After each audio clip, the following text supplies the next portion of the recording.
information. Appreciate having you here as always. And we do have some other people joining us later tonight. Looking forward to that. The big news, we have to talk about this before we get started here, though. Lamar Jackson signed today to a 5-year deal, reportedly $260 million, $185 million guaranteed. Let's just go around the horn. What do people think about that? Start us off, Jason. Big news on Lamar? Yep. Well, I have the jersey on, so I'm very, very happy. Still connecting my audience, by the way. Had to start a brand new stream over here. So having a little technical difficulties. LJ in the building. Yes, especially for the price that's reported. I love it, Ken. So I'll be back engaged in just a little bit. I apologize for their shrimp trawler. I appreciate you guys very much. All right, fantastic. Great to have folks on and able to comment. That's what this show's all about. Your thoughts, Alec? What do you, when you saw it, how did you feel about it? Well, we were wrapping up dinner, and that's when the precursor tweets started coming in. And I was looking at my buddy, and I was like, I think it's going to happen, dude. And sure enough, it happened. Obviously, we were thrilled, and it's just been a long time coming. You know, that's kind of how I feel. I always felt this was the inevitable ending to this story, and now we're here, and I'm very glad to move on, and I'm very excited to have Lamar as our quarterback. How about you, Dan? You're muted. Sorry. Oh, sorry about that. Yeah, won't be the last time, I'm sure. So, you know, first and foremost, thrilled to have it done. You know, it's been hanging over the franchise, Lamar, all the fans for over a year now. So that was, real excited to have it wrapped up. I think the initial numbers are really kind of encouraging from a team perspective. I think it allows the team to have a lot more flexibility going into 2023. Cap-wise, it's likely that there's a good chunk of cap space gained by signing this extension.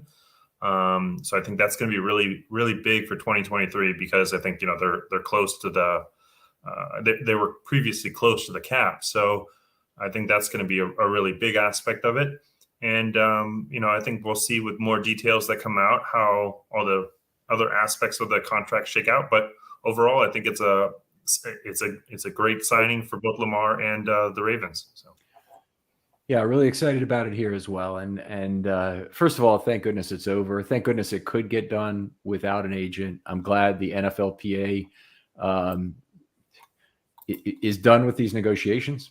You know, from all I can tell, they were one of the real obstacles to this getting done, and I'm just happy it's done. And Lamar and the Ravens were able to work it out. And you know, part of me says wait until this thing gets signed because they've agreed in principle, and you don't always know. The timing is good in terms of it getting done before draft day. Beginning after draft day, it becomes a different set of draft picks that would be offered up under the franchise tag, a 24 and a 25 pick instead of a 23 and a 24 pick. That would change things dramatically. Also might change the Ravens' stance pretty definitely on whether or not where they would want to draft a quarterback this year. All right. How close are we to number one here, do we think? Probably still a few minutes away. Nobody's on the clock yet that I can see. Are you guys seeing it? No, he hasn't strode to the podium and announced anybody on the clock, and that would be early. We're still 4 minutes before this should be happening. Highest paid contract, not fully guaranteed. Anybody got a guess as to what this might have been in terms of a signing or a guaranteed money at signing? I have a hunch. I think it's going to be more than the 133. So I'm thinking around 145. 145, okay. Basically makes the first 3 years fully guaranteed is my assumption of how it'll be formatted. A little bit on the fourth year. They have an effective guarantee that probably gets them there anyway. You know, with guarantees for injuries are beyond the effective guarantee, but if you have a bonus in year 2, that'll often effectively make the contract guaranteed for 3 years. And you might have a bonus in year 2 and 3, for example. just to spread that money out. I know Brian McFarland mentioned the possibility of void years. This is something I really hope the Ravens haven't done a lot more of. They've already spent a lot of the 2024 cap. Dan, you do a lot of great cap work, including your visualizations of cap stuff are some of the best I've seen anywhere. In terms of 2024 dollars and what's been spent already, are you concerned yet? I don't think so. Let's see where they stand right now. It's 2024. So they've got from over the cap, they've got 67 million. So that's quite a bit still around. Lamar's will probably be a big chunk, but my guess is both the 2023 and 2024 will both be prorated significantly. So it'll just be the proration of the signing bonus and the proration of the option bonus is generally how they've done it. Mm-hmm. So that'll keep even the second year relatively low for Lamar. So, that'll eat a chunk, but then, I think they're in pretty good shape because I don't think they have a ton of losses. I think, wide receiver was only solved for 1 year with OBJ. So that is definitely going to be a hole, but I think they've got some flexibility. They didn't have to restructure Marlon or Ronnie this year yet. So I think that's a big win. So no, I think they're in solid shape. So looking at next year, running back and defensive line are two positions where they're going to have to rebuild. So Gus Edwards will probably no longer be with the team. He's got void years in his deal. Defensive line, Michael Pierce has void years, 2 guys in their 4th year, Brent Urban on a 1-year deal. Only Travis Jones is really signed long-term. And Jason, I know that's a big feeling of yours in terms of the long team needs of the team. Yes, absolutely. Defensive line, I think, is going to be drafted during this draft, and when you look at the defensive line, as always, if you want somebody who can rush the passer and can stop the run, you're going to need to draft one early. There's a reason those guys are rare. It's very hard to do. So if the Ravens want someone who can pressure the passer, it's going to have to be maybe day 1, day 2, definitely. If not, then you're looking at a run-stopping piece for the future. Maybe with this money freed up, maybe they can find a way to restructure Metabike or something like that. Maybe that's how they spend the move and just kind of structure it, maybe front load it a little bit compared to their normal contracts, get it out this year while we have the hit. And just a lot of moving parts. So I apologize for my lack of participation early here. I believe me, by the end of it, you won't be able to get me to shut up. I just had to switch links, just some little technical difficulties behind the scene here. But okay, looks like we're getting Abby here. Yes. Looks like we're getting comments from stream, so that's good news here to start with. I hope that's true, Jason. Yes, I had to cancel the old stream, so I know I have people out there. I put a message to not go here, to go to, and I copy and pasted this stream on there. So now all my people should be joining us, Ken. Okay, and I apologize for the technical difficulties, guys. I just had to get that locked up. I'm afraid to delete the old stream because it looks like it would make me delete this stream as well. So I'm just going to roll with what we have from now and take it. Also wanted to take this opportunity to thank everybody for tuning in. I'm going to post a new link on Twitter, try to get more people here. And this is my first time meeting Mr. Josh Reed. So that's also a pleasure of mine. Hey, Josh. Hey, how's it going? Josh, great to have you here. I know you have a lot of things as a working sports writer out in Anchorage, Alaska that you're working on today, but appreciate you making it in time for the draft. We talked a little bit about Lamar Jackson. Any thoughts on that before we move on? Man, today is going to be a good day. I knew there was some kind of precursors to this in the past couple of days with Jacinta Anderson and Lamar Jackson with the cryptic tweets. So we knew something was coming. It's either this or the D-Hop thing. And even with this, there's still a possibility the D-Hop thing could work. You never know. But I'm just so elated that part of – I was just so tired of all the trade proposal, articles and all the whole speculation and all that. When this kind of stuff is behind us and in the rear view, it just makes for better Ravens content. Yeah, much easier to deal with this night. That's for sure. We've got round 1, pick 1 showing on the NFL screen, but I don't know if Goodell has come to the podium yet. Has anybody seen it yet? No, are you guys watching the NFL Network stream or the ESPN stream? No, NFL Network. This is important. No tipping picks. And this goes for all you folks in comments over there too. Please don't tip picks early. we're trying to have an organic set of reactions to these picks that we all watch it on screen together at the same time, and you get our real reaction. So act as if you're at our house watching the draft, and don't yell out the picks off your Twitter feed on your phone, and make us all pissed off about it anyway. So anyway, we're thrilled to have you, and I think this will be a lot of fun. We talked about a little bit of things in terms of a move up to pick 13. We'll have some time to still talk about that. I don't think it's a real rumor. There's been other people who have us trading number 22 for the Cardinals 34 and Hopkins, which I think that would be an awful lot of draft capital to go for Hopkins. But what would you guys think about that, particularly the trade guys? Oh, I'll go first. That was kind of the first thing that kind of came to my mind when I saw that. I was like, oh man, would 22 to 34 make sense? I mean, if you go by what everybody's saying as far as like everybody only having like 17 first round grades on prospects this year, so the guy that you pick at 22, you could still conceivably get him at 34, maybe. I don't know. I'm kind of mixed feelings about it. I mean, I just depends on how much of the contract that the Cardinals be willing to eat. Would be like my only hang up on it. If the Cardinals are willing to eat majority of that contract, then maybe. But I don't know. It depends on who's on the board at the time. It'd be one of those picks one of those trades where it'd have to happen kind of in the moment during that 10-minute block between when the Ravens are actually on the clock for me. Yeah, I think you hit it on the head for me, Josh. It's all about how much money the Cardinals eat. $19 million. If that is all coming across, that's way too high of a draft capital to give. It's got to be a lot lower. The only reason I would pay that high of draft capital would be kind of like what we did with Roquan last year. Is if the prior team, like the Cardinals, are going to take a significant chunk of the first year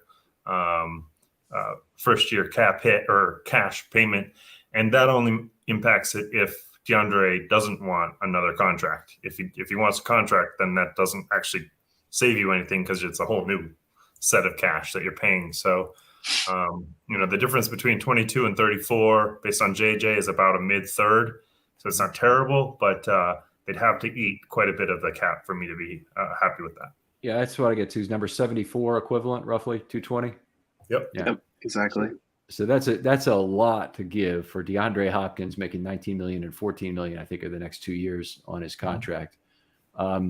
Is there a chance that Patrick Queen, and this is the other way the Ravens had, they actually had 3 ways before the draft: trade down, which they still have, of course, trade Queen is possibly 200, and they had trade option 3, which was trade Jackson, but that ain't happening now.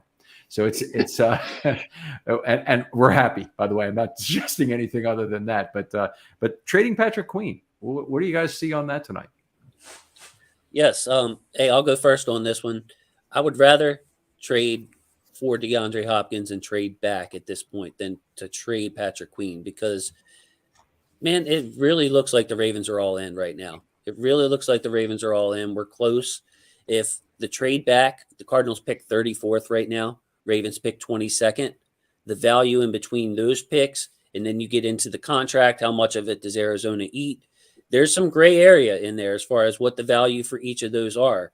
So if you were to ask me, if you can trade back to 34, maybe pick up DeAndre Hopkins, or maybe, to your point, Ken, pick up another pick in this draft, that may be a good way to go to be able to kind of fulfill our needs. But I was in favor of trading Patrick Queen most of this offseason because of the lack of draft capital, and because with Roquan here, I don't see us spending the resources to pay 2 inside linebackers long term. So I was on board. Cash in on Patrick Queen while you can, while his value's high. I even suspect that Patrick Queen might want to move on to be the Mike linebacker, somebody to eat up all those tackles and not have to compete with Roquan for the tackles, to answer the questions on whether he's a pure Mike, and to make his money too. So I think it's still very likely, but a worst case scenario, if he's not here, we'll have to fill in linebacker. But having Patrick Queen and Roquan together was magic last year, and an all-in year, it would be magic this year too. So I'll be happy either way, as long as it looks good on paper. All right, I was saying, other responses on that? Yeah, I'm with Jason there. I'd rather them keep Patrick Queen and Roquan together one more year at his current price, and then if you pick up his fifth-year option, then trade him potentially next year. But give me one more year of Patrick Queen and Roquan for this year, and I'd rather have that than trade him away, especially given the weak inside linebacker class this year. It's like, who are you going to replace Queen with that would be comparable to what we saw from him second half last year? Let me take the other side of that for a second, and just a devil's advocate here. Doesn't that make that the perfect time to trade Patrick Queen? Is that the inside linebacker class is tremendously weak. The Ravens are set at their Mike spot. I'm always been a huge in favor of platooning at that will spot anyway. And the Ravens can play a safety in a dime situation. You can have a 2-down will, whether that's Harrison or Josh Ross or whoever it might be, being their guy, or DeMarvion Overshone. They go out and get in this draft, let's say somebody who's available later in the draft. I would think that might be a guy the Ravens could do. Doesn't it kind of make it the perfect time to trade Patrick Queen? Because you have to decide on the 5th-year option before the season is played, not after. Right. Yeah, And if you love Josh Ross. Oh, go ahead. Yeah, Josh Ross, sure, but I would think he would need competition, right? Wouldn't you, Josh? Yeah. I just don't know how confident you'd be in that competition coming from this year's crop or street free agents. I don't think the Josh Bynes route is the way to go again. If you're going to pair somebody with Roquan, it'd have to be somebody either young or inexpensive, preferably young and inexpensive. I wanted to say, Ken, I don't know if you can see it in the comments, but my buddy Shrimp Trawler brought up a comment a little bit out of the scroll range, but not too far away. Maybe we'll want Boda Baker. Now, that's a comment that I would have said, nah, no way, until we were looking into Adrian Amos so heavily from the Bears. So you're talking about, Ken, your dime backer, a fit for the team with Kyle Hamilton that can co-handle the slot, co-handle strong safety, played 3 safeties a ton this year. Buda Baker, I can't bring up the comment, though, but that's an interesting idea I just saw in the comments there from my buddy Shrimp Trawler. Big money guy. He's just been signed. Cap hits are 14.8, 16.9, 18 the next 3 years. There is about only less than $4 million of bonus in there each time. So that'd be a lot of money to take on for the Ravens. I'm not saying it's impossible. Good player, certainly, but that would be quite a lot of salary to take on. Sure, maybe that's negotiated within the trade as well, like we were talking about for Hopkins. So that is a good idea, though, because Buda Baker, man, you talk about a guy at the peak of his, and somebody, we were talking about the fit for Brian Branch, Ken, and guys. Like Buda Baker is that guy, and he's already that guy. So if you want to address your secondary by adding a player like Buda Baker, I mean, wow, you're looking at one of the better secondaries in the NFL. Still need that left outside corner, though, guys. Yeah, I think back to Patrick Queen, I think the 5th-year option kind of plays an interesting aspect of the decision. And I think that decision has to come before May 1st, so in the next couple of days. So, and the 5th year is fully guaranteed, so it's not like they can, it's a firm decision, right? So, and that could complicate things if you're looking to trade him. So I think looking to trade now is a good option because it gives the other team the decision on what they want to do, right? So, so I think there's definitely it's definitely a possibility that they look to move on from him because I don't see them using the 5th-year option, and I think that can could tax the relationship a little bit during the season. So yeah, I mean I agree. The same thing with Hollywood. I was going to say they did the same thing Hollywood last year. Traded them before they had to make the decision, and then let the Cardinals make the decision. So I'm in support of that move too. Now that that seeing all sides of it, I wouldn't love it, but also wouldn't hate it. Patrick Queen is a very good football player now, and that combination inside linebacker is awfully good. So I don't want to pretend like you're giving away nothing, but the hardest part about being a general manager has to be deciding what you're not going to pay. So anyway, that's the hardest part of the game, and it's what the Ravens really need to face right here.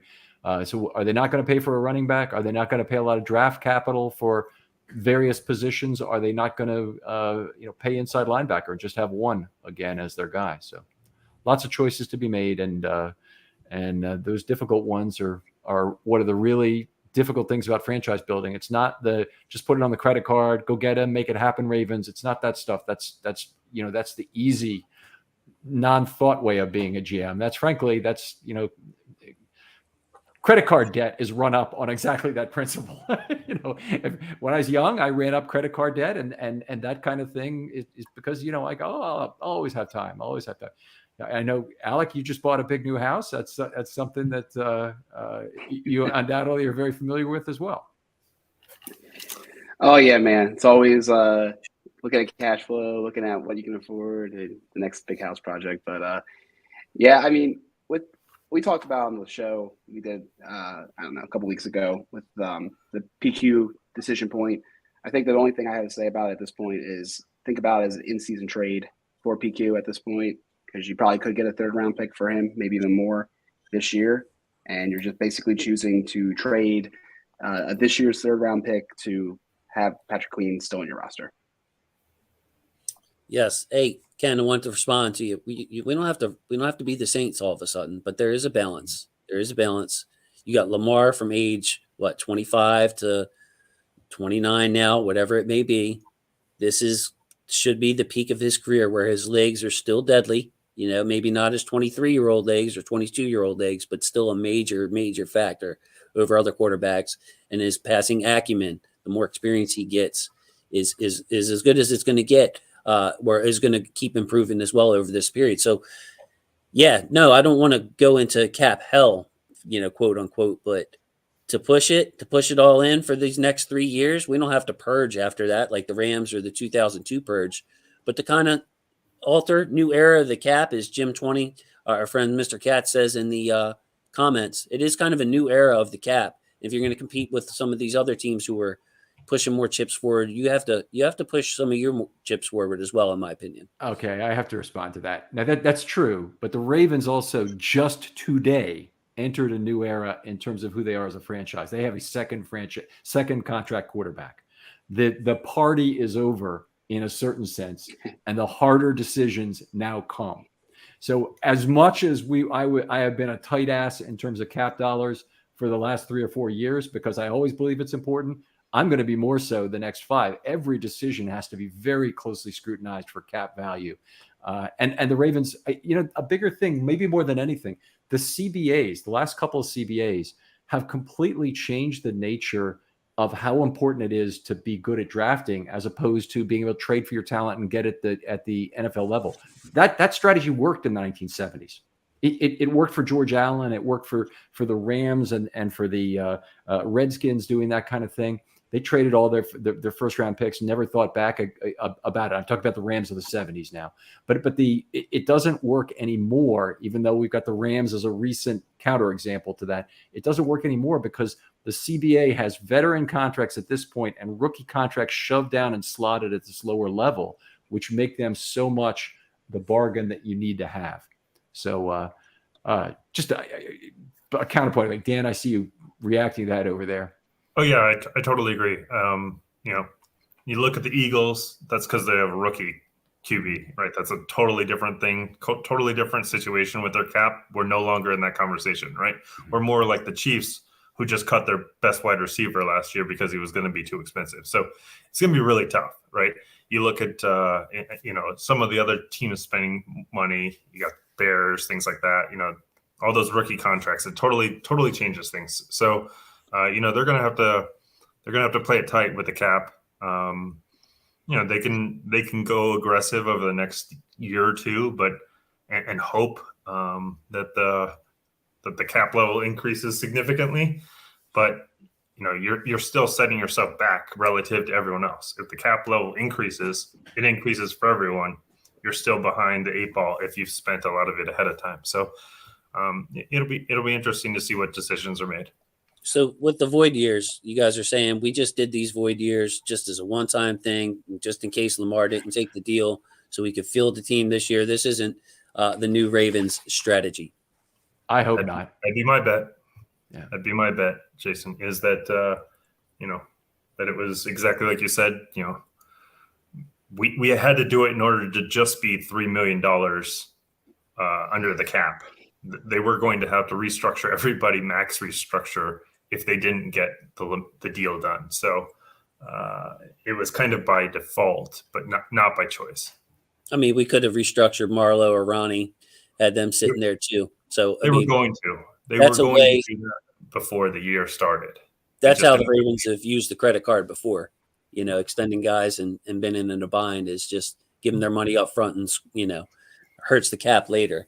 But yeah, it's going to be interesting. I don't think that, like I said, see somebody in the comments, John, saying the Ravens don't and never will operate under going all in all caps. But yes, there's a difference between going all in and being a little more aggressive during the prime years of your quarterback. So that's all I'm saying. It's not black and white. Yeah, I hear where you're coming from, being strategically aggressive. And Yes. But at the same time, I'm still in belief that, this, I know the Ravens know that they can't operate the way they always have in a certain extent. But at the same time, they have core organizational values and beliefs, especially when it comes to cap spending and especially when it comes to draft capital. Like Eric Costa, people want to say it's cliche all they want, but the draft really is the lifeblood of this organization. And when you're paying your quarterback what they're going to be paying him in the next 2-3 years, it's really going to have to be that more important than ever. I mean, everybody wants to talk about how integral the Chiefs draft was last year to the Super Bowl run this year. That's kind of how the Ravens are going to have to be, going forward the next 5 or 6 years with Lamar. You're going to have to make tough decisions, and you're not going to be able to pay top dollar to keep your guys. You're going to have to who's going to be their Kelsey? Andrews is going to be their Kelsey, right? So that means they're not going to be able to have a Tyreek Hill or be able to ever pay, maybe even pay Rashad Bateman big money deal if they're going to have Mark Andrews as their Kelsey and just keep reloading through the draft year after year. It's a fun topic. It says the pick is in, Ken. Yeah. So we're getting close, buddy. We're getting close. So when picks go in, I'll just raise a finger to the panelists here, and we'll call out the pick. And Goodell will stride to the podium here. Has Bryce Young moved around yet? I saw him get up, fix his jacket. I was like, Yeah. That's the way I was with my Lamar jersey today. As soon as it's time. He's been making sure he looks good the whole time. Yep. On a fun little side note. Oh, okay, go ahead.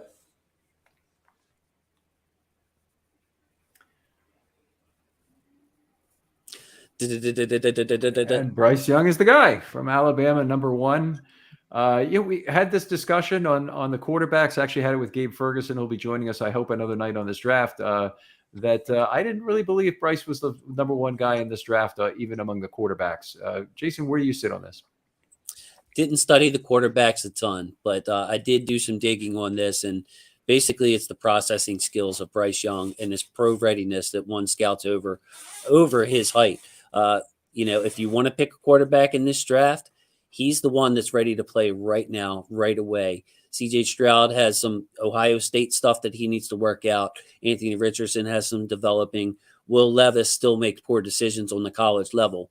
Bryce Young doesn't. He's pro ready from everybody you hear. Even when you just go behind the scenes and try to ask questions, they're like, oh, yeah, this guy's Bryce got it. He can recite the whole playbook back to you within then. So, I'm kind of height biased myself, Ken, when it comes to quarterbacks. But as soon as Carolina traded up, that's when I figured it was going to be for Bryce Young because, again, he's the guy that can win right now. And I feel like they think they can win now in that division, even with what Atlanta has done already.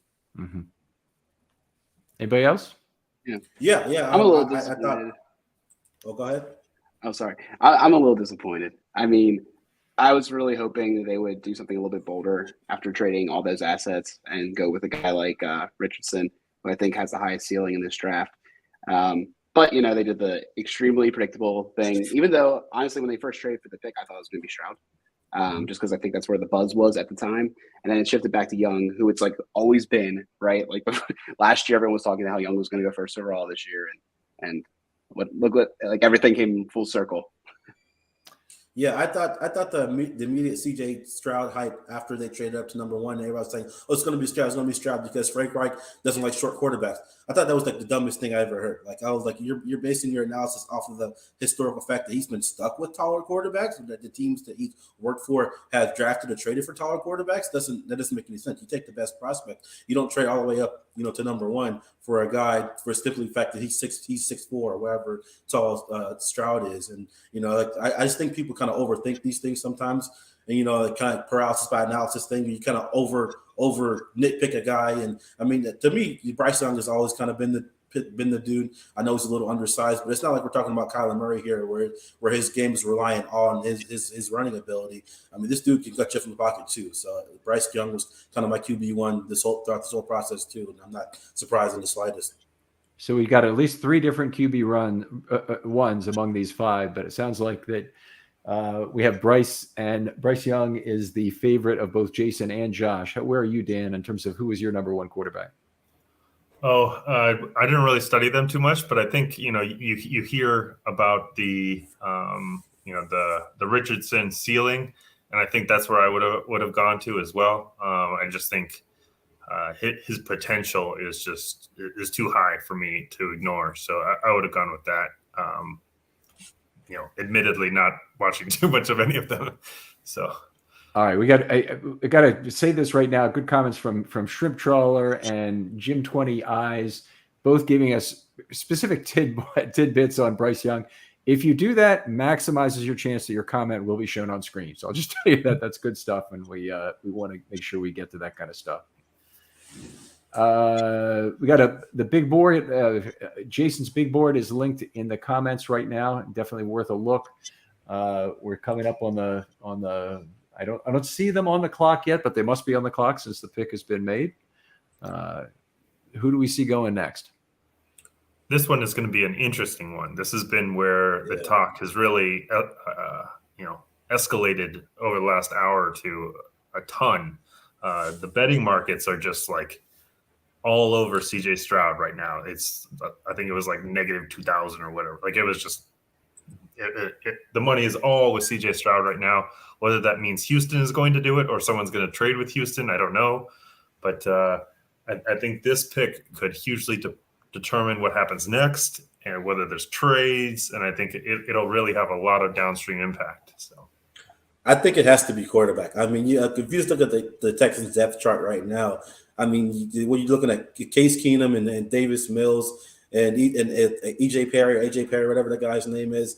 I mean, I wasn't really buying the hype of a defensive player at second overall. I think it's got to be quarterback because you can't go into your season with those guys. It's interesting because when I try to predict the top of the draft, just from a Ravens perspective, I always don't worry about who's picking and figure the trades will happen. The quarterbacks will get pushed up to where I believe they will go. And for me, that's where Stroud and Richardson enters the room for me. I could see either one depending on what you want in a quarterback. I like Richardson a lot. I really do. The way the ball come off his hand, it just looks different. It looks different. It shoots out of his hand, and of course his athletic skills. So if you're going to have to develop somebody, and you're trusting your coaching staff, and you're trusting the work ethic, all the stuff we don't get to see and know about these prospects. How good are they in the classroom? How quickly do they pick up things? Maybe Anthony Richardson's the guy that you want walking in your building every day to lead your team for the next 5 years. Maybe you love CJ Stroud for those reasons. So when I'm stacking the board, I kind of figure, hey, we're going to have quarterbacks go early because they usually do. Some will fall. We've seen Malik Willis last year fall. Saw Aaron Rodgers fall a long time ago. They will fall too. But in this draft with a weak top half, I kind of feel like this pick will be a quarterback. I guess we're going to see. Pick is in.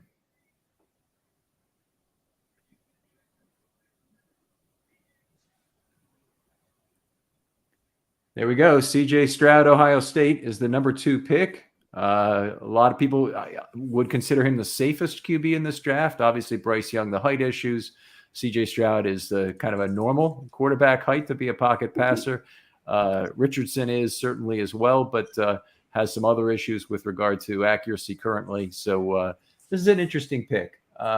I didn't really buy anybody else cracking that top 3 group. Hendon Hooker is older. Will Levis is a guy who's had a lot of issues competing in the SEC at Kentucky. Did you see anybody else as being close to that top 3 group, Jason? I think it's flavor choice and what you know behind the scenes on Anthony Richardson. I think he could very well be picked within these next 3 picks, 3, 4, 5, top 5 guy. Because, like I said, what you see on film is one thing. What you know about them is a totally different thing when it comes to quarterbacks. For me, it was. Oh, go ahead. No, please. Oh yeah, I was gonna say, to me, the best landing spot for Anthony Richardson to me was always the Colts, just because of what their head coach did with Jalen Hurts as far as developing him and his career arc to start off, kind of relying on his legs early on in his career, then developing him more as a passer. Made the most sense for me. I'm glad that the Texans didn't overthink this pick with Stroud. To me, he has the highest floor of anybody in this draft. I mean, as far as intangibles and height and weight and all that kind of stuff, just really no. I mean, yeah, people want to back on Ohio State quarterbacks, but I mean, of the guys that have come out in the last 10 years or so, I feel like Stroud is the best of the bunch. Now, I'm not privy to this, but the Texans didn't like CJ, but the owner stepped in to force the pick. Does this sound right? Well, there's been a lot of talk about the coaches, and that's why they were out on the quarterbacks and looking to defenses. That none of the coaches were sold on any of the QB prospects. So that's why there was the discussion about whether they would trade or go defense. But I don't know whether that's really true or what happened. But there was discussion that the owner was like, no, we're overthinking this. Just get a quarterback. We have the number 2 pick. Let's just pick which one you like and do it. So, which there's some logic to, but I think the tough thing is that Houston has so many holes. Their team is a mess. So poor quarterback that has to go to them versus Carolina or Indianapolis or something like that. So, man, it's going to be rough for CJ Stroud. Before the 2003 draft, they had a number of very clever NFL commercials. In fact, Ray Lewis really was reintroduced to the NFL in that 2003 draft after the years after the trial and the Super Bowl win and all. But as a commercial property, is really reintroduced then. And one of the things they had was a commercial about the draft that showed the Texans quarterback. Help me out with the name here, because he is David Carr. Yeah, David Carr. His brother played for the Giants, I was thinking. But anyway, maybe he did later. But anyway, he's lined up under center. There's a running back and there's one wide receiver, and there's no other players on their field lined up against 11. And he goes, wait to see if your team fills a hole they need, kind of thing, was the caption on this. I thought that was a hilarious way to do that commercial. So odds on this pick being traded, number 3 pick. Very high, very high. Don't need a quarterback, probably looking to get out. Just put it up to the people there in the comments, but we will see. That's the big question here.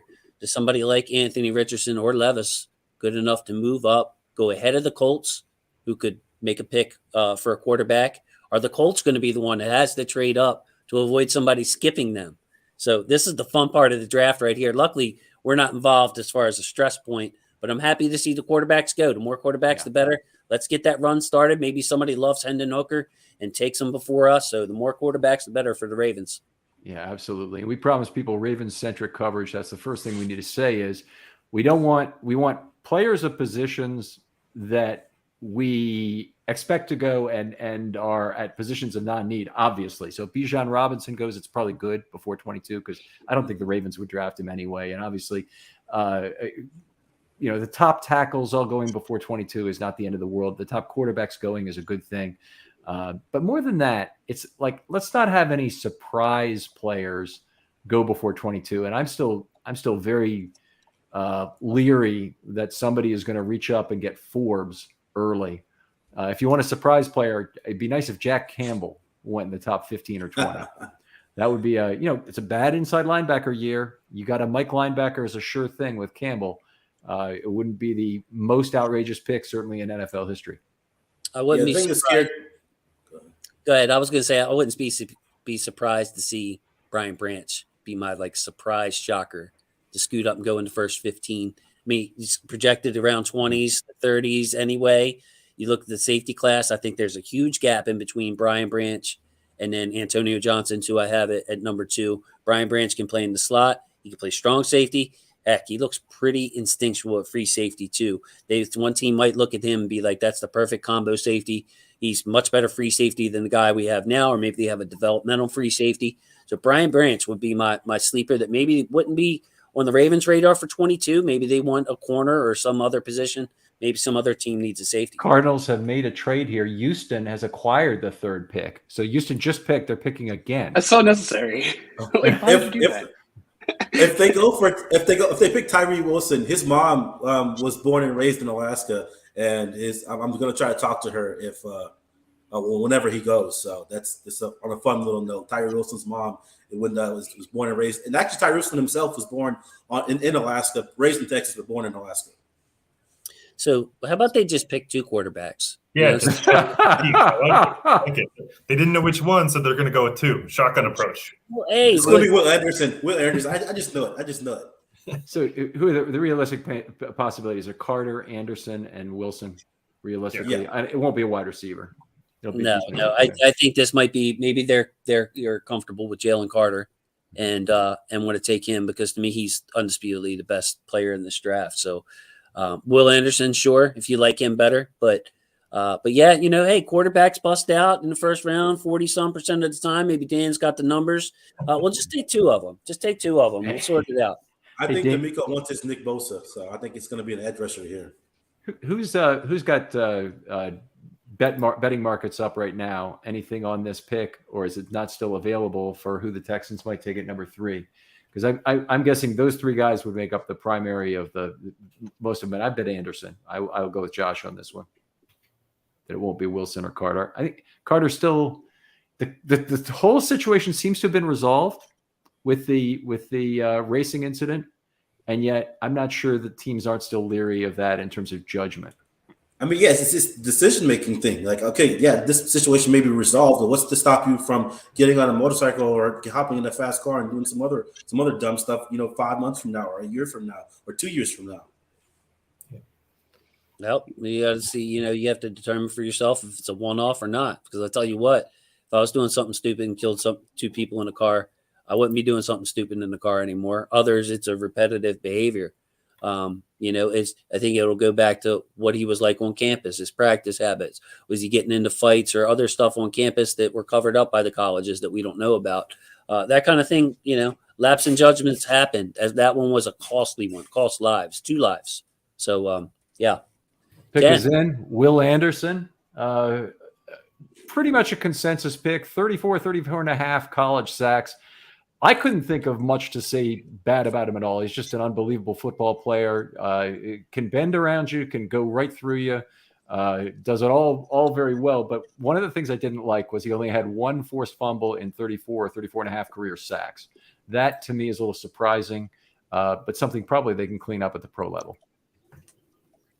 I think it's a luck-based stat too. Like, yes, the player has something to do with it, as Marlon Humphrey has shown. And, if you get to the play, you have a nose for the ball. David Ajabo is one of those guys. Can be luck-based too. So I'm not sure, with the only 2. I only watched 2 of Will Anderson because he was just stud straight on prospect. I don't know if he doesn't stab for the ball or if he, just wants to form tackle or whatever it is. But yeah, he's a really complete prospect. Great pick for the Texans. Seems like that'd be a pretty easy thing to fix, the club. Yeah. I think that's something you can really fix with coaching. I'm a little surprised that it wasn't fixed with coaching at Alabama. I wasn't a subscriber to those. Oh, he's a maxed out kind of guy. If anything, I feel like if the Texas just kind of cut him loose on the edge, he could be even more productive than he was in college. Because a lot of times, just based on what I've read and what I've seen, he spent a lot of time kind of reading and diagnosing than just going to hunt. So I feel like he's a guy that still has a ways to go as far as his potential, and he can. I think he's going to average. He's a guy that could average 10, 12 sacks a year easy. Another pick, I think we'd agree, doesn't really hurt the Ravens' chances in any way. This is a guy who would definitely be gone before they picked. We got an interesting question up here I want to try and answer while we have a little break here before the next pick. Is from Brandon Croxton. Brandon's been on the show a couple times, a cerebral man, and he made the point that Bijan Robinson was not in either Jason or my Sweet 16 when we did the show on his channel, Huddle It Up Films. And, we each had our reasons for it, but what my primary one is not wanting to draft a running back in the first round. Well, he was number 19 on my list, so he's not too far away. That's not counting quarterbacks, by the way. So when you put it in those terms, a pick that I would be looking for in the mid-20s, if he's still there, he's going to improve your football team a lot. Philosophically, I'm with Ken. This draft in particular is really deep as far as role-playing running backs. Bijan, some people think he's Saquon Barkley. I don't necessarily think he's that good. I see him get chased down from behind too much to know he doesn't have that kind of explosiveness in this game. But quick feet, can pass block, can do everything. I really like Jahmyr Gibbs too, a consensus number 2 back who can be your McCaffrey, your Kamara in this draft. Come out of the slot, run routes out of the slot, really stress a defense by flexing out at the last second before the ball is snapped. But so it's not to take anything away from Bijan Robinson. If he's picked and J.K. Dobbins is traded for a day 2 or 3 pick or something like that, maybe it makes sense. Maybe you upgrade, you reset the clock there. But after the 2021 debacle at running backs, I don't want to pay. I sure as heck don't want to pay a running back. Okay. So if you have a pick between you draft them or you trade them, I like drafting them. That's my personal philosophy. I'm with you. Alec, take a look at this one here. Yeah. David Rakoff's comment here. Now the Cardinals have 2 top second-round picks, maybe more likely to reimburse the Ravens with second-round capital for Hopkins for a first. Yeah, I definitely can see that. I was sharing that with some friends. That's an interesting idea. I just don't know. I don't know, man. I really don't know what's going to happen here. When I think about the offense with OBJ, Hopkins, Bateman, Dobbins, I mean, there's not that many snaps, man. I know people might get hurt, but it just seems like a little bit of a little too much. All right. Well, we got the pick is in, and it didn't look like the Colts draft room was all that happy to me. No, they're just sitting here chilling right now. Hey, maybe Also, some of them it don't like Richardson or don't like Levis or whoever they're taking. Yeah. If they take Levis, then the whole draft room should be livid. Like it's the worst pick ever. What do you guys think It about does blow my mind, though. what the Texans give up to get to 3? I think it's crazy. That's what I was going to get to. Like they're Take hopping from us a through team it. that's slightly. Yeah, so they Give gave some up. analysis. So they gave up they got Hey, Josh, number let's 3. let our trade guy. We have 2 trade guys here who've been analyzing this. I just want to give them a shot to do that. I apologize for that. You good?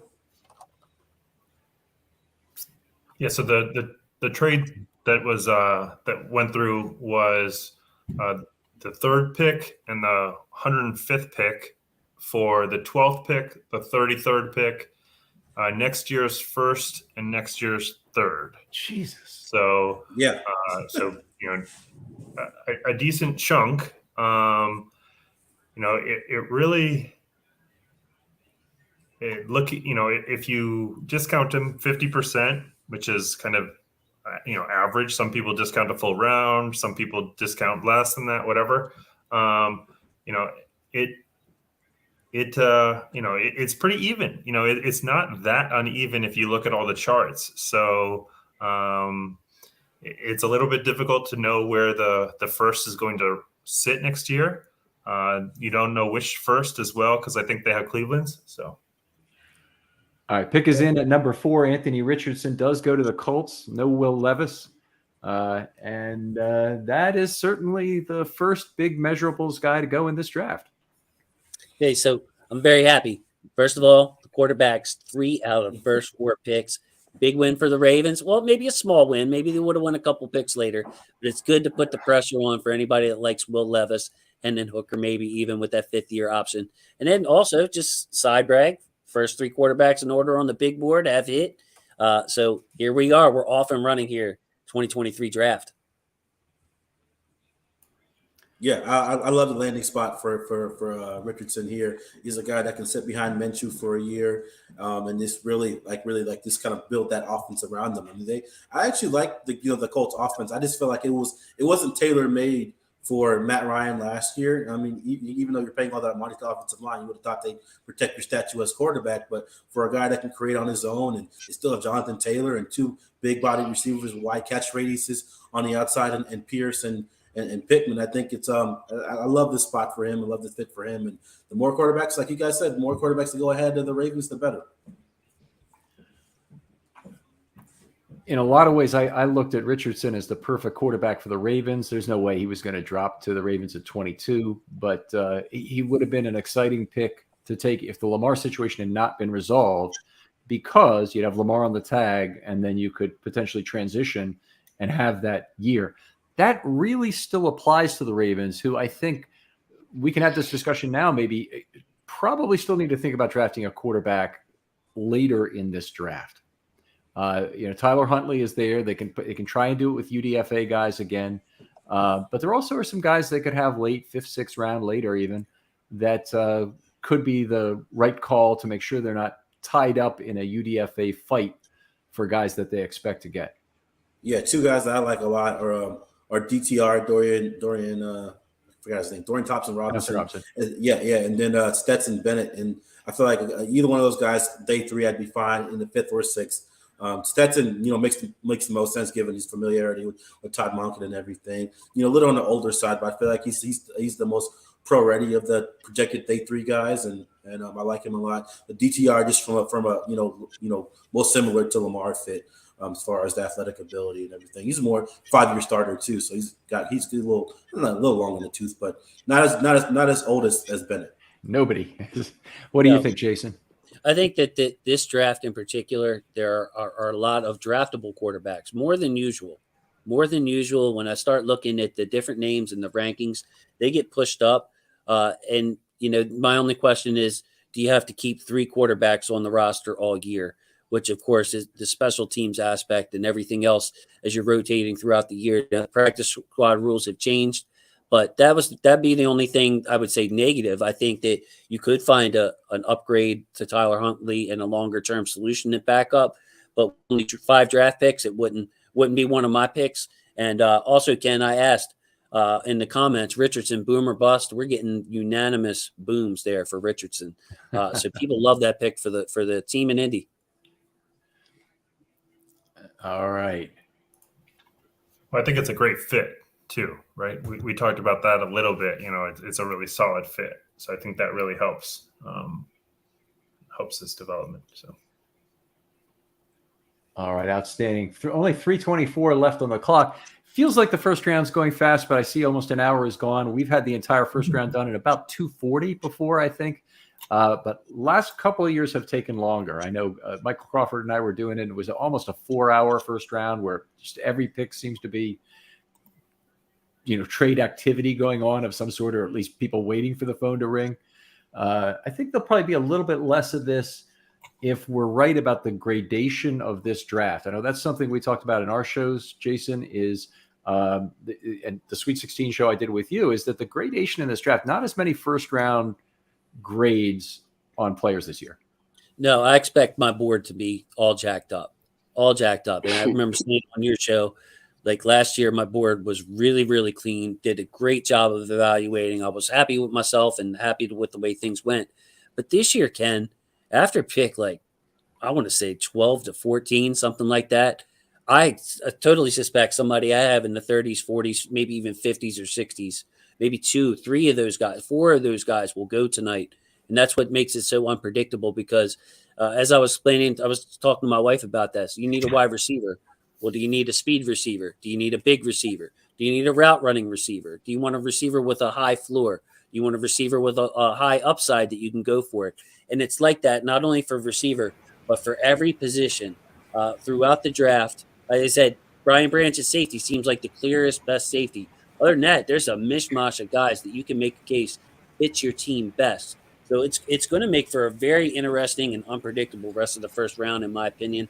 I doubt it's going to be like the mock drafts that you've seen everywhere. Maybe you can count 10, 12, 15 guys But we're going to go after that, man. We're going to see how right these mock drafters and evaluators are. We're getting some background noise from somebody here. We got technical details we have to work through on air. Sorry, folks. We really appreciate you joining us for this watch party. But Josh, you have an air conditioner going on behind you? Me? Yeah. No. Okay. All right. Yeah, nothing going on here. Still sitting. Everything's the same. I don't think it's here, but anyway, everybody. Not me. Everybody mute individually, and we'll go through this one at a time here. I'll go through and find who it is.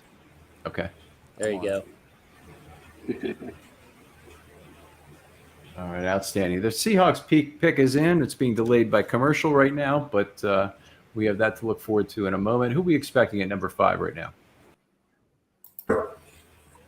This one I think will be really interesting. I think it'll be interesting whether they go with Jalen Carter or if they're comfortable with him, or Tyree Wilson would be another one. I think they're probably going defense. So, but we'll see what Hey, Josh, it is something in your background. I don't have anything going on back here. If I drop you out, it goes away. Okay. Yeah. So it sounded. Sounds like an air conditioner, maybe. Yeah. Don't know if you have the TV volume on low or what it might be. I have. No, I have my TV on mute, and we don't have air conditioners in Alaska because it doesn't get hot enough. It doesn't get hot enough to warrant one. That sounds nice. That sounds nice, actually. It sounds real nice. I am Maybe in my basement. Maybe you want to check in, check out, or unplug, replug, something like that. But I think it's good now, right? it's good now. Yeah, all the way went away. It was like feedback, Josh. I don't think it was air conditioner. Yeah, Sounds it might have been. It was noise. something with maybe your microphone. Okay. Wow, we got it fixed. Cool.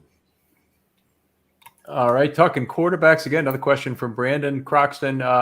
Thoughts about Anthony Brown as a backup quarterback? And this would be keeping him probably on the practice squad because Huntley, it looks like, is going to make the team.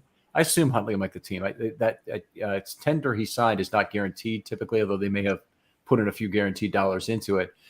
They could decide Anthony Brown is their number 2 guy, but presumably, Huntley has a hold on that number 2 job. The Ravens have to get that transitioned at some point. I mean, I don't think they should wait necessarily until next year to shift backup quarterbacks. Where are you guys on that? Yeah, I don't have a strong opinion on it either way. Anthony Brown himself, yes, I think we should keep him on the practice squad and give him another year because, as Brandon said, he looked pretty comfortable in that Bengals game and in his opening game, whatever that was, where he came in and led the game-winning drive. Ken, we got news? Yeah, we got news. The pick is in. Devon Witherspoon of Illinois drafted a guy I absolutely loved over Gonzalez, and that was a lot of people had questions about whether it's him or Gonzalez. We have a certain arrogance as evaluators, I think, comes in trying to put together all the pieces and say, well, I really like this guy's judgment. I like the way he doesn't fall from wiggle. And in the way we look at the top of the route, I like his man coverage skills. I like his way of finding the football. When you put it all together, Devon Witherspoon had the best on-field results of any quarterback. It wasn't even close. 25.3 passer rating against at cornerback playing in the Big Ten. So not the SEC, but big-time territory nonetheless. Whereas you compare him to Gonzalez, who allowed 7.7 yards per target. And his passer rating against is not terrible. It's about 75 or thereabouts, but it's also not great for a first-round cornerback. Go ahead. Yeah, Josh. I was like, I don't hate the pick. I'm just a little surprised that it was the Seahawks, given their propensity for drafting and developing guys later in the draft. I mean, you got Tariq Woolen in the 5th round last year. Great point. I know that you don't always want to bet on your coaching and BPA and all that, but it gets to the point where it's like, man, like given their history for drafting and developing guys. I was just surprised, and I really thought they were going to go front 7 here, whether it was Carter or Wilson. And I'm just a little shocked. Well, I said it was going to be a funky draft.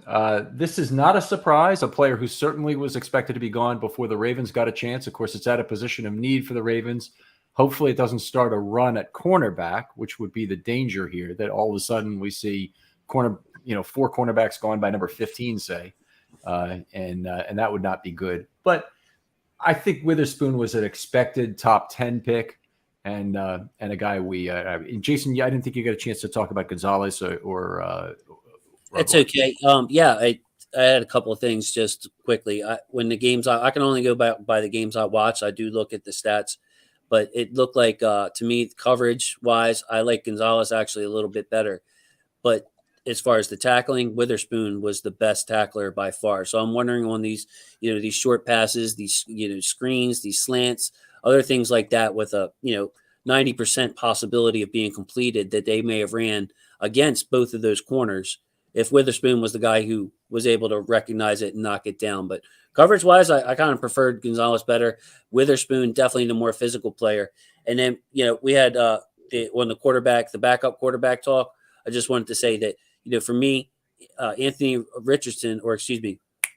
Brown gives me confidence that if we did make a move at quarterback to draft a backup later, like Wanna Smoke said, maybe DTR is a good backup for Lamar, good fit wise, or somebody else like that. We could do that because of the confidence in Anthony Brown to bail us out if it gets really, really bad for a game or two in the season. Great point.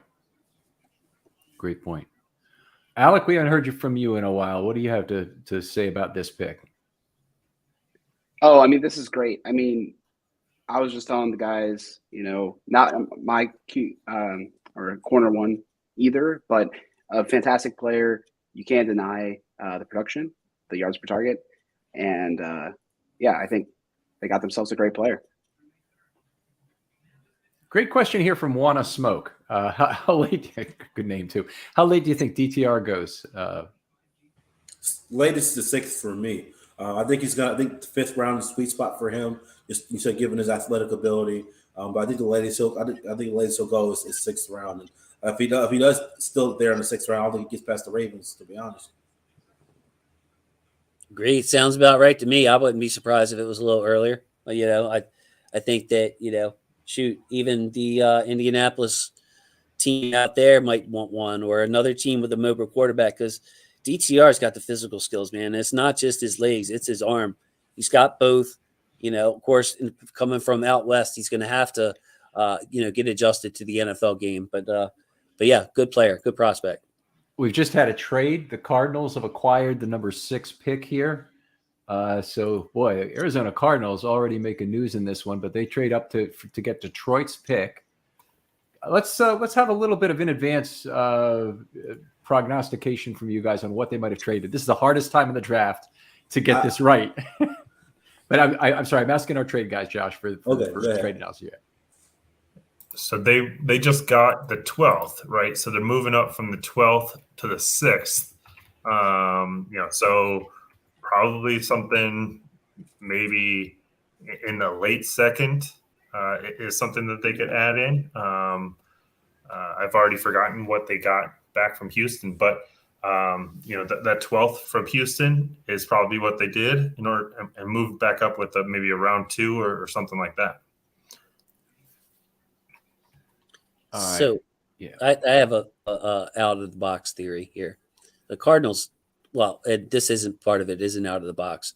They just seem to be blowing the whole thing up. They really do. It's just we want to move this, we want to move that. And a lot of people have talked about DeAndre Hopkins. Does Hollywood even have any value in year 2? Because the contract he signed compared to the other contracts isn't like a terrible throwaway albatross type contract. It's a fair contract, I would say. Much like if you traded for another receiver making 14, 15 a year. So I wonder if would Hollywood come back? That's kind of a crazy scenario right there. Not seeing that. Josh, what do you think about that? Hollywood coming back or the trade itself? Either one. If Hollywood were to come back, they wouldn't give up anything for him. If he'd come back, it'd have to be next year as a free agent. But as far as the trade, you guys want me to? Do you guys already know what it was for, or you want me to share it now? Because they already announced it on. No, the pick is not in as I have it. As soon as it No, is, no, not the pick. I was talking about the trade details. Great deal. Go ahead and say it, Josh. Yeah. So it was the number 6 pick for the for the 12th overall pick and the 34th overall pick. So their original pick in the second round for the Cardinals. So, that's fantastic value for Detroit. Fantastic. I mean, I think Detroit's going to clean up tonight and the first 2 days in the draft especially. But what I'll say, Ken, is that this is huge for the Cardinals because those are 2 picks that Houston gave them, right? They gave them the 12th and the 34th plus 2 from next year, and they're going to end up with the same pick that they would have picked in number 3. They're going to go with Carter or Tyree is my guess, and that's probably who they were going to be stuck with in round or the 3rd pick. So they just cashed in. I think they overpaid for this trade back up, but overall, that's a pretty good deal to get the player you wanted and get some stuff. One thing I always tell people is you can't make a bad bet and a good bet and say your overall betting was good. Okay, and you're an actuary, you know exactly what I'm saying. All right, let's wait on this pick here for just a second.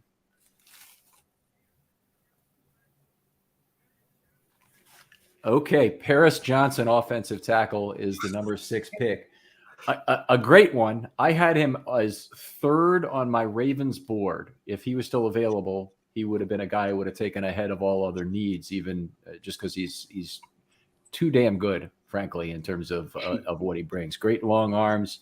I'm going to say that right about an offensive tackle, and good feet as well. And he gets away from all questions of can he play left tackle or not, which I think is the question the Ravens will have to answer in the rest of this draft in terms of getting a developmental guy. It needs to be a guy who they're sure can play left tackle, not somebody who maybe he's a swing tackle, maybe he's a guard tackle. I don't want versatility. I want a left tackle.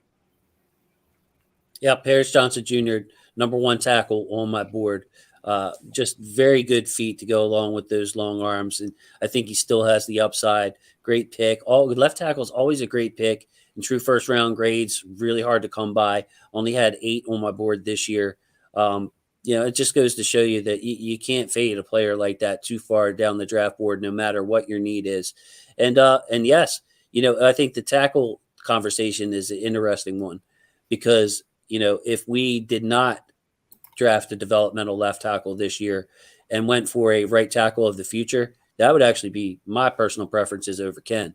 Developmental guy, it takes 2 or 3 years. Well, yeah, they kind of come out a lot. Maybe we can get one as a UDFA. But Morgan Moses may be coming up on his last year or so as your right tackle. Faalele, big question mark. He was always a project to begin with. Does he move to guard like Harbaugh suggested? So, yeah, tackle position, if we added one, that would be a solid move for the Ravens at some point in this draft. Let me just address the one component of that. Are you okay getting a right tackle because they're going to lose Moses in another year or might lose Moses another year? Or do you require, as I do, that it's got to be a guy who can play left tackle? Number one, I think they're 2 different players. I think they could be the same players, but you could be talking about 2 different players there. But if you're gonna get like left tackles, yeah, I know you brought up the Steelers tackle. That's a long shot. You got to bring those guys in and give them a chance. But a right tackle that you draft, you could take one in the 2nd, 3rd round, and he could probably be a plus starter for you. So I look at them as 2 different categories, Ken, if that helps. If you're waiting until round 5, let's say, and the guy you're getting is Spencer Brown, actually went higher than that, but he was it that high? I thought it was like 7. Second round right tackle. That's the kind of player I'm talking about. But like later in the draft, your Blake Freelands, your Wanya Morris's, those kind of guys, they should be available. One of them at least will be available down 5, 6, something like that. So 2 different positions to address as far as I'm concerned. Okay, the guy I'm talking about, Spencer Brown, went at number 93 to the Bills in 21. So 3rd. Okay. He's the Northern Iowa guy who you're taking a chance, but you have a chance to get a left tackle out of the job. I'm going to look up the Steelers guy. I think it's Mason. He's a right tackle, by the way, for the Bills. Spencer Brown is now. Yes. So yeah, right. Day 2 pick on a right tackle or a day 3 pick on a left tackle. I think they're maybe you find a guy that can be both, but I think they're two different positions. If you want to like replace Morgan Moses long term, you're going to have to spend an early pick for that. Okay. Dan Moore is the guy I'm thinking of, who's a 4th round pick for the Steelers, who was a guy who, they're trying to make him play at left tackle. And I just, the Ravens, that's the problem that keeps coming up, is they don't have anybody to play left tackle. It's not that they can't find guys to stick in there at right tackle and get by. A lot of their concepts will work with that, but they've got to have blindside protection. Our buddy, Mr. Katz, brought up one pick before us, Spencer Brown. Yeah. One pick before us. That's right. I completely agree with the folks who are saying this is a steal for Detroit. It is, yeah. Looking at the different charts, it looks like Detroit basically paid 90%, 70%, 85%, depending on the charts, and gaining something around an early to mid 3rd round pick, basically of value. So pretty solid. And I completely right afterwards that I thought they were going to go with someone that was a top 3 pick, and they I think they reached a little bit for that tackle, but to spend all that to then jump to that, so interesting move. Man, I just go ahead. No, please.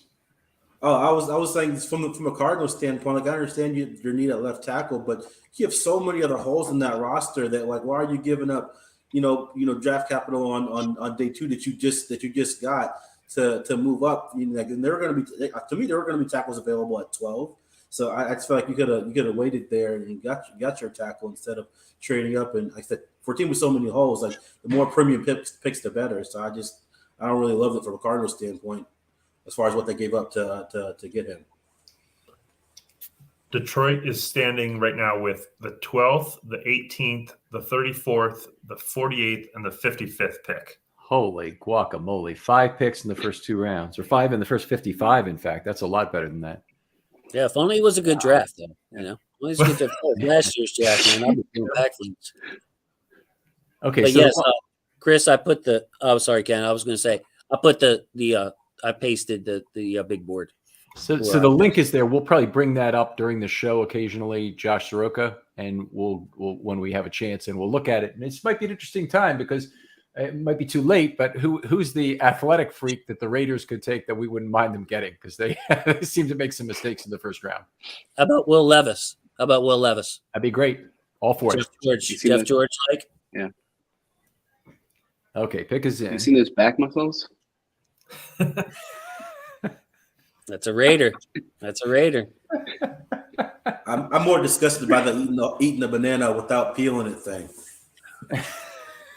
And the mayonnaise in the coffee. Yeah, that hurt me. He's an odd duck. I tell you what, this is always fun watching the draft with you guys. I can tell you that. So more disgusting people eating the banana with the peel on, or mayo in the coffee. Check in below. Let us know, fellas. What's more disgusting? Which is worse, eating a banana with the peel on or eating an orange with the peel on? Which would you rather do? I don't know. I never tasted either.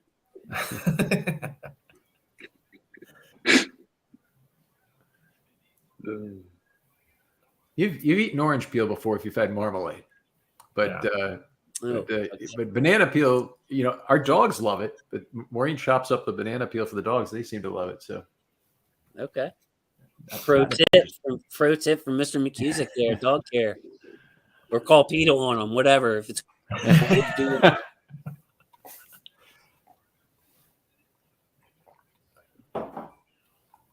okay, here we go. I'm excited about this pick. He's timidly walking to the podium. I wonder what he's waiting for.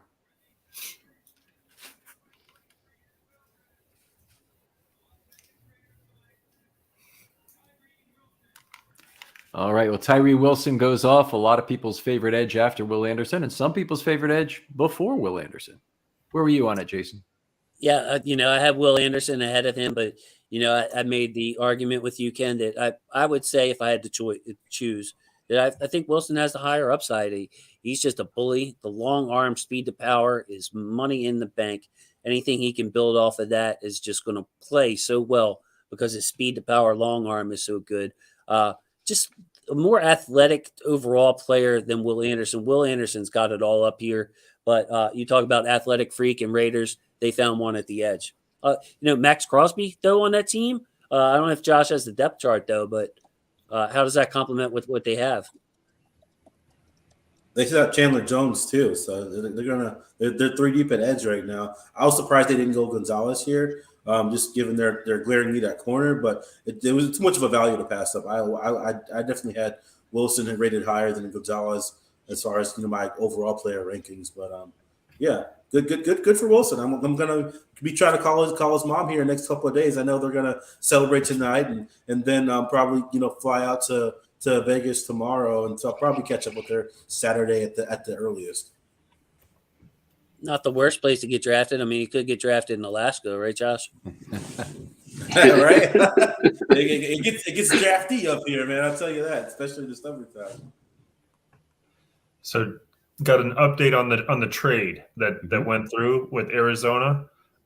It was actually not just 6 for 12 and 34. It was 6 and 81 for 12, 34, and 168. Okay, and you can poo-poo JJ all you want. It's 100% spot on. It's like literally exact. So it just is another point where teams use JJ chart or something very similar to it, whether analysts believe that is appropriate to measure value is a different discussion, but trades are still more often than not very on JJ chart. So yeah, it's the price of need is a way to think of it. Interest rates are always positive, even when inflation is 0, or they should be. I mean, that's one of the big fears is if you actually have deflation, what do interest rates do? So it's definitely something you have to account for is that the JJ chart does represent that. And I keep hearing that other charts represent it better. And then I've talked to Spielberger about his chart that he has with Fitzgerald. And one of the problems is it uses AV, but it doesn't deduct the replacement level. And that's the one I've never really seen addressed. I mean, AV has its own issues that it's not the be all end all statistic. And you could come up with other things. You could do a PFF number or get whatever to evaluate value that I might trust it more. But if my basic problem is you need to subtract the replacement level from the bottom of that, or you really don't have anything. Right. Yeah. And there's so many assumptions that go into all those models, and they're a little bit black boxy and everything. But, I think it's an interesting discussion to be had, depending on kind of how, teams view how good they are at picking versus how good they actually are. And that leads to very different valuation of picks. So, but I think that's, I think those are two, again, different discussions, right? What the actual value is versus what the trade value is. Like if teams think they're good at picking, that's what matters, right? It doesn't matter what you think their value of their pick is. So it looks like, I don't know if it's probably not out yet, but I think Atlanta's pick is in, but just not announced yet because of commercial. So I think that'll be an interesting one. There's been the talk about Bijan Robinson there. I think that would be, a stretch, but would be an interesting pairing to watch with him with that team. So.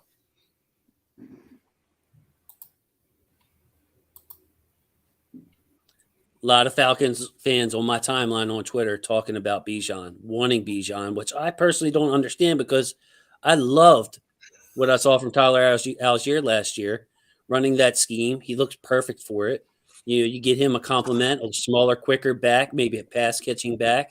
One can be had. So I didn't really understand the infatuation with Bijan, but he was definitely on the minds of Twitter, their analysts, their reporters, all of them talk about Bijan for the last couple of months. Yeah, no, I like Cordell Patterson for them too. So I didn't see that as making any sense at all. I mean, I love Bijan too, just not for them. I mean, the place the earliest thing I think Bijan can go would be to Philly at 10, just because I'm not a big advocate for running backs in the first round unless your team is kind of ready made to contend to compete for a championship. Just positional value unless the guy's like a surefire pick. And even then, 10 is kind of rich for a running back for me. You're on mute. You're on mute. Sorry, we got to keep a scoreboard of this now. We've had a couple of ones here going there so far. But anyway, Alec, I wanted to get your idea on Jalen Carter in terms of the Ravens board. How do you feel about that in terms of the things that have happened? I mean, it's obviously horrific what's happened. I think it's inevitable he'll get picked. And therefore, I think he probably has to be somewhere on their board. I understand that there's this idea of, some people totally off your board. But if you're telling me in the third round at 86, this guy's still around for some reason because everyone's playing chicken, someone's gonna jump eventually.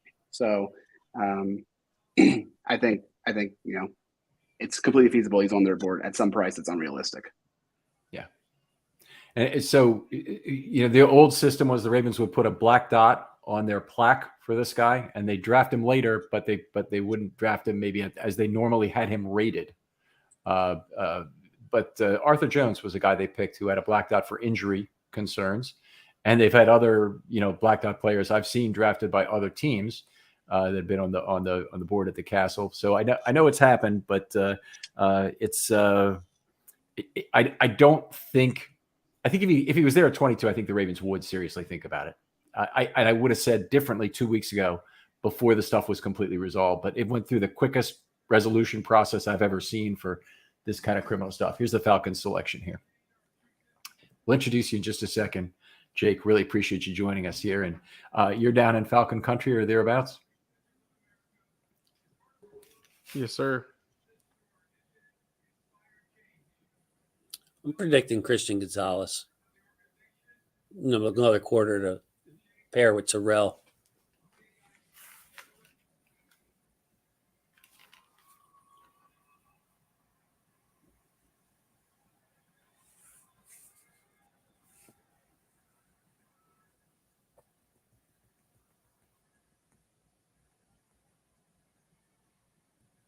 Big announcement, huh? Yep.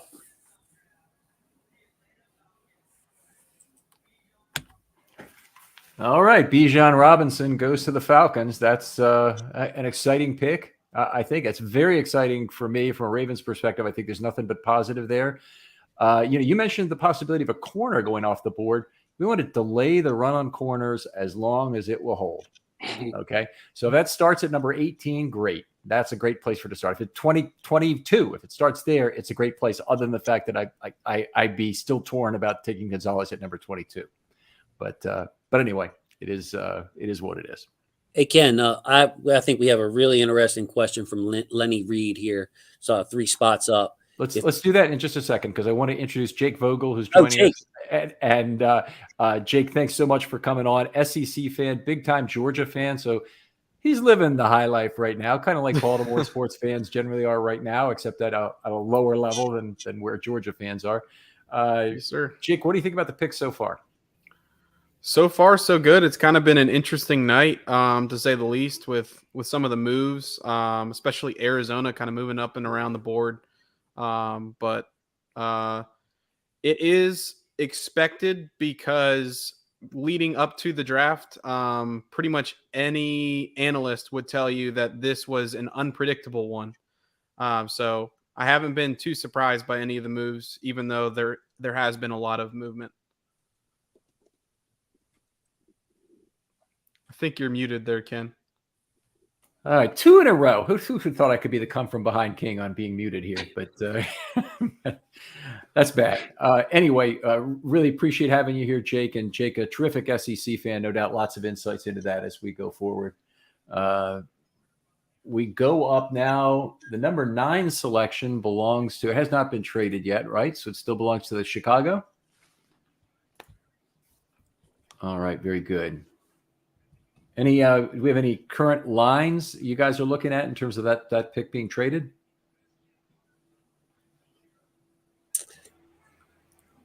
My Nope. TV said that says that it already has. I'm not going to announce who it's been traded to. My TV says it's. Oh, okay. Yeah, please don't tip picks here, including trades, I would say, Yeah. but that's okay. If it's been traded, that's fine. Yeah, I appreciate there's no line. the sorry. I was gonna say I appreciate the comment. Yeah, I am wearing a Roquan Smith jersey, of course. Ravens have had very few Georgia players pretty much in their history, and thankfully we got Roquan now for the foreseeable future. One interesting one in the draft I want to talk to you about before this first round is over, but how about it in terms of the trade? Yeah. Oh, I was going to say, as far as the question right there, Ken, from Lenny. Okay. Yeah, I have 5 corners ahead of Branch. So we've seen one of them gone, and Devin Witherspoon, Gonzalez on the board, Joey Porter Jr., Deontay Banks out of Maryland, and also Emmanuel Forbes out of Mississippi State. All 5 of those guys, I think, are solid outside corners, which is what the Ravens need the most. A proven guy. Yeah. Marcus Peters isn't coming back. And then Branch, albeit as great of a prospect as he is as a safety / corner, I would have the outside corners from a Ravens perspective over them. Absolutely. A lot of similar things. Branch is one of the greatest college football players you'll ever see. Incredible downhill player, 14 and a half tackles for loss. That's a number you see from a edge rusher who gets 12 and a half sacks, say. It's not something you ever see from a slot corner. I think he stays at slot corner in the NFL. If he were to play there, that would obviously move Hamilton back to safety. It wouldn't be a terrible thing, but the guy who loses playing time in that case is Geno Stone, who I think is too good a player to be sitting the entire year here. I want to see him play some meaningful snaps and not meaningful snaps because of injury, because he really stepped in and did a great job when Williams was out this last year. So I'm hoping for an outside corner as well. I think that's where the Ravens need to focus. How do you guys feel about it?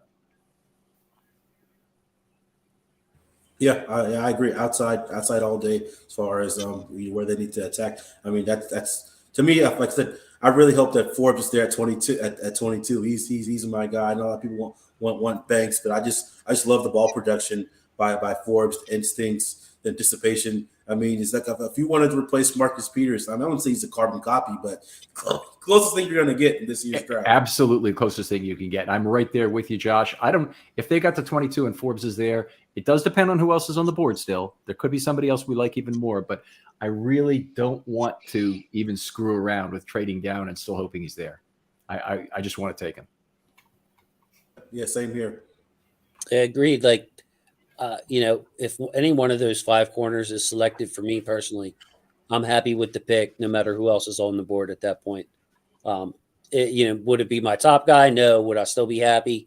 Yes, absolutely. If it's Deontay Banks, if it's Joey Porter, if it's Emmanuel Forbes, if it's Christian Gonzalez, who probably won't be there, that would be a great pick for me at number 22. All of those guys.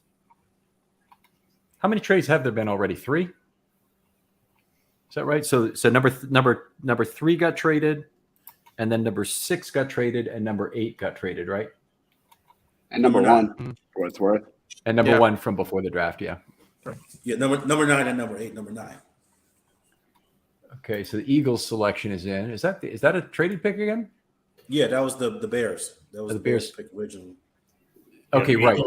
Eagles moved up. Eagles moved up 1 spot, and I think it was for next year's 4th. So basically nothing. Moved up 1 spot to the 9th. I gotta think they're going Carter here. It seems That's like my such an guess, Eagles too. move to me. They leapfrogged us for Davis last year, and now they're doing it I guess not really to the Bears.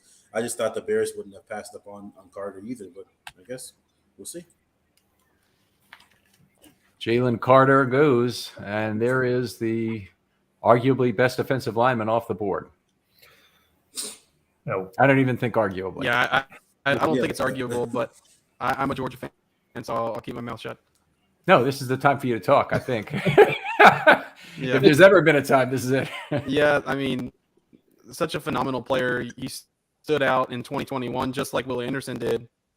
But, Carter was on the field with the other supreme talents that Georgia already had. When you're considering Jordan Davis, Trayvon Walker, who went number 1 overall because of the athletic freak that he is.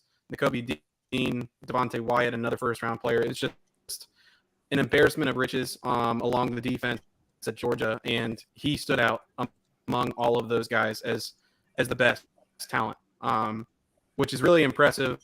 And I know that it gets challenging when you're evaluating these guys and you're saying, you know, the team is so good around him. So does that mean the player is as good? So that's the challenging part. But I think most people would agree that he was arguably the most talented player in this draft. You could talk about Bijan Robinson. That's a running back. But, you know, top 2, top 3 talented players in this entire draft. And because of the off-field issues, he fell. And the Eagles, you know, I think are going to reap the rewards for that. Man, that's crazy. If you think they lose Hargraves and then they get Carter, like, I mean, golly, like that's crazy when you think about it. Like the fact that he fell all the way down to 9, given his off-field stuff, I get it. But like the Eagles, man, they really love building through the trenches, and you can't argue with their roster construction philosophy. I personally love it. Yeah, so one thing I love about this, and I don't really feed off the emotion the way a lot of other people seem to of the NFL draft, but it's one of the great times it's okay to be a grown man and cry is right now. This, your Hall of Fame induction. Nobody wants to hear about you crying over your breakup. Nobody wants that. Nobody wants to hear about other things that may happen to you in life, but now it's all right to cry. Yeah, birth of a child, that too, and then I think weddings, certain weddings, like if you gave away your daughter or something like that. My dad was balling at my sister's wedding. We had one happen recently, unfortunately, but you lose your dog.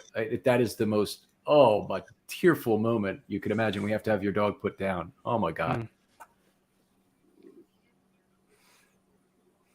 Lamar signing, you know.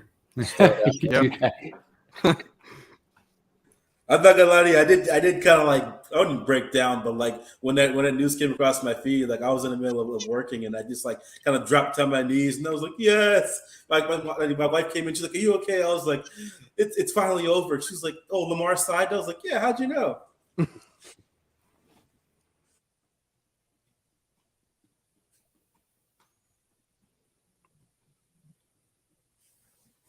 Oh yeah, like the old Jimmy V speech, man. You should cry every day, be brought to tears by your emotions every day, laugh every day, think every day, cry every day. The late, great Jimmy Valvano. Rest in peace, man. It's a good one. Ken, I think you're muted. Ken, you're muted again, man. I hope you guys can read my lips there because I'm pissed off at myself. We got that one, Ken. So Malcolm Forbes, that's what I was saying. No, it's Emmanuel Forbes. I do have mild concerns about Forbes' size, but I'll say I think he lost weight to run a little better, to jump a little better at the combine. He was about 14 pounds lower than his listed weight. He is a guy if you look at him tackle on tape, particularly his downhill tackles where he's diagnosing a play and knifing through that screen blocking, he's exceptional.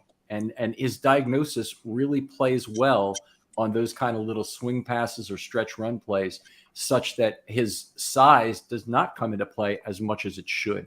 You watched him play in the SEC, Jake. What do you think? Yeah, I honestly didn't get to watch as much Forbes as I hoped, but what I did see was a player that, despite his size, was very physical. That was impressive to me. Just like you're talking about downhill tackling effort, 100% is there. Probably to a greater level than what we saw consistently from Marcus Peters on the Ravens. You know, it's college versus the NFL, and you would still see some feistiness from Peters, which you love to see. But I do think that he would, lay it all out there on the field, and his ball skills and instincts and recovery speed are just top notch. So I definitely see him as a first round corner. I know that there were some talks about him potentially sliding to the second round. I think that's that kind of talk is going away as we approach the draft today. And I could definitely see him coming off the board here in a little while. Hopefully not before Baltimore. Talking about the Forbes tackling thing. I mean, like with Peters, sometimes he'd be a willing tackler at times, but he tackles so high. He try to like wrap a guy up and throw him down. With Forbes, he really like tries to cut guys down before they get going. He tackles low. He goes for those ankles, goes for the outside leg. And I really love his like I said, aggressive and willing to tackle and be involved in run defense. You don't see that a lot from corners. All right, a lot of shoestring things or guys trying to tackle too high and end up getting carried. So I love the way his approach to tackling and playing run defense. Does have a 16.6% missed tackle rate. So it's roughly every 6 tackle he misses in college ball. That's not ideal, but I still think you put up with that for the incredible ball production you get. And, looking at his interceptions, they were all different. He undercut balls. He played deep like he was a safety on balls, but he's very much a keep his eyes in the backfield, cover 3 corner. And we have a pickup, and it's a guy that we did not expect to go this early. I don't think Darnell Wright of Tennessee goes number 10 to the Bears. That does not seem to be a particularly good 2-pick sequence for the Bears there. They got just a 5th-round pick in exchange to move up a spot. Hey, you guys. Yeah, I was high on Darnell Wright. If you remember our conversation, he made my Sweet 16, number 15 on my board, which is slanted to the Ravens. So if the Ravens needed a tackle, he would be even higher than 15 on my board. So at number 10 here, I don't see it as a ton of a reach. They obviously liked him better than Broderick Jones. I surmised with Ken that I think that he could be a left tackle. The proof is in the pudding, though, at right tackle. That's where he played. That's where he dominated. That's where Will Anderson couldn't do a darn thing against him. It was a great matchup to watch. If you want to see Darnell Wright, watch Tennessee offense, YouTube it, Tennessee offense versus Alabama defense. You can probably find it in there. I got to see the 22 of it. It's just a beautiful, beautiful performance. So Darnell Wright, lockdown right tackle, and maybe a left tackle. Maybe the Bears think he can play left. Yeah, I was just going off the first clip they showed of him on TV was against Will Anderson. I mean, if you want to get sold on Darnell Wright, that's the first thing you need to pop on. And he's a guy that I know. Michael Lombardi, former Browns GM and Raiders exec, he was like, if Will Anderson's going top 10, so does Darnell Wright, because the guy pretty much stonewalled every time they went up against each other in the SEC. And any guy that can do that against a guy who's going to be like we saw, surefire top 5 pick. Is well worth a top 15 selection in my mind. So I don't think it's a reach by the Bears. They needed offensive line help in the worst way, and it's a great for them. I know my cousin, who's a diehard Chicago Bears fan, he probably won't be jumping for joy because he's more of a flashy kind of guy. Like he likes skill player picks. But I'm going to talk him off the ledge on this one and tell him this is a better pick for you guys than taking a receiver here. Plenty of receivers available, not plenty of lockdown tackles available. That's what you tell them, Josh. Yes, sir. I want to pick up on this for a second, and Jason and Alec want to get your feeling on this, because it does feel like we're riding on a cloud right now with the Lamar signing day. A lot of the talk about Hopkins, which doesn't move the needle too much for me, but I know a lot of other people are really excited about it. But the Orioles play so far this year, and what we're seeing from that team, Alec, how about it? We've gone to some games together. Joey Ortiz got a hit and 3 RBIs tonight. The game is blacked out, so I can't have it on a screen here on MLB TV and have my TV on. But anyway, I'm missing a good game apparently. I know I've been following along. They were behind and they were ahead. I'm not sure exactly where they are right at this moment, but no, the curse of the Netherlands. By the way, Jake, your mic was blah blah blah blah when you were talking, man. So I wanted to throw that in. Yep, definitely check on that. Yeah, it seemed like a little bit of internet lag with you when you were talking. Oh, sorry about that. Okay, there you go, Alec. You're back. All right. Yeah, I was saying 9-1 the last 10 games. Just tremendous streak that they're on right now, and it's a real pain in the butt to be in our division. That's all I'll say. Well, at least they've got a more balanced schedule this year, so there'll be more likelihood they make the wild card. And I think they will. I think, based on where they are right now, it looks like they will make the wild card, and that'll at least be something. I guess if you get a wild card now with 3 divisions, how does it work? They all 3 play on the road against division winners. It's a 6. Now it can't be that. It has to be a 1 bye because you have to get down to 4 teams. So anyway, I don't even know the format of Major League Baseball playoffs anymore. That's where we are, in human history here. That I've lost it. What about it, Josh? This year, there's two buys. So Okay. 1 and 2 get buys. 3 plays 6, and 5 plays 4. So you can be a home wild card team. If they that would be the Orioles' hope, perhaps, would be to finish second to the Rays, say, Yes. be home and host the Yankees for all 3 games. Right. The lowest division lead will play, but the top 2 division will win. I haven't, because they break it all up, they still keep it as the divisions get you the key. So 1 and 2 is a division leader, even if the top 3 teams are all from the AL East. No, I understand that. Right. So that makes sense. It's the third division winner plays number 6, and then Correct. 4 plays 5. And then 4 and 5 play. Yeah. Yes. Hey, Ken, I had a question. Somebody that has the draft order up, or who's coming up next, in touch with that. Will Levis still on the board. I would like to get him off of said board because I'm wondering if teams are scared of him like I'm scared of him as far as being a bust potential. Who's in line to take Will Levis? Where are they? Isn't Tennessee one of the teams that might take him? Tennessee's on the clock now, and Right.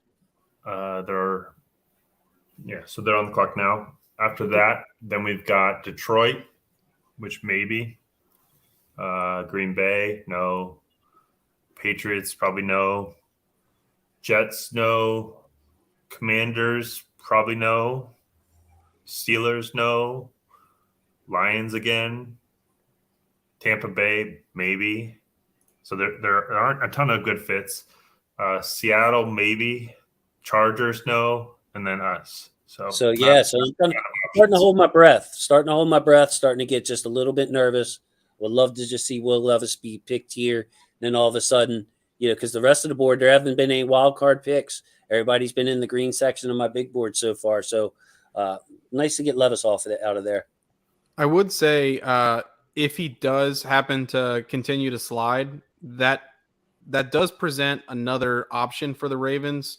If there's a team that wants to move up from the second round back into the first round, maybe not the best scenario, but possibly one where the Ravens could actually recoup some nice value. Because they're in front of Minnesota. Especially right in front of Minnesota. Right. How about Hendon Hooker providing that same value? And I would be surprised with the Titans on the clock right now that they wouldn't be feeling pressure to make it be Hooker given the in-state connection. So we got the pick is coming up. Yes, sir. All right.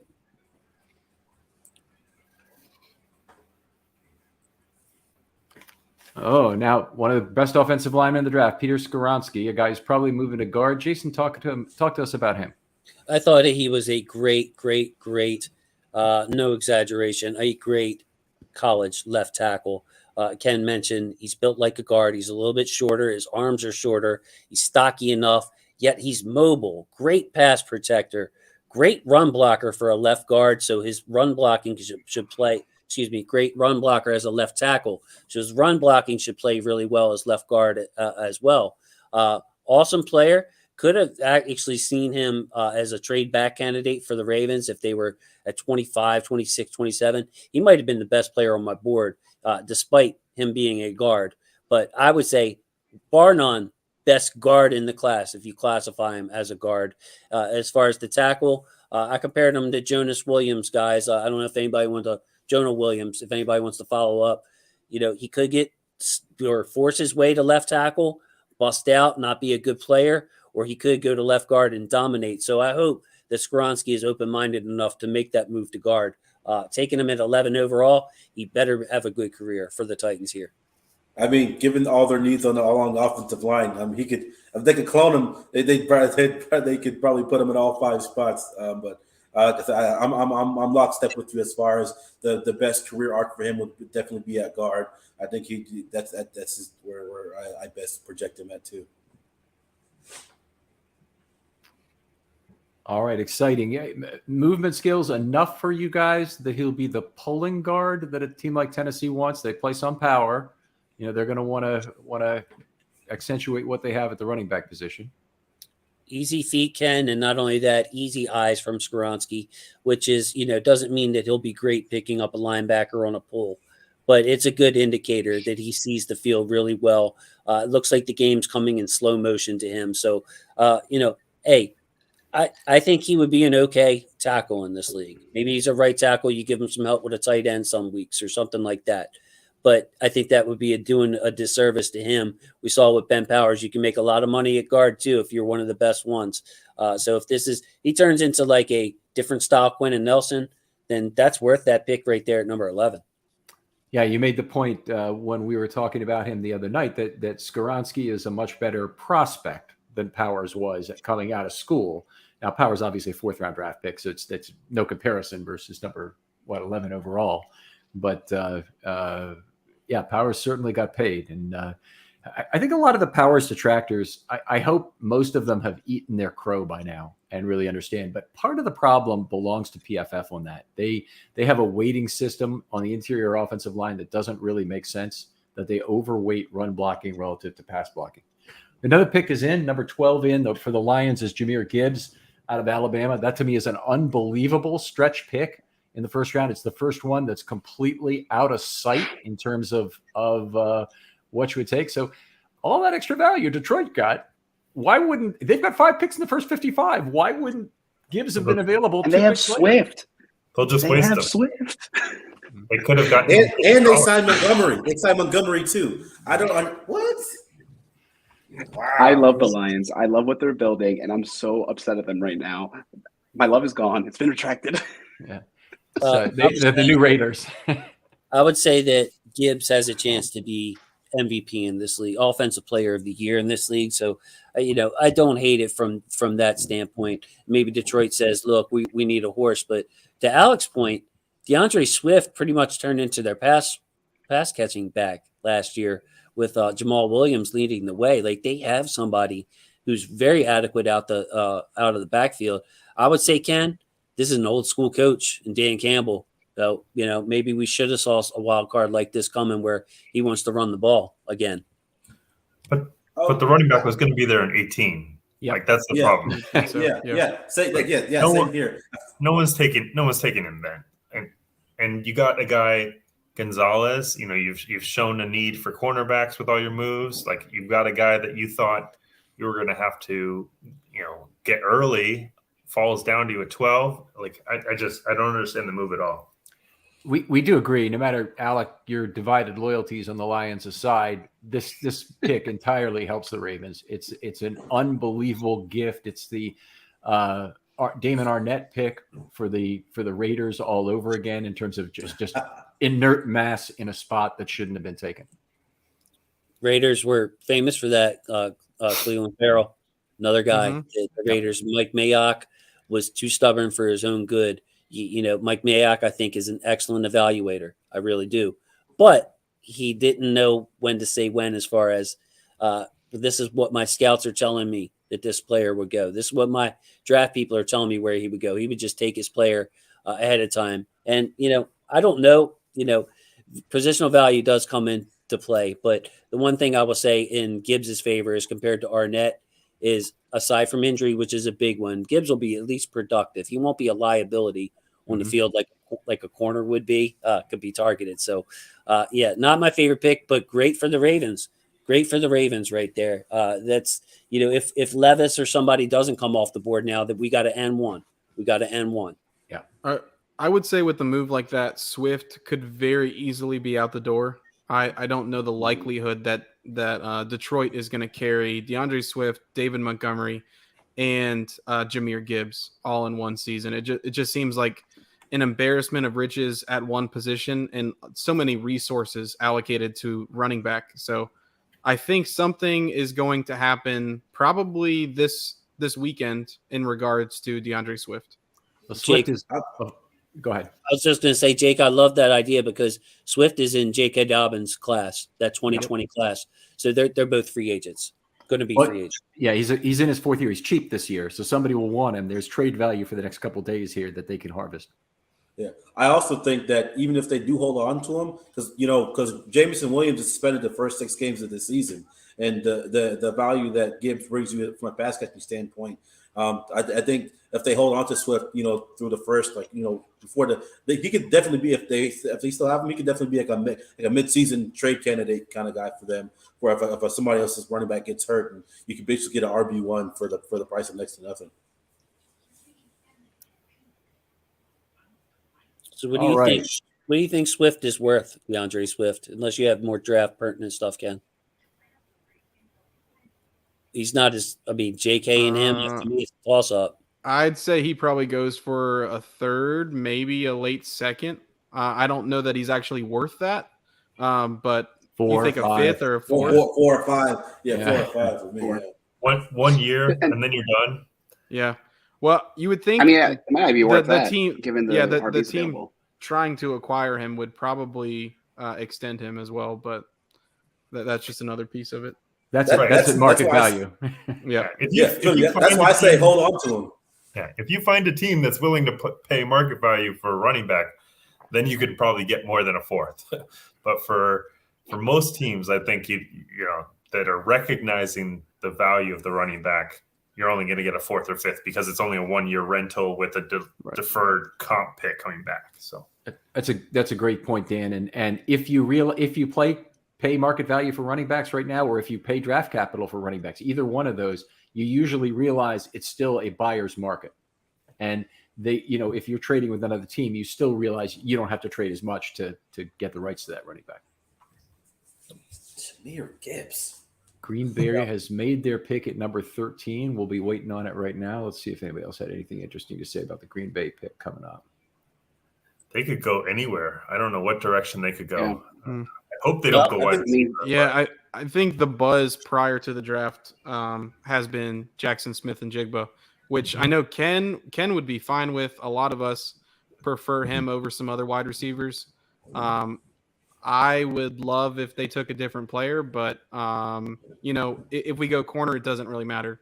But the wide receivers and the corners that don't go off the board end up helping Baltimore. Outstanding big slot. Yeah. All right, here we go.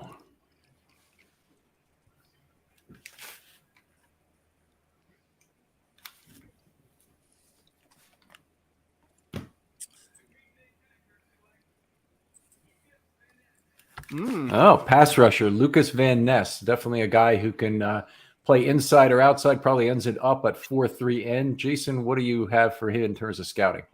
Yes, he was the next pass rusher off my board, despite being a 4-3 end. So that tells you what I think about his talent level. I even think he could slide inside. Mentioned to Ken. You're facing a team that's light on the offensive line, doesn't commit to running the ball. Maybe you can slide him into 3 tech for a series or two. Maybe it's getting late in the game and the other you're ahead by 10 points.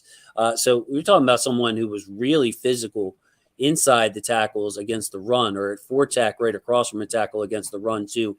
Power rusher, plenty of upside, young, had to wait his turn, didn't start right away at Iowa because you don't start right away at Iowa, but was clearly the best man on that front 4 when he was in the game. Excellent player. Long arms, very big question about functional strength with him. He has 17 bench reps, but measurables are very good. 4'58", 40, 11-inch hands, 34-inch arms.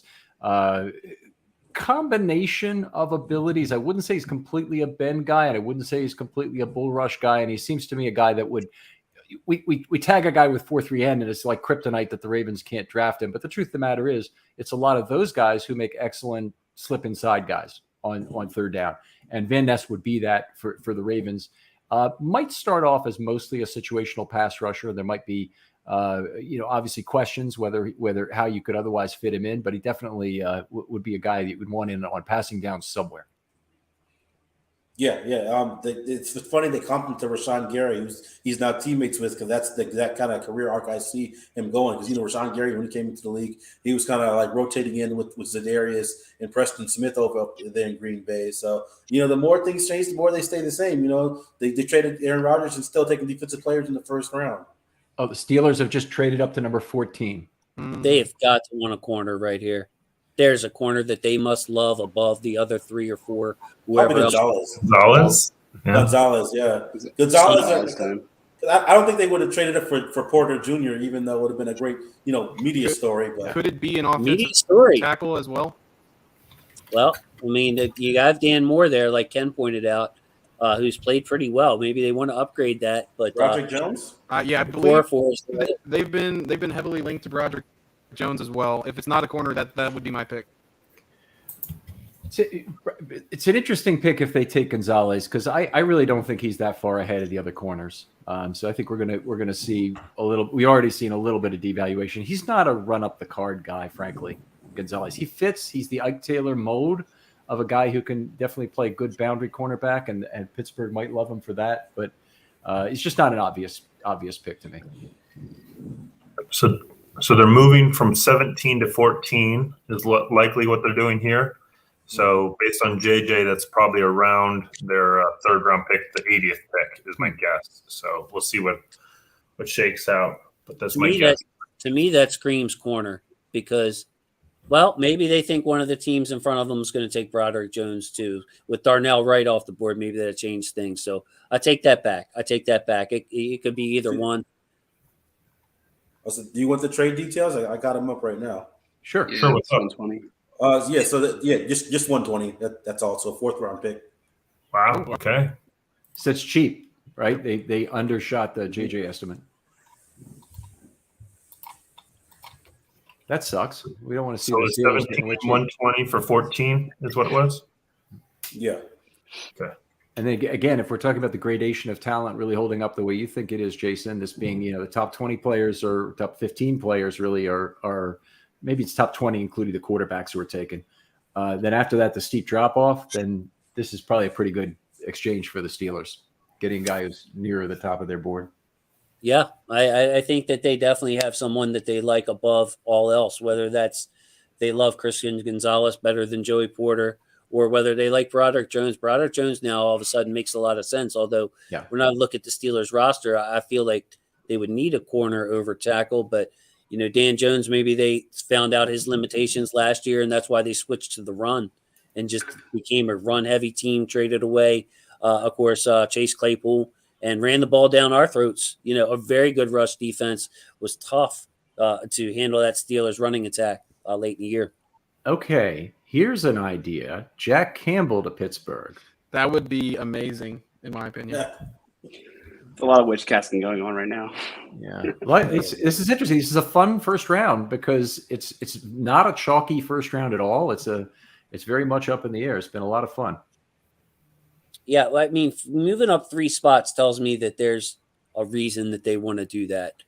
I mean, not that anytime you trade up, there's a reason, but more so they're looking at the 2 teams in front of them and saying, one of these 2 teams, I'm curious who's after them and what the teams after them would need, is going to take our guy. If they're jumping in front of the Jets, it might just be for a tackle. Mm-hmm. Because the Jets are set at corner, so it's not for a corner. And then Washington after that. There you go. Washington could be a corner, but the Jets does green tackle. Yep.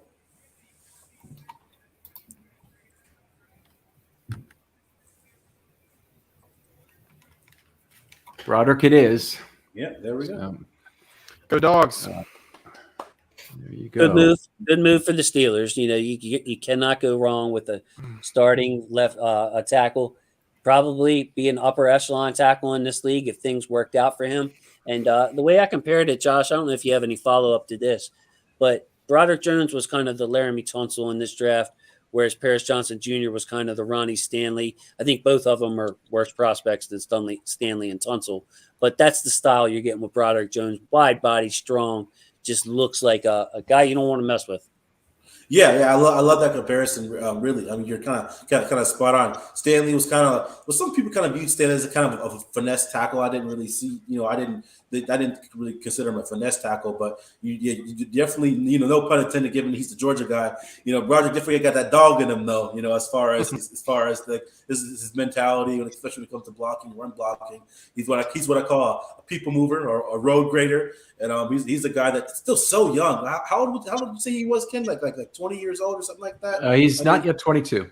Yeah. So he's a guy that has plenty of room to develop. And I hate that he's with Pittsburgh, but yeah, good for him, I guess. Bad for the Ravens, good for him. Not bad for the Ravens in the sense that they need a tackle, but So No, but it's bad to have a good left tackle in the division. yeah. There we Right. go. Ken, I wanted to bring up a thought I just had as far as those 3 tackles are now off the board fairly quickly. Okay. There is a 4th tackle. Now I actually have another tackle ahead of him, but Anton Harrison is a left tackle. He is a prototypical left tackle. You also have Jones out there as prototypical right tackle. But all of a sudden now, if somebody prioritizes a left tackle, you can see Anton Harrison jump off the board way ahead of us, way ahead of Oh, where good people point. I got one other left tackle candidate that I absolutely love, and I've heard it only talked about a little bit in terms of you guys, but I know Jake's gonna have something to say about it, and that's Darnell Washington. Currently a tight end, but an obvious left tackle conversion, given his length, his size, his bruteness. I just love him as converting to tackle. Yeah, I mean, I think he's a phenomenal player. Definitely could see him coming off in the first round. If not that, then he'll be a second round pick as a tight end. It's quite a project to move a player to a new position, but he has all of the tools that you're talking about in order to make that conversion. I'm just not sure how many teams are going to see it that way and convince him to move to tackle, even though it probably would be the best move for his career as long as he could make it happen. Monetarily, it's an easy call for him to make. Yeah. Exactly. But Yeah. I think he'll be a very fine tight end. I love him. I think Darnell Washington, best blocker in the draft. Easy. I give him Gronk, Kittle type grades in blocking. That good, that dominant. Like you don't see it. It's not just his willingness; it's his sheer size and his commitment to it, his technique in it. Darnell Washington can move you from any position. Financially, it'd be better for him to be a tackle, but man, it'd be tempting to have him, kind of like maybe masquerade as both. Like I don't even know. He gives you so many options. I actually had Darnell Washington number 2 on my board. I had a Michael Mayer because if the Ravens were going to go get a tight end, which they weren't, but if they were, give me that blocker to complement Andrews, Likely, and Charlie Kolar. Yeah, I said. Go ahead. Go ahead. No, please finish this. I said the same thing. During mock draft season this year, it's like if the Ravens are going to draft a tight end, which most fans would absolutely hate, the idea would be to take a player in Washington's mold, somebody that's a true blocker, can completely change the game as far as the running scheme that you have.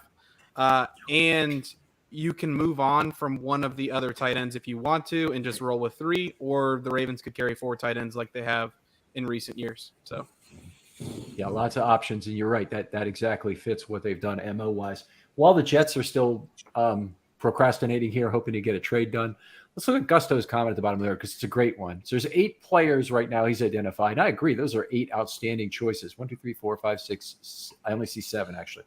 Nolan Smith, Gonzalez, Banks, JPJ, Forbes, JSN, Addison, and Zay. Okay, Yes. So that's 8. I would be excited about getting one of those. So we're at that point in the draft where the Ravens have guaranteed themselves a pretty damn good player if they stay put.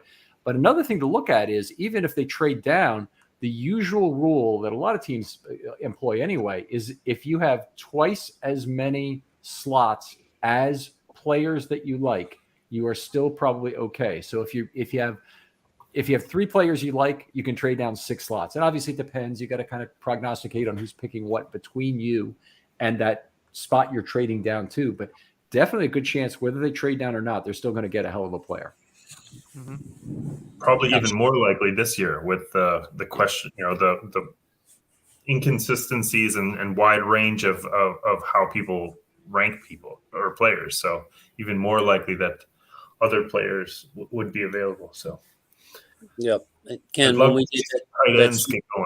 So, excuse me. Say, Ken, when we did that Sweet 16, I had some people ask me why you picked 16. Shoot, 16 might be conservative if you pick 22.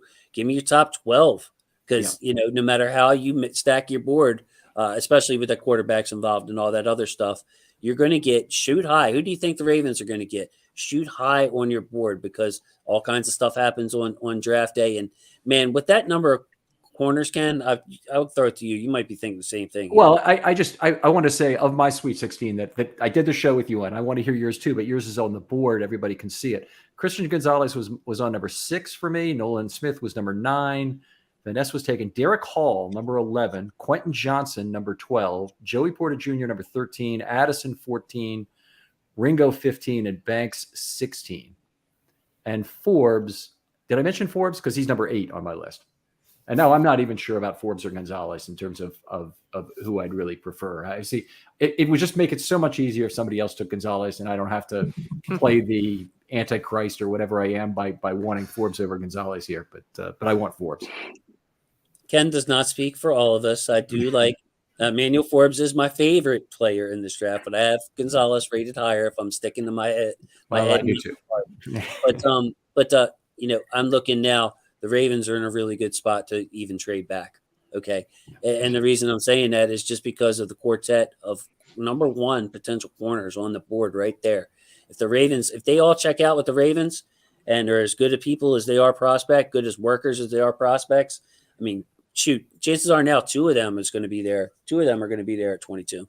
Okay, here's my question. This is to both Dan and Alec, and it is if the Ravens are going to trade back, and we have until after this Jets pick is in here, at least to think about this, and then we'll talk about it again.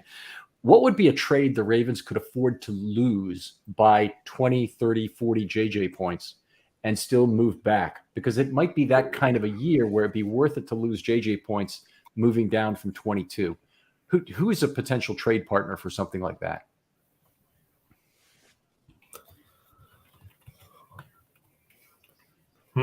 That's a good one. I'll have to look. You got until the Jets pick anyway, so you got time to think about it. And we'll probably get excited about this pick because it'll be somebody else. Obviously, it almost certainly is somebody in that 8. If it's not in that 8, it's even that much more exciting if it's Levis or somebody like that. Yeah, you know what? It's funny. You can actually do a perfect trade with Pittsburgh. They have 190, which is the 80th pick, and they also have 32, which is 590. So there's that. But I think a lot of it depends how far you want to drop back. Like, there are all sorts of different combinations you can make, right? But if you want to drop back, and especially if you extend it to 2 picks for 2 instead of just 2 picks for 1. Now, the Ravens will want to pick up net picks, but if 2 for 2, you can almost get it scaled just about wherever you want. That was with the Giants too. Is the Giants the lowest the Ravens can draft in the first round while staying in there and ending up with similar value? Just 3 pick back. I think so. I don't know if it's the lowest, but it's. I think they still get somebody they want. Maybe Philadelphia. Let me see what they got.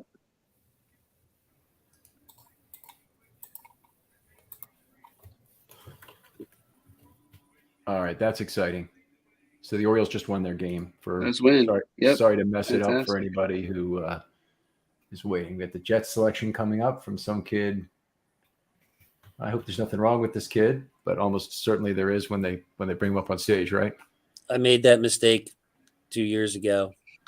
Ken, I was like, "Come on, man, buddy, spit it out!" And then they put up all the. I had to apologize. Ask for forgiveness. But yeah, sharp looking kid, man. Got the Jets green. Yeah, he is a Make-A-Wish child. Looks great. Prayers up to Kyle.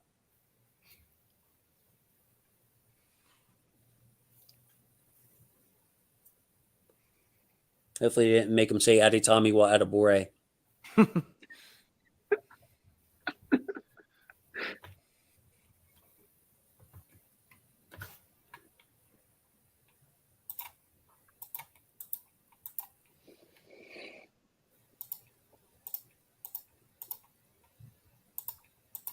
We got a Blue Jays fan, Logan Frazier, in the house.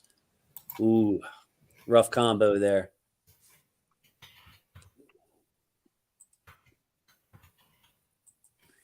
Can you mute? Looks like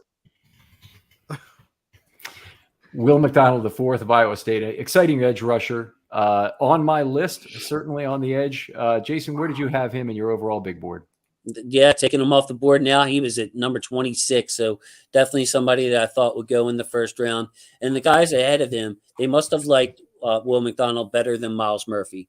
So that's really what you have to look at on the edge rusher list right now. Nolan Smith still on the board. He's a 3-4 outside linebacker, a Sam. Keon White profiles as a great Sam despite his size at 280-some pounds. Just a monster in coverage.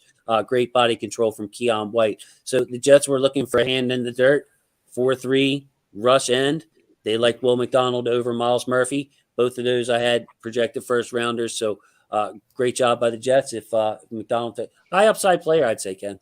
Yeah, I agree. I liked him. He was 7th on my edge list. It's just a little surprising he goes this early. Miles Murphy was 9th on my edge list, so I'm actually expecting him to be I know everybody maps him to Terrell Suggs and thinks about him as being the greatest guy through contact, but to me he was just a little bit behind some of these other guys on the edge for the they're available in this draft.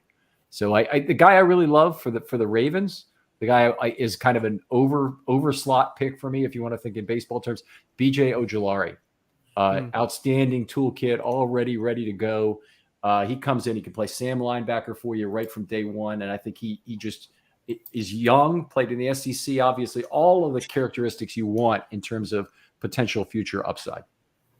Yeah, that's a player I'm quite familiar with. His brother, Azeez Ojulari, that you would know on the Giants. A player I really liked out of Georgia. But BJ has a lot of polish to his game that you really appreciate, especially when we haven't had the best pass rushers in terms of that nuance.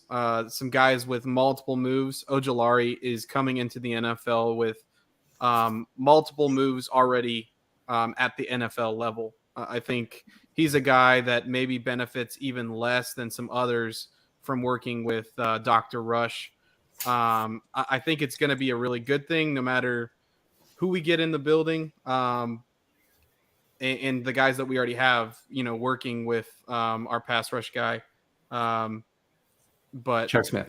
Yeah, Chuck Smith. But man, it's exciting to talk about a guy like Ojulari. I want to address John Tabor's question here while we can. Do the Ravens need a Sam more than a rush? Big time, in my view. Owe had been a rush and really needs to be on the side with the uncovered tackle where he's going directly, naked tackle, if you want to call it that. But he goes up directly against the tackle who doesn't have obvious help. He can still get it from running back, but basically he uses his athleticism to make that tackle make a mistake, and he can second move him. And that's the best place for Owe. Moving him to Sam when the Ravens needed him there before Bowser was ready this last year, I think really hurt him. And he still put up pretty good pressure numbers for the year. I'm very positive on how Owe is going to come out. Ajabo also, pure rush linebacker, needs to be opposite the naked tackle. You don't want him with coverage responsibilities. You still drop occasionally, but you don't really want him with much in the way of coverage responsibilities. So that's why I'm so high on getting a Sam and why I put the Sams higher on my own edge board, because it's a Ravens-centric board. Yeah. Yeah. Okay, go ahead. Good, Josh.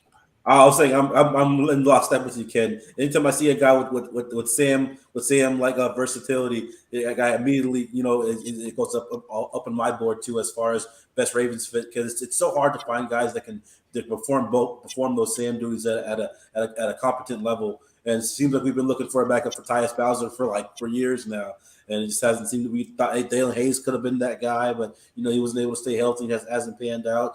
And they're just so hard to find. I wouldn't say it's easy to find a good, a rush end, but there are a lot of guys who fit that profile more so than the Sam profile. So when you could find a guy like that, that's why I'm a little afraid. Like if Nolan Smith is still there at 22, I'm afraid they might pass up Forbes and take a guy like Nolan Smith just because of their philosophy, and he might be their BPA. So who knows? I want to remind people in comments one more time: no pick tipping. Okay, please don't do it. We're all watching this together, and a lot of the fun of this is us having our own organic reactions together. So if you're watching 3 picks ahead and you've seen something, please don't put it in the comments. I was going to say, I wanted to paint the other side for a second when it comes to the overall linebacker. I'm more open-minded. I just want the best player, really. I'm not as confident in OA being able to produce a pass rush and turn it into sacks, turnovers as Ken is, because I have yet to see him threaten the edge with his speed, because his get off is just bad. It's bad. So if you're second full second late off the snap, it's tough to stress offensive tackles, no matter if you run a 4-3 or not.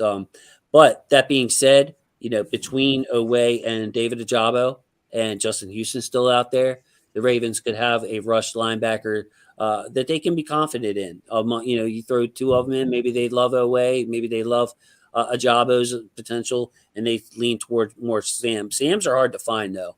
Mm-hmm. Having somebody that can set talk about set the edge is another part of that that I'm not sure if you guys elaborated on, but that's your strong side. That's the right side of an offense. Man, it's just an important job to be able to cover, to provide pass rush, and to stop the run. So you need a complete guy. Big believer in Nolan Smith. There's a world where he's the best player on my board, and if we took him, I'd be happy no matter who else is left at this point. Commander's selection is in right now. Come on, quarterback.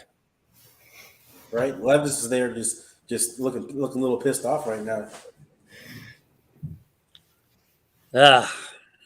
Emmanuel Forbes is off the board at number 16 to Washington. Not incredibly surprising, just very frustrating because he was my guy. So Forbes ends up going ahead of Gonzalez. Not a bad pick in my opinion. Not a bad pick at all. At this point, I'm not even running to the podium on the Gonzalez versus Porter card. But if the clock runs out, I'll put it up. But I'm not even running to the podium with that card.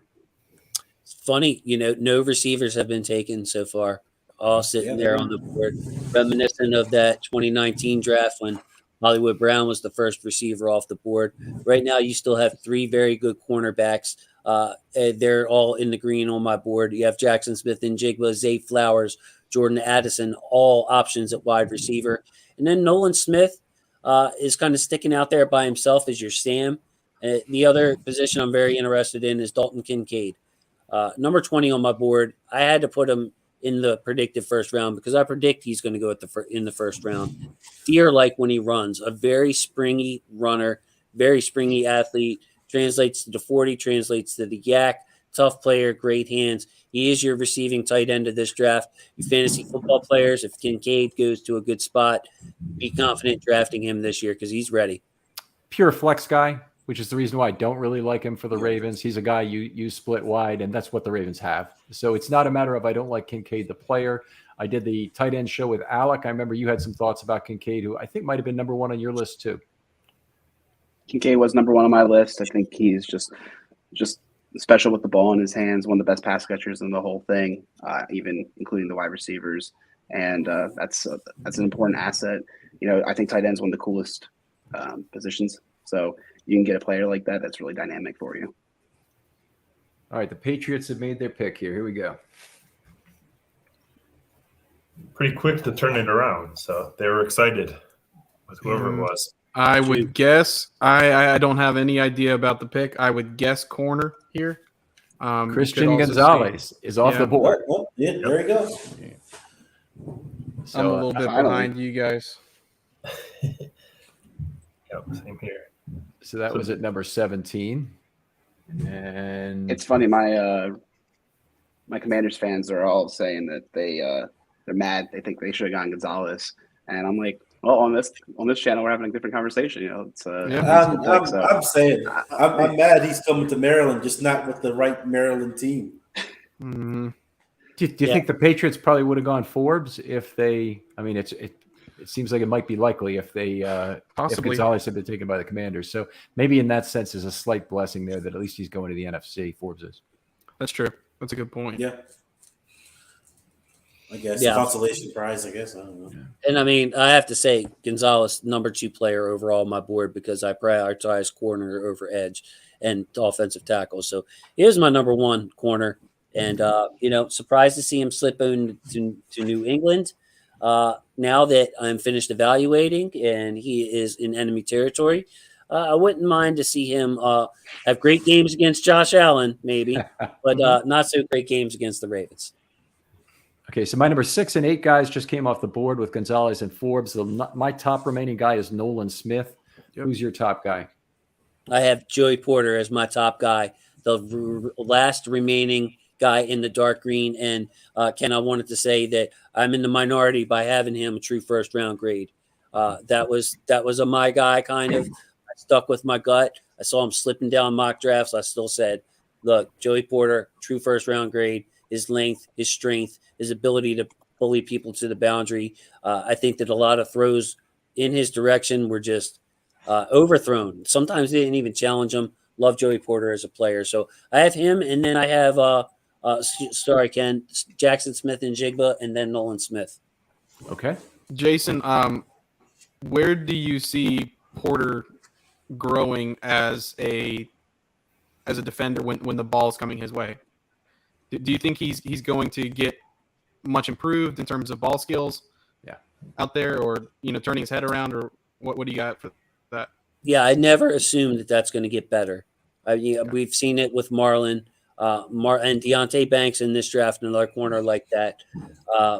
You take small steps, Jake, I think, and it gets easier and easier, but you never turn into Emmanuel Forbes. But if I'm looking at Porter, I think he could play X. He can match up against the X receiver all day, which is so valuable, so valuable, even more so than a zone corner on the left side. So, I stick by it. If anything happened to Marlon, we'd be in big trouble, big trouble. Yes, having that versatility is great. Go ahead, Dan. So I want to ask you guys: are there only 2 cornerbacks that you have that you would go for at 22? Porter. Porter, Ringo, and Banks are all guys that I would still be on my list. Yeah, of the top I'm 16. I'm a 2 guy. I don't like Ringo as much. So yeah, 2.5. Got it. It'll be interesting. I like Ringo, just not at 22. Like if it was like a trade back thing, I wouldn't mind getting Ringo. It's just at 22. I'd rather, if they were going to go corner Porter or Banks. Yeah, I guess the wide receiver. I like the 2 wide receivers who I had a tough time just deciding between are not in Jigba, because I think he's more of a big slot player, and we can talk a little bit about he approaches. But I like Quentin Johnson a little better because he's a pure X receiver. He's got some issues that he can resolve and get better at. So far, he's been kind of a low catch rate player, catching a lot of deep balls, which is nice. He could run more of the route tree and catch in a kind of a wider perimeter around his body in terms of that. But Jordan Addison is another Bateman, another guy who runs the full route tree, the best wiggle in the entire draft for a wide receiver. And he'd probably be a guy, if he weren't such a comp for Bateman, and I wasn't thinking the offense was going to be built around Bateman, I might want him as my top wide receiver. And did you what I've heard him mocked not mocked, compared to Bateman a lot, but my whole thing is like about that. Like if we really want to, what's wrong with having multiple receivers that can run every route in the route tree? You know, like you should want that. You should want that guys that are just square pegs and round holes, but a guy who's going to be that universal remote that you can that can plug into the offense and run any route. So I wouldn't hate the Addison pick there. It's more guys who know how to separate, more guys that can run every route tree, one guys that can be on the field no matter the down and distance. So I wouldn't hate the Addison pick at all. I agree with you there. He takes the Z role if that's true. I don't know where where Beckham ends up. I think Beckham is probably fairly versatile in terms of whether he could play in the slot or on the outside. And Jigba has, and some other players in this draft have made their money so far, made their money in the first round draft grade that they have in terms of being guys who were big slots. And that's what I think the Ravens need to try and stay away from, unless they're sure that skill set maps to the outside as well, because that's where the Ravens need more help. They don't need another big slot with that enormous glut of talent they have at tight end. The last thing you want to be doing is throwing a tarpaulin over that and restricting those snap counts. Totally agree. True. It's just there's only one X in this draft, and he's the most inconsistent receiver in the draft, so it's tough. It's just a really tough. I would love, I discount his arm length. I don't care in his height because he doesn't use it. It's like you're going to draft him to run routes, to get open underneath, and to make yak, unless he can, like what Jake was saying, really improve his ball skills downfield and actually jump for the ball, like extend for the ball. I mean, he does jump, but he doesn't extend. It's tough. It's tough, man. Like Quentin Johnson, toughest evaluation on my draft board as far as where the heck do I put this guy? I'm with you on some of that. Here's my thing. It's a lot easier for me to forgive long arms that have not yet gotten it together for short arms that have almost no chance to evolve to the next level at the position they're projected at. And that's why I'm a big fan of arm length at a lot of position. Outside pass rushers, offensive tackles. It's just a skill you can't teach. It's like being 6'6" or being 6'8". You can't teach. There's a certain amount of that I can't forgive. At least with him, there is a chance. Now, it didn't work out for Clarence Moore, and it didn't work out for Tommy Streeter, and it didn't work out for some other guys in Ravens draft picks in their history. Brashad Perriman, you could maybe put in that group as well. I just think it has a chance to work out for Quentin Johnson. You are taking a chance, and honestly, if my biggest fear would be I don't trust the Ravens to develop a wide receiver. That would be my big fear, and that's what you're saying. I think when you say this guy's got alligator arms, and I can't fix it. Yeah. It just depends what they want. Like, a guy, Zay Flowers, for instance, my confidence in him being able to play Z, very high. I think he might even be an X receiver because he's so darn quick. And, of course, he's short, but he's stocky as heck. But a guy you can move around all over the place and runs routes with urgency. I love Zay Flowers. Jordan Addison, I think, would be a good pick. Quite frankly, this would be a good time to trade back if you're looking for a wide receiver. You still have Jalen Hyatt, and who knows what teams think about Quentin Johnson. Love Jalen Hyatt. Yeah, there's a lot of good fits here at receiver for the Ravens if that's where they want to go. All right, the Lions have definitely have their pick. Go ahead again.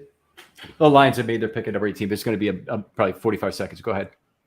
Okay, I was just going to say, you're definitely going to have to pick of the litter at receiver there. But I just wanted to pick your guys' opinion on, given the recent additions that the Ravens have made on the coaching staff with Monken and with Williams and now with Greg Lewis this offseason, you kind of feel like that the tide might shift as far as the Ravens' inability to draft and develop receivers might change over the next few years?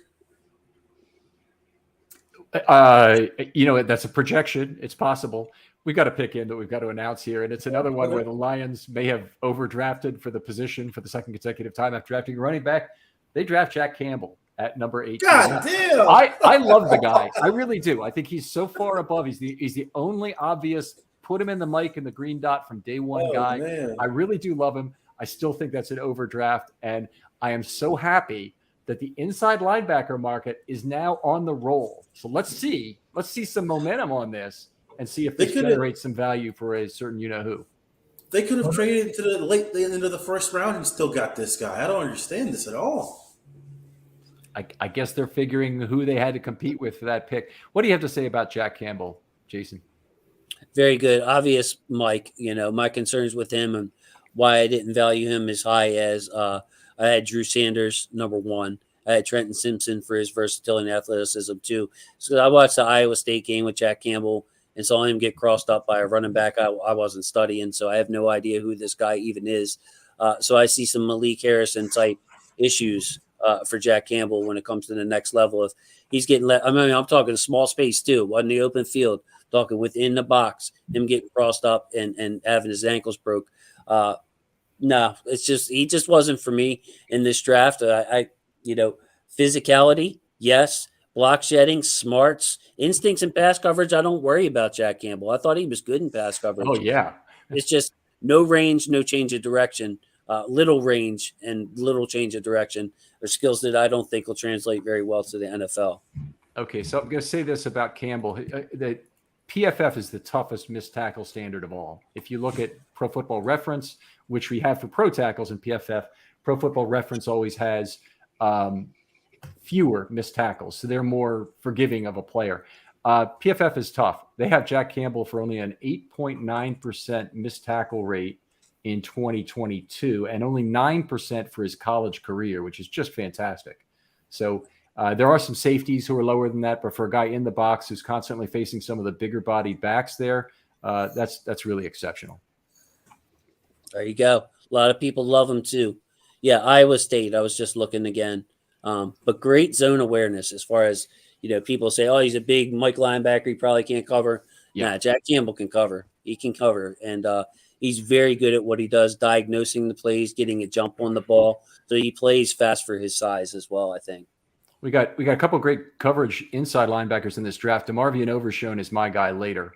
Just as unbelievable drop radius. But Campbell, I saw a lot of that too. Drops very deep into level 2. One of the things when I talk about players like not understanding what's going on behind them, one of the things they do is they tend to take fairly shallow drops and stay closer to the line of scrimmage a lot of the time and take themselves out of a position to make a play on a ball over them. So Campbell, obviously in part he's a hulking size at 6'5" for an inside linebacker, but also, creates a big obstacle for a quarterback with that. Something we saw from Hamilton last year in zone coverage. It was really a value for the Ravens.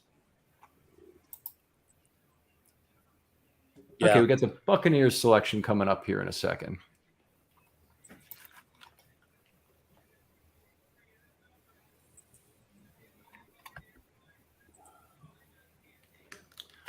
Oh, and interior defensive lineman Kalijah Cansey goes next. I know you were high on him, Jason.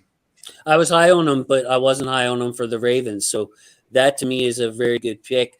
Kalijah Cansey, a 4-3 player only, probably will never be able to 2-gap. Let me pull up his arm length, but I want to say it's even like less than 31 inches, 30.58 inches. That is extremely short. Getting pushed around as an undersized defensive tackle. So not the Ravens style, but what he does do is get after the quarterback with quickness and a variety of moves.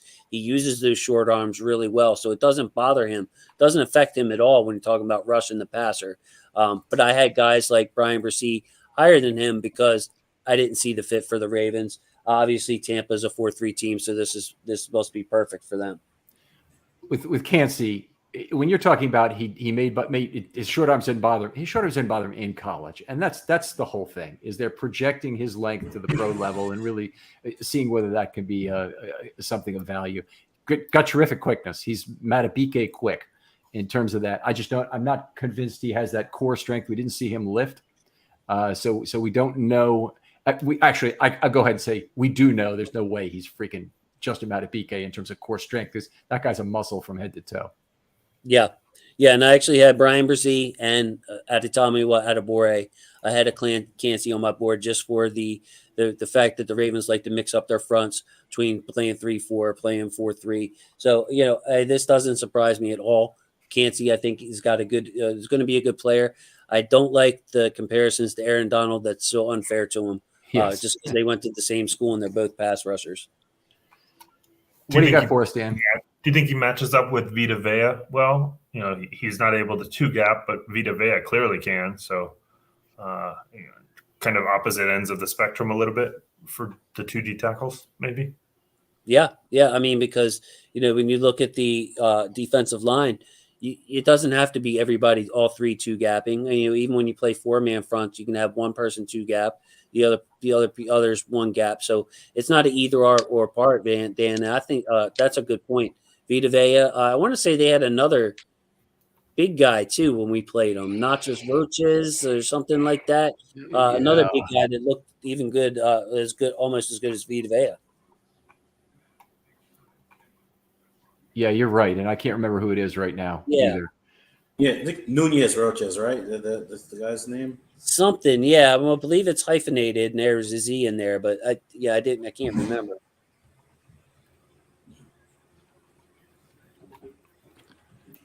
We're getting pretty close. What do you guys think is going to be the pick? So I'll throw one thing out there. The ESPN, they've got a percentage on what the pick will be for 22. 13% chance it'd be Will Levis, which obviously means a trade. So 13% chance that we trade back for a quarterback that jumps in front of the Vikings for a quarterback. Who are the other players there? Because some of those are good, might be obvious trade backs also. Who else is on there? JSN, Nolan Smith, Joey Porter, Zay Flowers, Banks, Kincaid. The typical cast basically is after. Well, Kincaid is a trade back. Is he a significant percentage? 2, 3, 4%? Where are you?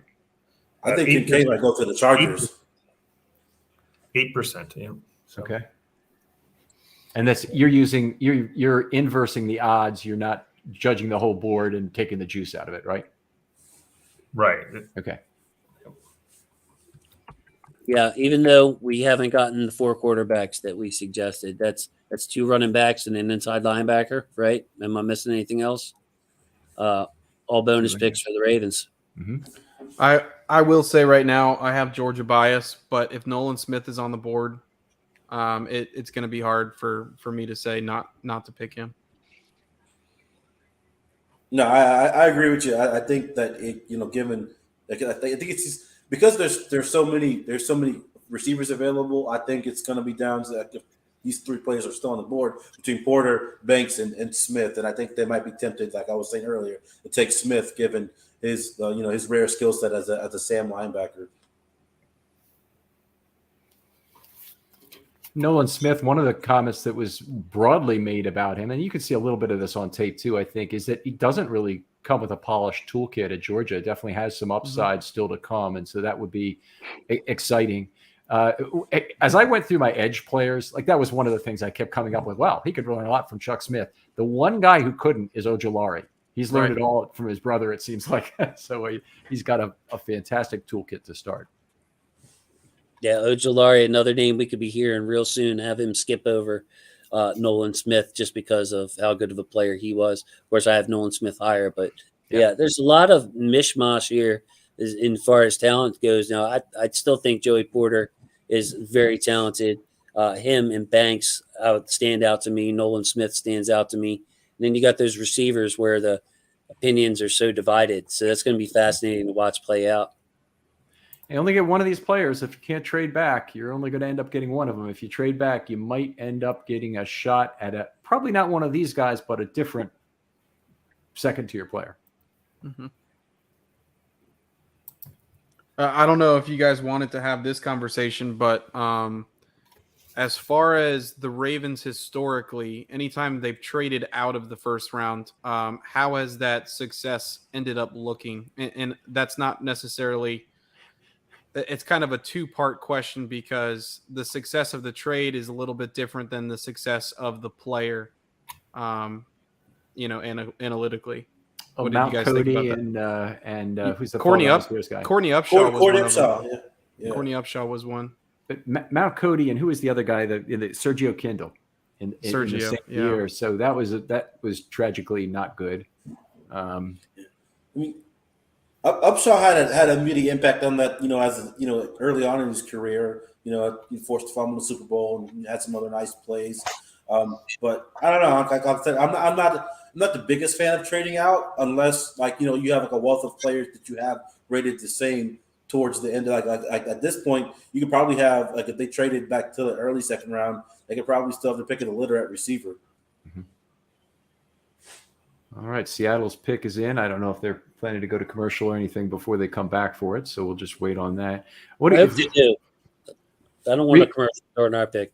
Okay, reasonable chance of a quarterback being taken here. Is Will Levis at 20 a reasonable pick still for Seattle? Possibly. I would say it's not a corner. I would definitely say that. They took their whole clock. I don't see a quarterback if you take the whole clock. Right. Yeah. So, and it would be Levis and Hooker are both available. They just signed Geno Smith for 3 years, right? Yes. The structure of the contract, I believe, is more like 1 to 2 years. Okay. Of him actually being there. So a lot less upfront guarantees that they can still get out of. Yeah. Yep. So, Minnesota is possibly looking for a quarterback as well, right, to replace Kirk Cousins. Yes. Yes. There's a chance that even if Levis is on the board before us, somebody might want to trade to get ahead of them. So, I think that with the scenario Jake pointed out earlier, if Levis is on the board, it could actually benefit the Ravens. Sure, that's becoming more and more real after this pick. We'll have to see. Does it become an even more valuable pick if it's just down to Hooker instead of Levis? Or is he a grade down for you such that, I mean, he's older, that's certainly true, and that's not enticing to start with. But we're getting down to the kind of range where it's not too bad to get a one contract quarterback. You don't want to draft a guy like that at number 2 or number 3 overall, but if you're drafting at this point, it doesn't seem that bad. Yeah, especially if you got Geno Smith to hold the fort down while Hooker's ACL heals. Yeah, and I think the point you're also making is that 5th-year option for Hooker is that much more valuable rather than making him a 2nd-round pick. Definitely a quarterback, I would say that. Yep. Gives you effectively 7 years of team control, as we've just seen here, and used effectively with Lamar Jackson. Whether, I don't want to get in an argument over this, obviously, but the Ravens did a good job in terms of making sure they had Lamar Jackson controlled for additional time. All right, this is a lot of kids on the field. That knee injury can't be serious enough to have her picking, not just for that. Punt, pass, and kick? What are we hearing here? Flag football. Okay.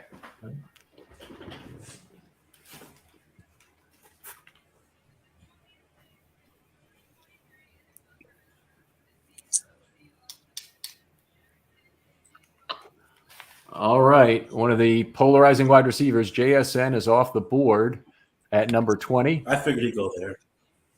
First, Go ahead. just going to say he wasn't my first receiver, but I understand why a lot of people like him. He's a big slot player, incredible 3-cone, incredible shuttle. It's not like you can't always find value in a guy like this. It's just he wasn't quite the perfect fit for the Ravens with who they usually have played in the slot and where the talent of this team, frankly, is primarily focused right now with that tight end group. So I didn't love him for that reason. If another team may figure that he can go wherever he wants on the field and play effectively there. He certainly has the size for it. Yeah, that's the main. Go ahead, Josh. I was saying, for all the reasons you listed, Ken, is the exact reason why I think he's the perfect fit for the Seahawks. They have their outside receivers locked down with Lockett and with Metcalf, and that Dwayne Eskridge thing hasn't worked out yet. So I think getting a guy like JSN who can be that power slot for that offense makes perfect sense, and didn't make much sense for the Ravens. I know he kind of meets the size threshold at 6'1" and just under 200 pounds, but just given his playing style and where he's best suited at, it makes perfect sense for Seattle, not for the Ravens. And I'm kind of glad he's off the board, so they're not tempted to make that selection at 22. Yeah, I'm opposite of Josh on like almost all of that. First of all, Tyler Lockett works out of the slot most of the time. Secondly, JSN, if you run routes like he does, you can play Z. You can play Z at this level. Just innate route running skills. You don't have to threaten them deep. You can be we saw it here in Baltimore with Anquan Bolden.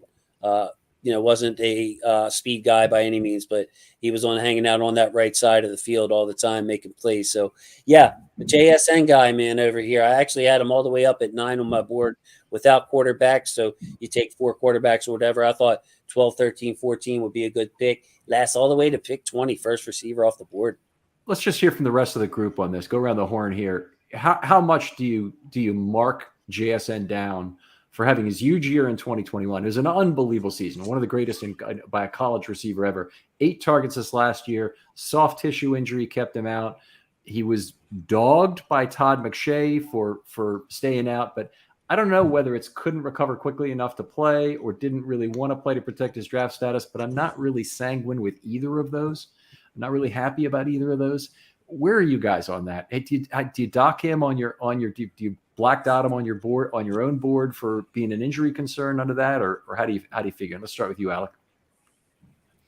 I mean, it definitely was a concern of mine. It definitely was earlier on too, but as I looked at the class more and more, he still became my wide receiver 1. It's a weaker class though. I think in a stronger class, I would have had him higher, and I think it shows by him going at 20 that just where everyone's at with this wide receiver class. How about you, Dan? Yeah, same thing. I don't think it's a complete black dot, get him off your board, but it definitely puts him down.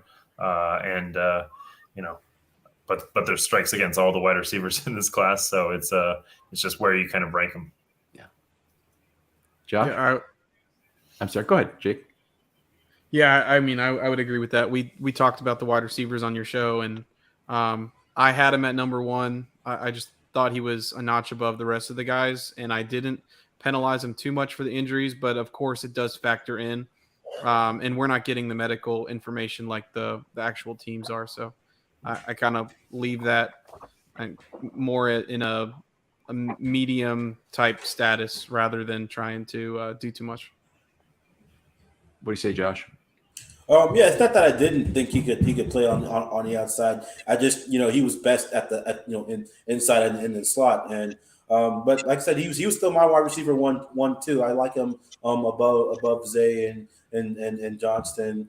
And I kind of have him like I have him 1A and Addison as 1B. I just I really love Addison's complete skill set from that standpoint. Okay, what I'll say is if anybody hears that the Ravens pick has been traded here, it's okay to say it, but not until the Chargers pick is announced. Okay, so it may be that the Ravens have already traded this pick because we're behind on the picks being announced, but we really don't want to hear it until this. But very exciting point, obviously, here, the Chargers picking the last team that'll pick before the Ravens, and their selection is in. And we've got some entire entourage moving to the front here, it looks like. That's JSN Oh, celebrating. that's JSN. Okay. Yeah, 12 over there. I'm hoping a tight end. Yeah. Kincaid for me would be my ideal pick for them. For us. No, for them, for the Chargers. They really miss Hunter Henry since he went and signed with the Patriots. So they've kind of been looking for that pass catching tight end since he left. So if you look back at this so far, in terms of the guys who could have been there at 22, the only one I'm super upset about right now is Emmanuel Forbes. Same here. Yeah, it's the only one that I'm just absolutely distraught over. But other than that, I think I'm pretty much okay. And would you add JSN to that list, Jason, or was he close enough that you might not have taken him at 22, given the other players are still out there? Oh, he would have been close. He would have been close and in consideration for me, even as a big JSN fan. But I still think, regardless of that, Ken, the Ravens are in as good a shape as you can imagine here, especially if Dalton Kincaid goes off the board. I mean, Will Levis hasn't even been picked yet. We're still looking at Joey Porter Jr., Nolan Smith, Zay Flowers, Deontay Banks, Jordan Addison, among others, sitting there for the Ravens. So, I mean, I think if you told fans, hey, all 5 of these would be available, or 4 of them, or 4, whoever your 4 favorites are, they would have took that in a heartbeat. I'm sorry, I'm a little behind on comments here, so I'm going to try and get a few of these. Got all right, we got to pick in Ken, exciting one. Oh, Quentin Johnson off the board, another wide receiver. So we might have a run on wide receivers here at number 21. I mean, I think we've said already some things about Quentin Johnson. I love him as the real X in this class. You don't love him as an inconsistent pass catcher and having kind of alligator arms. Does that summarize it? Not alligator arms as much as not being able to track the ball, locate it quickly enough, and jump up and extend to go get it. I don't see fear. I think alligator arms suggest fear. It's more of his late picking up the ball and ball tracking that I am not a fan of. He gives me Perriman vibes. Gives me Boykin vibes. Major. I would say something about him that is special, though, is his yards after catch ability for being a larger wide receiver. That's something you do not see very often, and definitely a reason why the Chargers are taking him here. All right, so he's a yak monster. Do we have any information that the Ravens have traded this pick, or are they on the clock right now, as far as we know? I saw that they were on the clock. Okay. I'm refreshing everything, trying to find out. So curious. Right. Okay. So if we don't, I think if it's a wide receiver, I'd like to see Addison. If it's a cornerback, my guy, I think at this point would have to be Porter, and Nolan Smith would be the edge. Yep.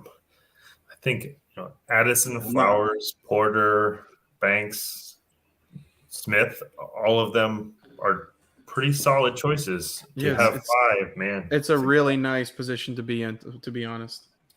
So it'd be great if they could trade down about 4 slots right now. Yeah, I was just about to say that. I think it's even like 3 or 4 would be fine with me. If they're all pretty equal, if they're all pretty equal in their eyes, and well, you can add another pick. Yeah. If you're sitting at number 26 and you say, "Hey, we're going to get 4/5 chance or whatever, a high percentage chance we get one of those 4 guys too," we're not going to trade down for that. We're not going to trade up for that. But you got to have the same needs the Ravens do and need edge, wide receiver, corner to make it as good as juicy a group. Right. That's where the quarterback maybe comes into play, Ken. Yeah. Or Dalton Kincaid or somebody that they really love, the tight end. All right. Yes. 5 minutes to go. This is great because, again, I just want to say, you say, hey, Porter and Banks are both sitting there. Flowers and Addison are both sitting there. Nolan Smith is sitting there. I mean, I think that, a month ago, 2 weeks ago, last week, you would say, sign me up. I will take that right there.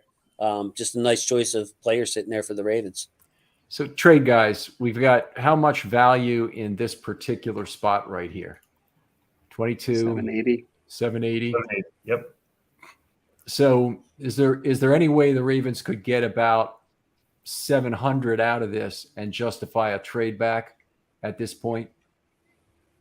Yeah, there's lots of, I think the biggest thing is quarterback, right? You got to find a team that would want quarterback. I think it's hard to find a team to jump. Just like you said, there's a lot of options if you're not looking quarterback. But if you get like Detroit, maybe they've got 34 and 55, which would be good for 22 and 86. You've got the Saints, which has 29. They could do 29 and 71 for 22 and 86. So just a slight move up. Or you could get a fourth instead of just moving up in the third there. Those are the two big ones I see that are reasonable dropbacks that would possibly be a quarterback. So here, unfortunately, there aren't a ton of teams that need quarterbacks. Clock is still running. Pick is not in. Quick, give me a notion. What is the maximum number of JJ points you're willing to lose on this trade in order to trade back here? Okay, go around the horn once here. But start with the trade, guys. I'd lose a lot, like 100. Okay. Yeah, I'd lose a lot too. I don't know the exact number, but I'm saying, we got like 4 or 5 guys we love right now. Go back as many spots as you can and feel comfortable. Get whatever you get. Call it good. That's all. We need more picks, right? We want more picks. He said he want. I believe that. Okay, so losing 100 is basically trading back to 27 and not picking up additional value in a later round. That would be the equivalent kind of one-for-one trade we'd be talking about. But we'd obviously have to be picking up multiple picks to make it worth it. Right. Yeah. Right. Yeah. That's an interesting thing. The 27th player is still going to be pretty good in this draft. You have to basically think the 27 equals 22 at this point, right? Mm-hmm. So you're basically getting a 4th round pick for free is what you're hoping to get, because you're thinking JJ points 22, 27. While there's a difference, the value is the same. So, when I'm looking at best player available plus need, which is really the magic formula for the Ravens, they want the best player available, but they want that need. They want it to be at a need position. This is a good spot. I mean, you got Banks or Porter. If we can't get one of those, we ended up, or if we just stick and pick, that'd be a great move too. I agree. So, what odds on the clock going almost all the way down? Pretty high. EDC's working the hell out of them phones right now. I just know it. Yeah. I hope he's not on the phone with somebody who's holding him up, hoping that the player that they want will drop anyway, and they'll be able to pick it up cheaper, maybe from the next team. Yep. Well, I got pick is in. Probably like an auctioneer. I hope he's not just staring at the phone. Yeah. Pick is in is on my screen, so just to let you guys know. There it is. Yes, it's on the screen now. My gut is telling me it's going to be Porter, just because they talk so much about it. Yeah, that would be my gut pick. Yeah. I wouldn't be upset with either Porter or Banks. My and it wouldn't be a great call. Would be Nolan Smith. It would be my second guess, just because of the Monken thing. Yeah, I think that's an option as well. Porter or Smith would be my number 1 and number 2 picks. Deontay Banks, I would still be very, very happy with here too.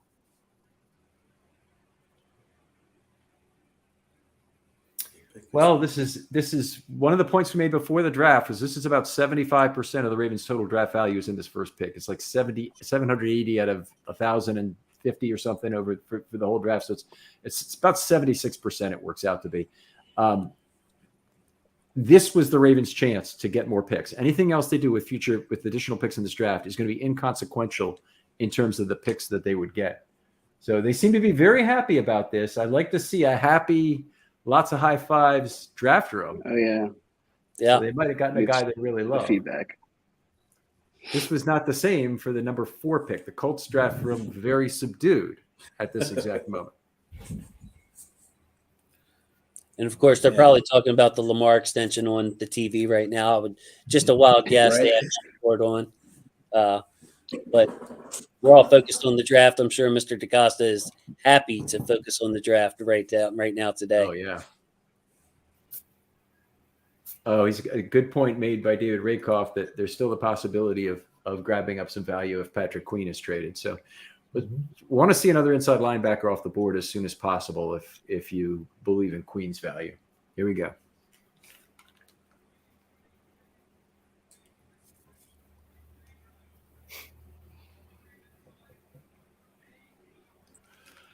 Zay Flowers is the guy, wide receiver. Okay. What do you guys feel like this means for Duvernay's future in Baltimore, given that Zay could probably be a returner and that gadget guy too?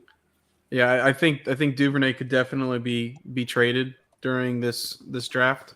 I would also say they are all in on making Lamar Jackson happy with the amount of weapons in the receiver room. So that is a good thing. I mean, there's not going to be any excuses.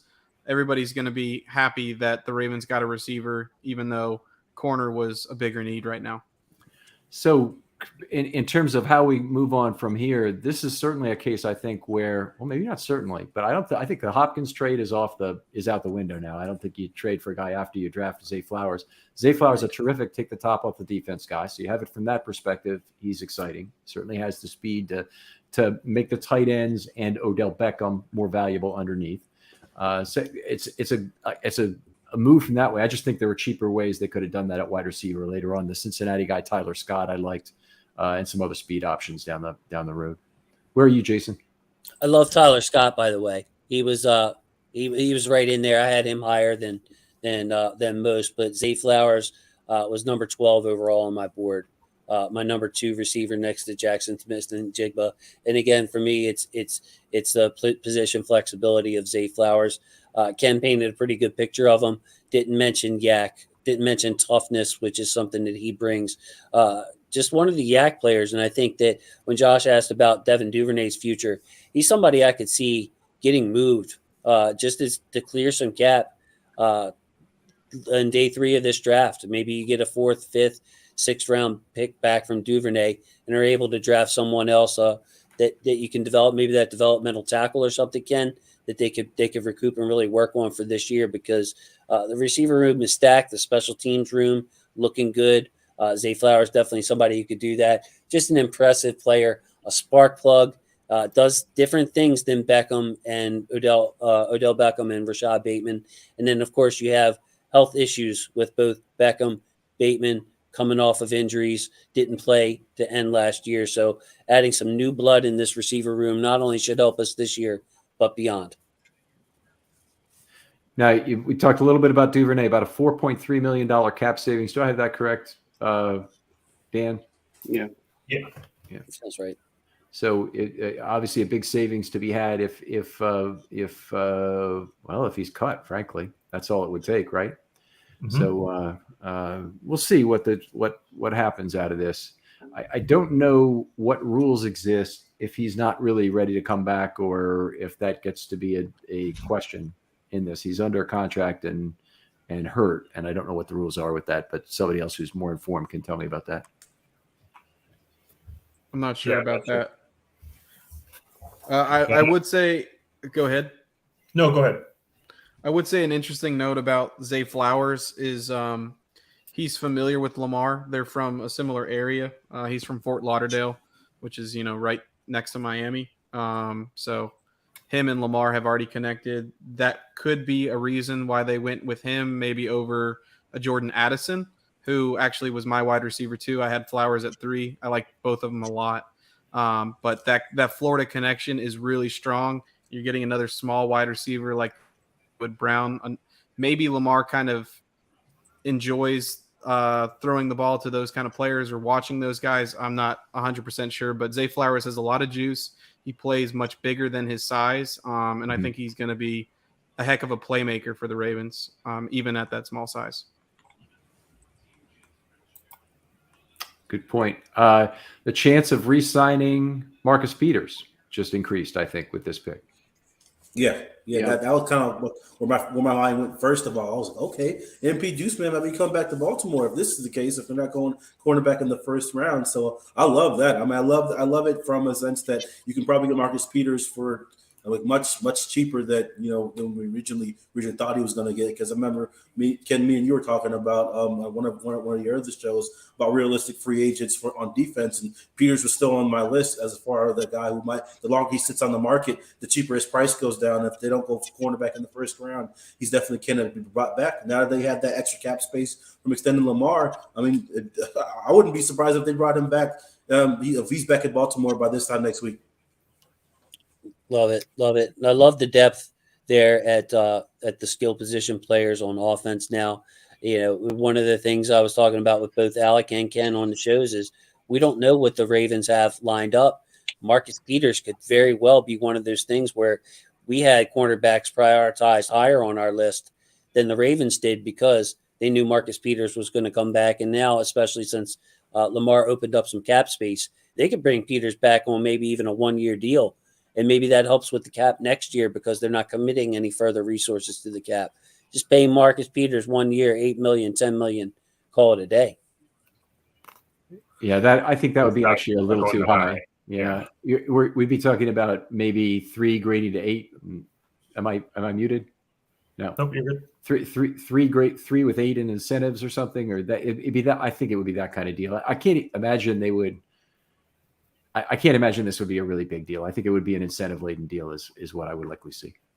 And that will be spending some of next year's cap to build something like that. But if you look at it as a pool of money that can be spent either year, it's not really any different. I think the other guy is Rock Ya-Sin. I think, they brought him in before, I believe. It really kind of makes sense that they held off on him because of the comp pick reasons, that they want to wait until it doesn't count against the comp pick so that they can keep the one from Powers. That wouldn't have applied for Peters. So that's why I think if they were more interested in Peters than a free agent cornerback, they would have already gone with Peters maybe, because that doesn't impact your comp pick. But a free agent one from another team does. So that's why I think that if I had to bet between those two, I would say more Rock Ya-Sin than Peters. And certainly, they're both in the discussion now. Rock Ya-Sin may have other suitors too after the draft is done or after May 1st passes as well. Brandon Stevens played well at the end of last year. I've said this a couple of times. I'm very uncomfortable with Brandon Stevens being any higher than the 4th outside corner. I really don't want him to be the 3rd guy. I certainly don't want him to be a starter. If he's the 4th guy, he's helping you on special teams. Maybe he plays safety in a pinch when you need him. No problem. But I mean, he's got a ways to go still on the outside. I will say what I'm noticing is that I think we might be right that the corner market is depressed because there's so many good corners. And these guys are sliding more than we thought they would. And potentially, if the Ravens can work out a deal to move up a little bit and snag a guy we never expected in the mid-3rd or even late 2nd, that could be a tremendous move. And that would be classic Ravens move. They did it with wide receiver. They might do it with corner, where they feel like they have a hole. They double down and they do like one extra move, one more than you thought that they would do to really make sure they wouldn't get wronged again. Yeah. Well, it ended very quickly. Their surplus cornerback they drafted last year, Fuller. Not only do they pay him pretty good money, much more than I thought he was gonna be signed for. I thought he'd be a minimum with an LTBE on top of that. But ended up being like, I think $3 million. If there were NLTBs, they weren't earned, so it doesn't really matter. But he was hurt after 1 game and change, right? He's hurt in the 2nd game, I believe. Thought it was the first game. It might have been the first. First game it was Achilles or ACL in the end zone. Yeah. Yep. Yeah, he got pushed in the back and his leg kind of that damn turf in MetLife, man. The comment I was going to make when you guys were talking about making that extra move, it reminded me of more the tackle position and how the Ravens addressed that last year, even more so than what they did at corner. But I feel like they shored up the offensive line, in a good way after they hadn't. Yeah, Yeah, but you also had have to, Jawan James. Go ahead. I was just going to say, you also have to remember that OBJ is a 1 year deal, right? So, you've got this. I think future proofs a little bit as well, hopefully. So, all right, just have the next pick in, and the Vikings take Jordan Addison at number 23. Getting good value there. Got to run. We had to run, right? I think Shrimp Troll is saying that's 4 straight. I'm not sure if that's accurate, but Shrimp Troll is usually on the money. Is Quentin Johnson's been taken, JSN, Flowers, and Addison. Even if it's not 4 in a row, it's 4 in a short period of time. It was 4 in a row. Yep, JSN, Quentin, Say, and Addison. Let's take a look at Stitchy's question here. A first-round wide receiver plus a free agent cornerback, or a first-round cornerback and any remaining free agent wide receiver.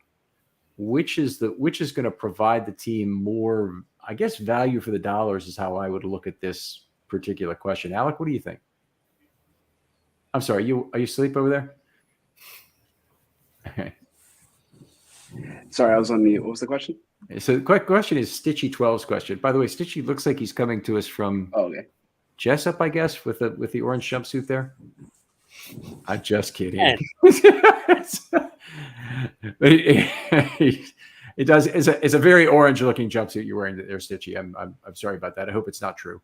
But anyway, so the question is first round wide receiver and a free agent cornerback, or a first round cornerback and any remaining free agent wide receiver.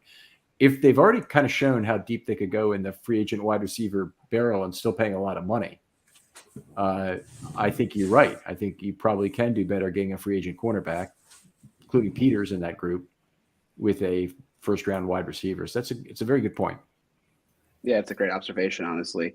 I hadn't really thought about it that way, but I feel like the tier of wide receiver you're dealing with right now is lower than the corners that are available, or at least comparable, and the dollar amount isn't even close. So very good point. Laurel, Maryland, he says. Isn't that near Jessup? I think it is, but maybe not that close. Yeah. Correct. Ken's all Ken's relatives are, or my relatives in Jessup. Yeah. There's a sad story that goes with that, but I'm not going to get into it now. Hey, sad stories over here too, Ken. Sad stories over here. Don't knock kids, so don't forget that, man. Plenty of sad stories. But hey, as far as Stitchy's question, though, Marcus Peters changes that for me. He's just so familiar with this town. He's bought in. I think that he showed flashes last year, and he's the type of player that even if he's lost a step, his instincts make up for that. And then the safety's playing behind him as well allows him to be more of a playmaker at times.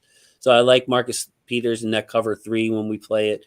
I think that, the receiver market was kind of underwhelming to me. We're talking about trading for Hopkins. I like taking Flowers in the draft and bringing back a Marcus Peters, or maybe we find a way to trade Patrick Queen now for one of these corners that has fallen. And maybe we have to throw in our 3rd round pick to get a 2nd round pick, something like that. Queen in the 3rd for a late 2nd or mid 2nd. It could totally make sense in this scenario too. Does that make sense value-wise? You guys, by the way, the Giants just traded with Jacksonville on the pick. If you want to work on what that might be for. Yeah, I'm in agreement with the value. I think it's way smarter to sign a veteran receiver. Sign a veteran cornerback and draft a first round receiver. Just given the pool of talent on the veteran market at cornerback compared to receiver. I mean, you already went out and signed 2 veterans, albeit on 1 year deals. But I'm much rather in favor of drafting the first round wide out and bringing back a guy like Peters on like a 1 or 2 year deal. Or even Rocky Ascent. I like Rocky Ascent too as a good QB, not QB, CB2. So let's talk about 86 and Queen, what that would bring. You have Queen is the 86 pick's worth 160 JJ points. To get back up to say the number 50 pick, where Tampa Bay is, would be worth 400. Any chance that Queen would draw as much as 240 points with a year left on his contract? Plus, of course, the the possibility of signing him to a 5th-year option. I think so. I know you're asking the math guys, but I think Queen himself was worth about a 3rd-round pick.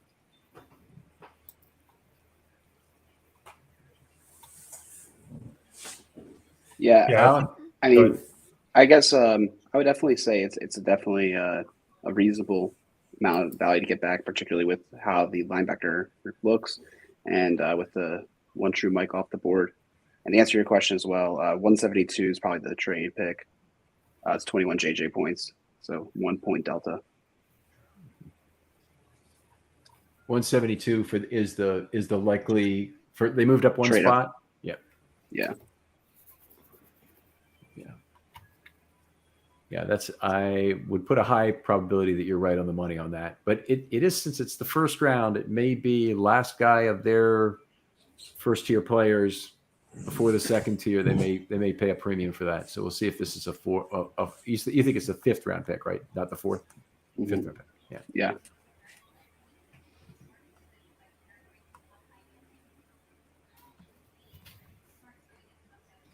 Loving the questions here, by the way. The stuff's coming up across the comment board is just some great conversation fodder. There's another good one. I don't know how much work you did on Corey Trice. Jason, did you see that question? Yeah, big physical corner out of Purdue, like Corey Trice. I dropped him down. I didn't put him in the Julius Brents type range. I have him as like a round 3, maybe round 4 guy, just because of his lack of speed. But big physical corner. He'll blow up anything around the line of scrimmage. It's impressive to watch. Long speed, not his thing. Playmaking, but you're talking about a big guy that can push people around and really disrupt routes. I think that he's risen up draft boards. I have him. Let me just check real quick. Corey Trice at number 88 on my board. So again, factoring in the unpredictableness of the draft, unpredictability. 4th round, yeah, I'd be all over him.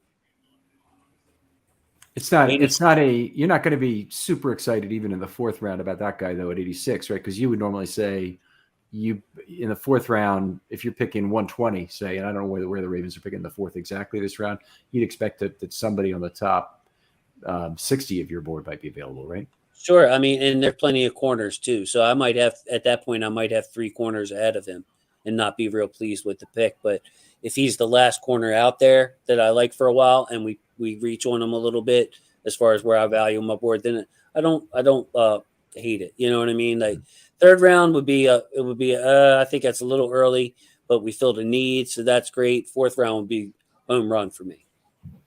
Nolan Smith, kind of the forgotten man in this draft right now, isn't he? We're down to number 24. He hasn't been taken. Wink might like him. Here we go.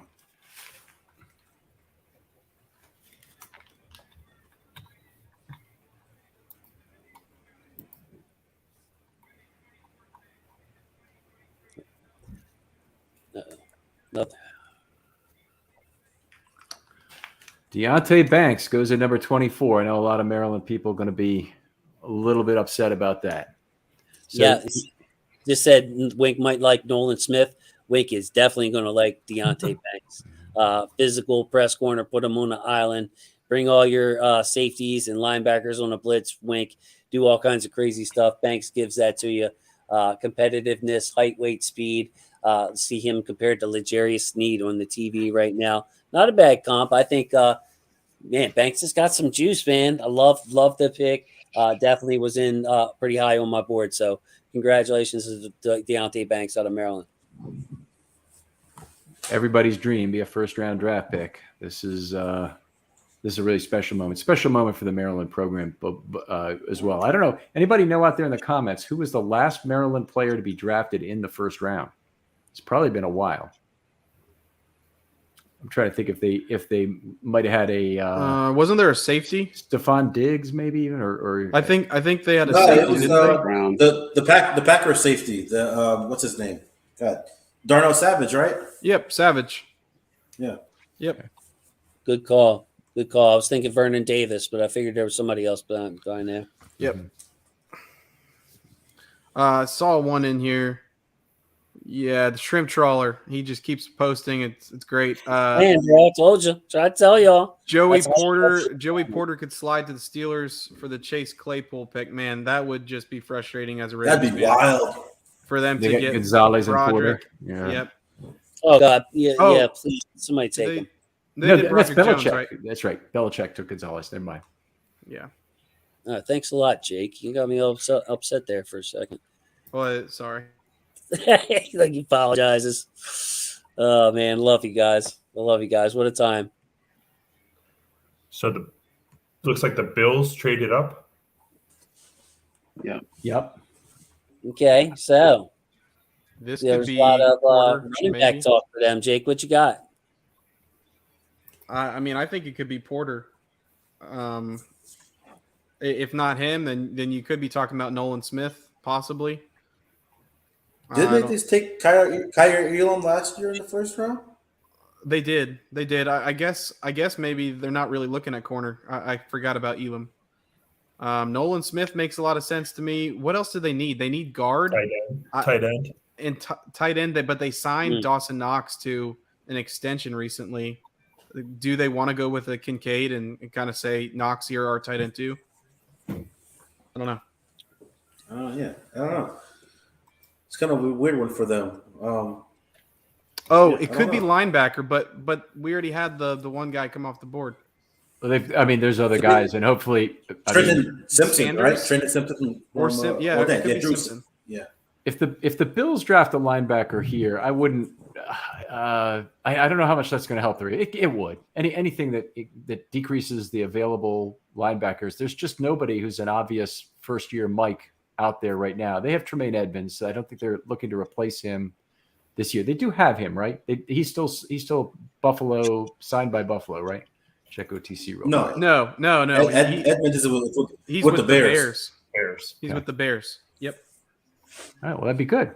Finding inside linebacker. What about Brian Branch for the Bills as far as a versatile guy who can play a little slot and a little safety? I think Poyer and Hyde are getting up there in years. Yeah.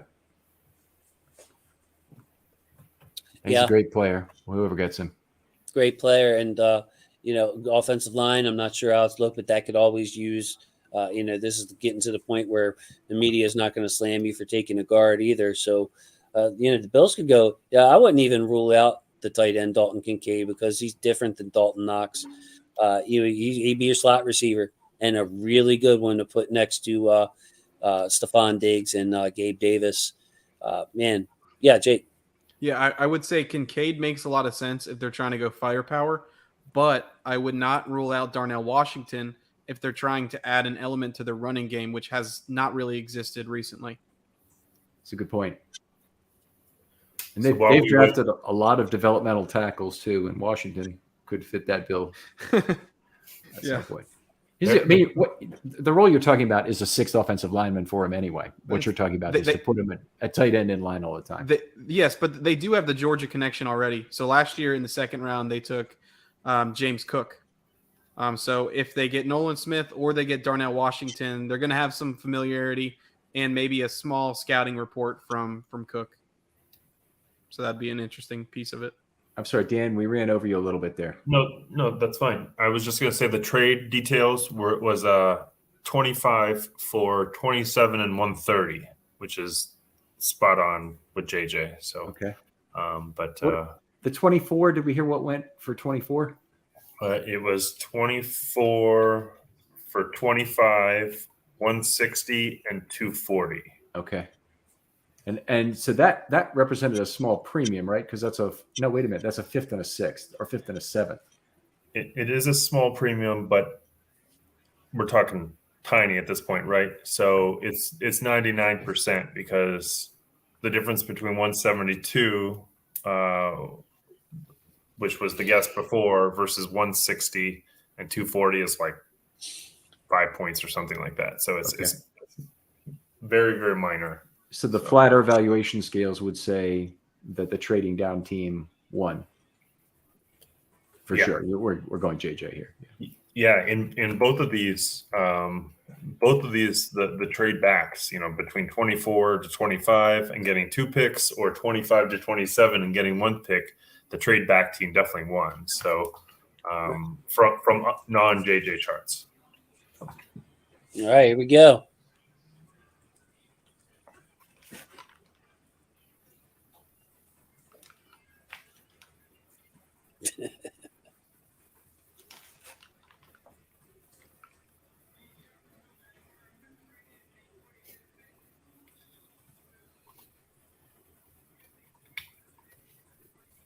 There he is.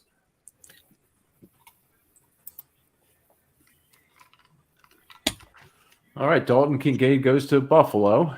That certainly adds another serious weapon to their offense. Big weapon, different player, big slot. Were they messing around with like Isaiah McKenzie in the slot, replacing Cole Beasley? Not sure what their slot situation is this year. But now, man, with Gabe Davis and Dalton Kincaid, they can stretch the field from multiple areas to complement Stephon Diggs as a route runner. Not making me the most excited pick for the Ravens perspective. I mean, the Bills got better. They got more explosive on offense. We're not picking again for a while, so I'm not worried about an extra tight end that we don't need going. Kincaid was going to be taken by the next time we picked anyway. So, yeah, I would have rather Buffalo picked a linebacker or a position that didn't scare the daylights out of me, because I really like Kincaid a lot in this draft.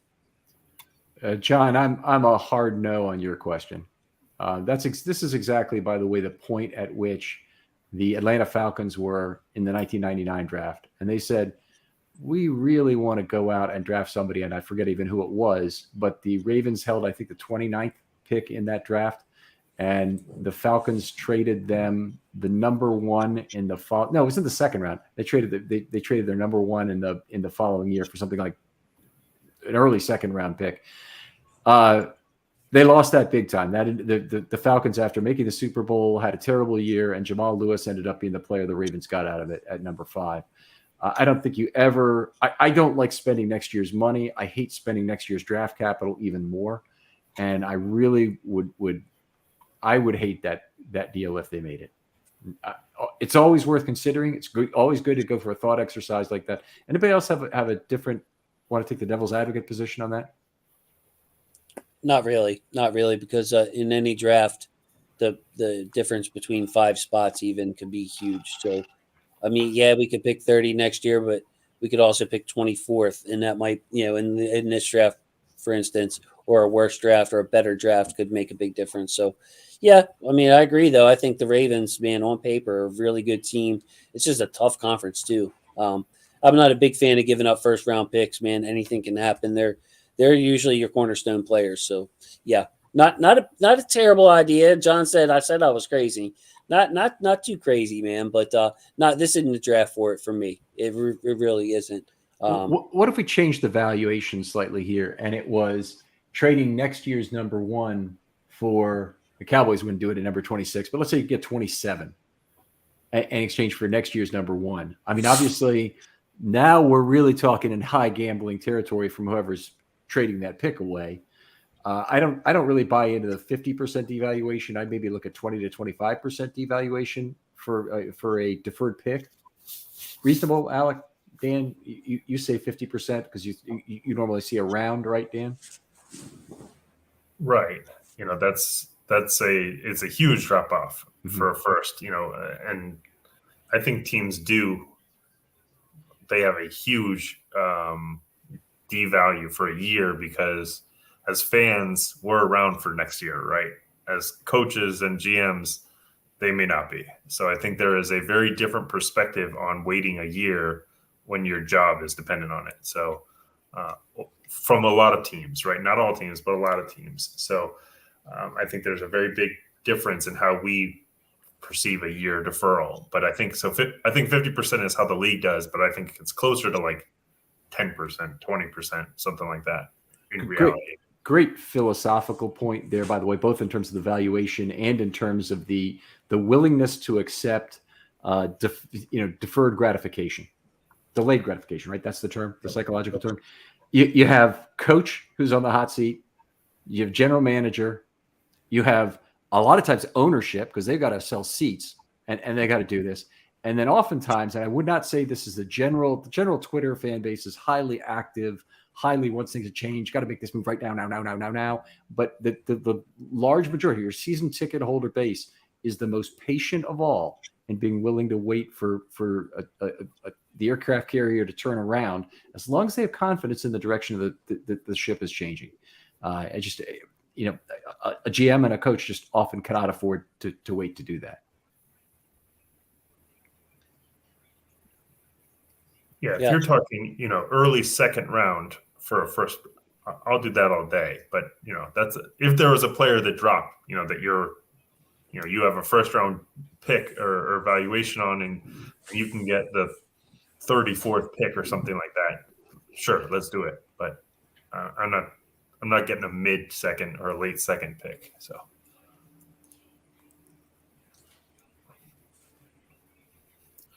Yeah, I think the 5th year option nowadays is a little bit blown out of proportion, unless you're talking QBs. The reason for that is basically if your player's good, they're expensive because of the change in salary. So I really think that the 5th year with the most recent CBA changes, it has really decreased in the value that it holds. Especially the fact that it's fully guaranteed this early.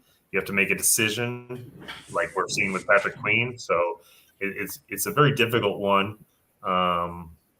You see good players have their 5th option declined not infrequently, right? Chase Young is a good one. Devin Bush, yeah. So I'm not sure that the value is always there for it anymore.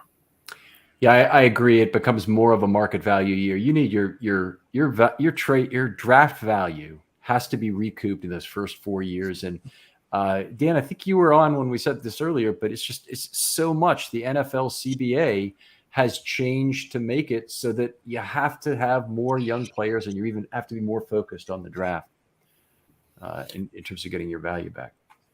Yep, absolutely. That's key, and especially with the quarterbacks market, as it is, it's you've got to have those offsetting values. You've got to have a significant chunk of your team, a meaningful chunk of your team, be on a rookie contract. Alec, I want you to think about what after the Dallas pick, we'll talk about, go around the horn on what's the biggest surprise of the first round so far for you.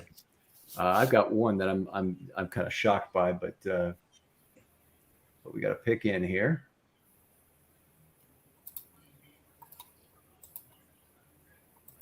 He's not coming to the stage just yet anyway.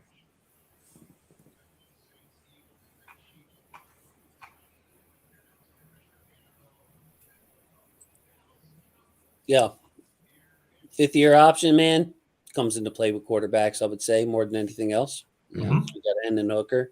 You got somebody you could keep team control of instead of breaking the bank for him, give him an extra prove it year, that kind of thing. So, but that was my opinion on the 5th year. Wow. Okay, now we got one of the big reach picks, and I saw the sycophantic behavior going on like crazy in that Dallas war room. But Mozzie Smith out of Michigan, prototypical nose tackle, moves people, good bull rush, but boy, that seems like a massive reach for me in round 1. I thought, he might be a guy that would still be around at 86 even, or even if he's not, an early 3rd round pick. Where did you have him, Jason? I just took him off the board. He was the last of my day 3 value picks at 78. So, yeah, I mean, he's a nose tackle. He's redundant to what the Ravens already have with Travis Jones and Michael Pierce for this year. But drafting a lineman who doesn't get pressure on the quarterbacks, I mean, I'm looking at his numbers here. I don't think he had a sack in college. I think he had like 2.5 tackles for loss last year or something like that. Just a very deliberate player. He's good against the run. He gets a little high, I think, and washed out too. So he's not a perfect nose tackle prospect to me either. So, we heard that he might sneak into the 1st round. I guess that's the Dallas reporters or the Dallas building leaking with Jerry Jones over there. Something about him that stands out, I believe, was mentioned before the 2022 season, was that he was on Bruce Feldman's freak lists. He was a guy that was supposed to test incredibly well. I think he did, but I don't have his RAS in front of me. I don't know if anybody has that pulled up. But yeah, I'm pretty sure he tested really well at a high school level and maybe even into college, was a little bit of a freak in the weight room and stuff like that. Try to bring it up here. He does have a high athleticism score on what I'm looking at, 34 bench reps. So, he's what you want in terms of strength. What I noticed about it looking at him was that when other teams tried to run zone against him, he had the answer always on the backside. So that running back is looking to cut back. When he's on the backside of the run and he can play two gaps very effectively, that's extremely valuable. So what I saw from him was an ability to wait, and then fling his guy aside like a rag doll and make that tackle on the backside. And he had highlight after highlight that looked like that. If you watch an individual game, he doesn't just make the highlight tackles himself. He often bubbles the player, makes it easier for that guy. I'm not claiming he's not a great run defender. It's not enough to draft a guy, 26 overall for great run defense. Yeah, and there's a question in there. How does he compare to Travis Jones from Michael Smith? I would say Travis Jones is a consistent pocket pusher compared to Mazi Smith. Mazi Smith is very deliberate with his actions. Now, he's got that quickness to be able to shoot a gap. You see it flash every once in a while, but that's not why you're bringing him on the team. He's never going to be a sack guy. I would say a little bit redundant to Travis Jones, and I actually like Travis Jones better as a prospect than I did Smith. So just wasn't a fit for the Ravens, and like Ken said, a little bit of a reach for the Cowboys. To me, going back to Travis Jones for a second, I would have loved to see him get to play on the field, and we probably will this next year, with Pierce in a 1-3 role together, because I think we could see Travis Jones just be a devastating one-on-one player versus a guard instead of having to two-gap, where I think that takes away a lot of his penetration ability, and obviously two-gapping takes away his penetration ability, but the ability to get stood up by two players is something a lot of linemen have difficulty with. Whereas I think if you get him one-on-one, the more you can put him in a position where he's crossing the guard's face and hitting a center as an under on stunts, or even as the looper in his case, because he's quite quick. I would love to see what he can do for the Ravens at 3 this year. And Mazi Smith and him would be a great future pairing going down the line. But again, the value is it's not right at 26. Yeah, agreed. And again, Ken, there were times where I thought he played way too high. Like he flashed dominant reps in there with some poor reps for a man his size and strength. So yeah, hey, maybe upside is there for him, and they figure. I think he came into campus weighing almost 350 pounds, had to cut back. Chances are he's got good work ethic and really anchor a defensive line. But it's a good pick, I guess, from the Ravens' perspective, if they're going to make any kind of move soon just to get a player of non-need off the board. Fair comment from John there, John Nelson. I think so. What I know about Brandon Williams now, yeah, that's a lot for Mazi Smith to live up to, really. You're talking about what? 10-year player almost, Brandon Williams. I think he was 2013 draft, 9-year player. Yeah, when I saw that pick, I was like, they basically just took Brandon Williams in the first round of the draft. Okay, guess we're doing that in 2023? Yeah, there's some similarity, freakishness there in terms of strength, certainly. But can he do a handstand and walk on his hands? Yeah, there you go. 34 bench reps. Maybe he can. Yeah. Hey, look. Just because you can throw around some weight doesn't mean you can hold your own weight. There's a difference. Oh, yeah. Balance.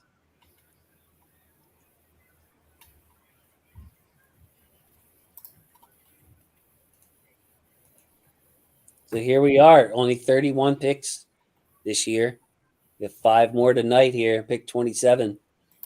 What Tom asks, maybe I need a second comment from you. I hear the Bengals are forfeiting their pick here. This is a joke, obviously, right? Or is there something else? Yeah. No, this is a joke because the Jags pick is just now coming in. So right. Bengals are on the clock.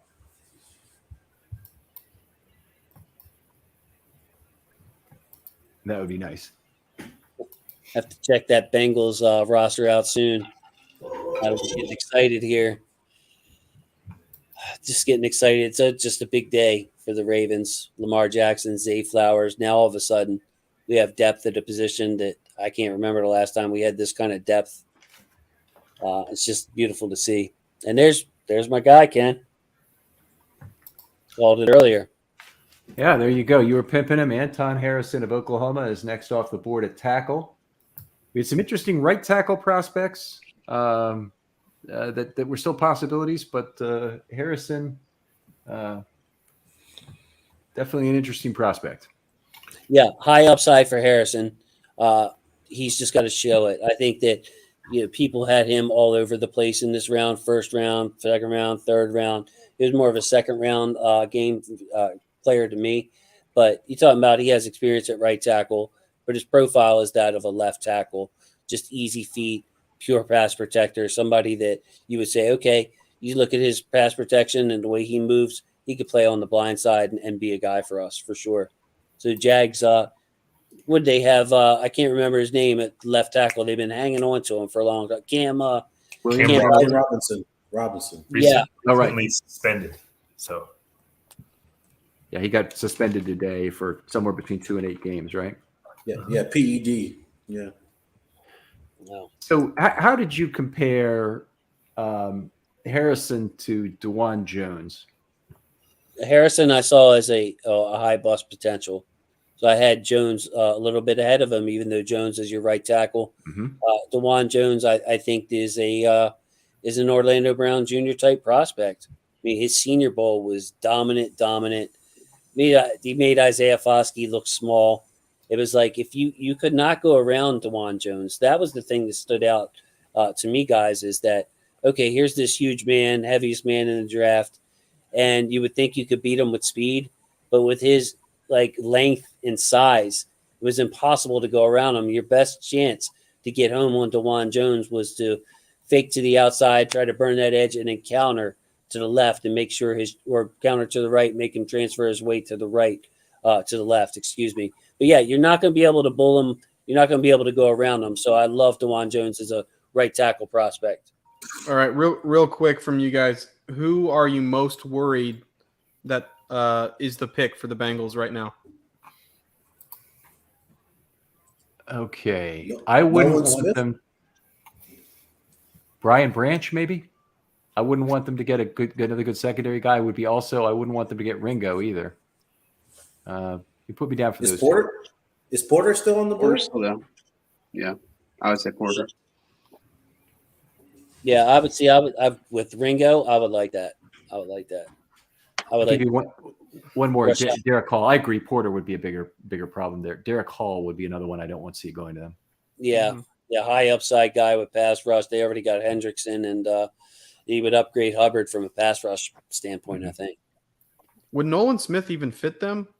I mean, speed off the edge, but I don't know if he is necessarily a regular scheme fit for them. Yeah, I don't think so. Like I think he's even smaller than some of their off-ball guys. If I'm not mistaken, he's smaller than Logan Wilson and Jermaine Pratt. Yeah, they like to play that big 4-3 ends and Hubbard and Hendrickson and give them a lot of snaps. So I don't see Murphy would be a better fit if the Bengals went pass rusher here. Yeah, It would be a better fit. Josh. Miles Murphy, it is. Oh, well, there we go. Made the most sense. I mean, he's going to rotate with Hubbard and Hendrickson. I guess they like to have a good rotation, 3-4 defensive rotation in Cincinnati. What's the contract status of Hubbard? Is he currently on an extended deal, or is? I think they just signed him to an extension recently, maybe the last year or two. I can look that up real quick. Yeah, I'm looking at it. All right. So Sam Hubbard is signed through 2025. Yeah, 25. Okay, yeah. Bless you. Love, by the way, Miles Murphy. One of the things I love most about him is the way he gets off the line of scrimmage with urgency. I mean, he's already one full step before the quarterback even receives the ball at a shotgun. So he anticipates the snap really well. big physical player. He's made for the AFC North for sure. My main concern with him, and I know Ken shares it and others, is really, can he finish? Can he finish himself? Is he more of a pressure guy and it's not going to get home, that's not able to disengage? Because a lot of times when I see him disengage, it's late. So as good as the start is with his rep, he tends to stall out. And you see a lot of effort plays with Miles Murphy chasing plays from behind. Yeah, I do want to hear what everybody else has to say about this, but that was my fear with Murphy was, one, he's not really a finisher. Two, he really plays through contact a lot. So he negates a lot of the value of his good get off by trying to be too physical with his opponent, as opposed to avoiding contact when that ability is that when that option is there. So I didn't like him as much as a lot of the other pass rushers in this draft. Yeah, me either. I was the same way. I wouldn't say I didn't see the hype. I just didn't value him as high as I did like a guy like Nolan Smith or other guys who would have been better fits for the Ravens at least. All right. Well, this has been a great day for the Ravens in terms of news, and we hope it works out in terms of the pick, certainly. And the offense looks like they certainly have a lot of players. Of course, how many drafts after the draft are we really saying, wow, the Ravens still have a lot of problems offensively? It's usually, oh my God, they're so deep. How are they going to get all these players on the team? And it does seem to work out on the defensive side a lot. That has a lot to do with their incredible record in preseason games. But I haven't really seen that play out on the offensive side too often. Deep team. It would be nice to get a guard in here. But other than that, it's a really deep team on offense right now. Hard to poke any holes. Defensively, it's also, I think, a pretty solid roster. Brandon Stevens isn't ideal to be projected as your top left outside corner. But, man, with all the zone that we're playing too, you look at the talent on the defensive line for this year, Roquan, then you got Kyle Hamilton, another superstar, Marcus Williams, Marlon Humphrey. I mean, this Ravens team overall is very talented. I mean, I would love to compare the rosters once this draft is over. Yeah, the 2020 Ravens definitely look scary. I just get a little worried that you have a lot of guys on expiring deals and one-year deals that, this time next year we might be like, man, I wish we had 11 picks this year because we got a lot of holes to fill. Like not just a starting lineup, but also depth pieces too. So, because even Broderick Washington's a guy who's going to be up for a contract next year. And it's almost like is it going to be Madubuike or Washington? If Madubuike has a really big year, I think they might have a hard time keeping him, and they might just go cheaper and extend Brody. So you never know. How about an early extension for one of those two, maybe even before the season starts? So you kind of put the feelers out for both of them. And if Madubuike, you can get him at a reasonable number, which would be higher, I'm sure. You do it now on a team-friendly deal, but otherwise you do it for Washington. I think Broderick Washington will be more inclined to sign an early extension. I feel like Madubuike, especially with Campbell not coming back, is going to be like, nah, I can wait because I'm probably going to eat this year. And so I feel like Madubuike knows that he's probably going to have his best year to date this year, whereas a guy like Broderick Washington knows that even if he does have his best year, he's probably going to be making modest money at best. Yeah, and it would be modest. I mean, it would be, hopefully 3 years, 11 million kind of thing would be the deal that Broderick Washington get. But it's enough of a payday that it gives him that generational wealth that is nice. Yeah, after watching what guys like Simmons and those other guys made this offseason, I know Madubuike doesn't view himself in that same vein as those guys, but he's like, oh, man, those guys are getting 22, 25 mil. I could at least get, somewhere in the teens. So I feel like he's a guy that's definitely going to bet on himself this year and wait on that contract extension until the offseason. Yeah, probably a good bet. Yeah, it'd be nice if he paid off this year for the Ravens too, and just took yet another step and developed into like an 8-sack guy from the inside. That would just set this entire defense off, man. But then he's the guy that has the potential to do it. You got Travis Jones steady, Michael Pierce steady, Brent Urban veteran, Broderick Washington not pass rush upside. So you want pass rush from your interior. It's Madubuike or some kind of draft pick that we haven't picked yet. Yeah, I think Madubuike could really. I think he's. I wouldn't say the leader in the clubhouse, the lead team in sacks, is because I got high hopes for Ajabo and Owe. But I think I think Matabike is going to be up there as far as like team leaders and sacks next year. You could possibly even potentially get double digits given that. So depending on what they do at defensive line in the next couple of days, I just don't see anybody bringing in is going to really threaten his playing time like that. So I feel like he's in store for a really big year. Could net the Ravens a decent comp pick.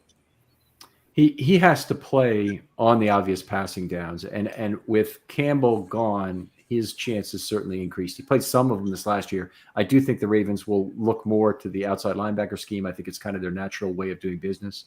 It was their only way of doing business with Wink, but I think it's their natural way of doing business even in the McDonald era.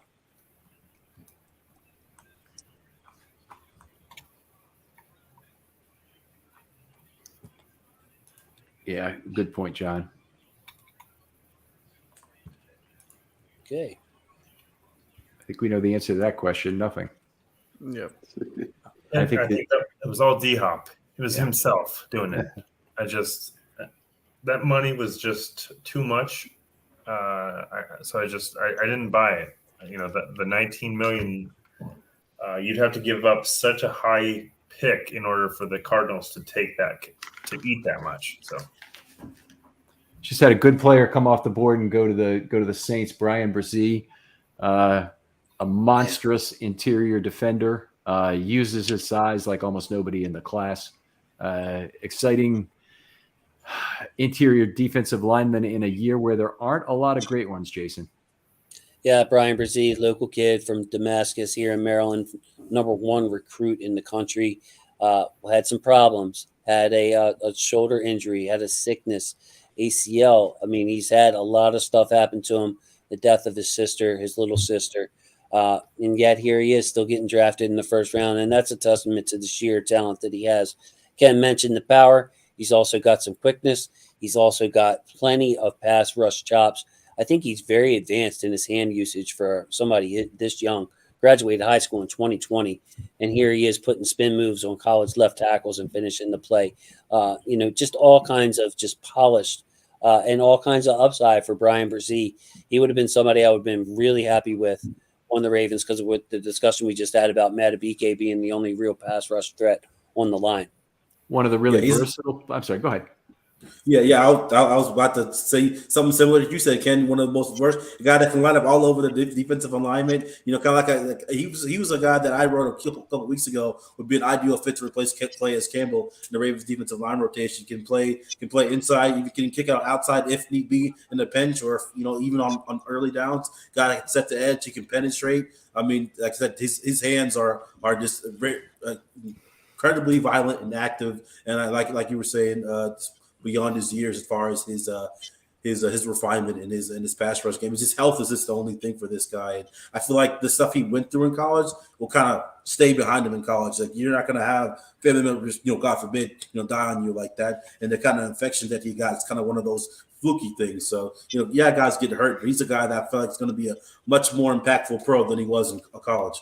Yeah, definitely. He's a very safe pick. Of the guys, but just that versatility to play all over is exciting, and obviously it's most exciting probably on pass rush downs where you can keep him in there, have him play probably over the nose on pass rush downs, and have him move out and play an uncovered edge in a 3-4 maybe on a stand up your outside linebacker on other downs. So he can certainly play all over.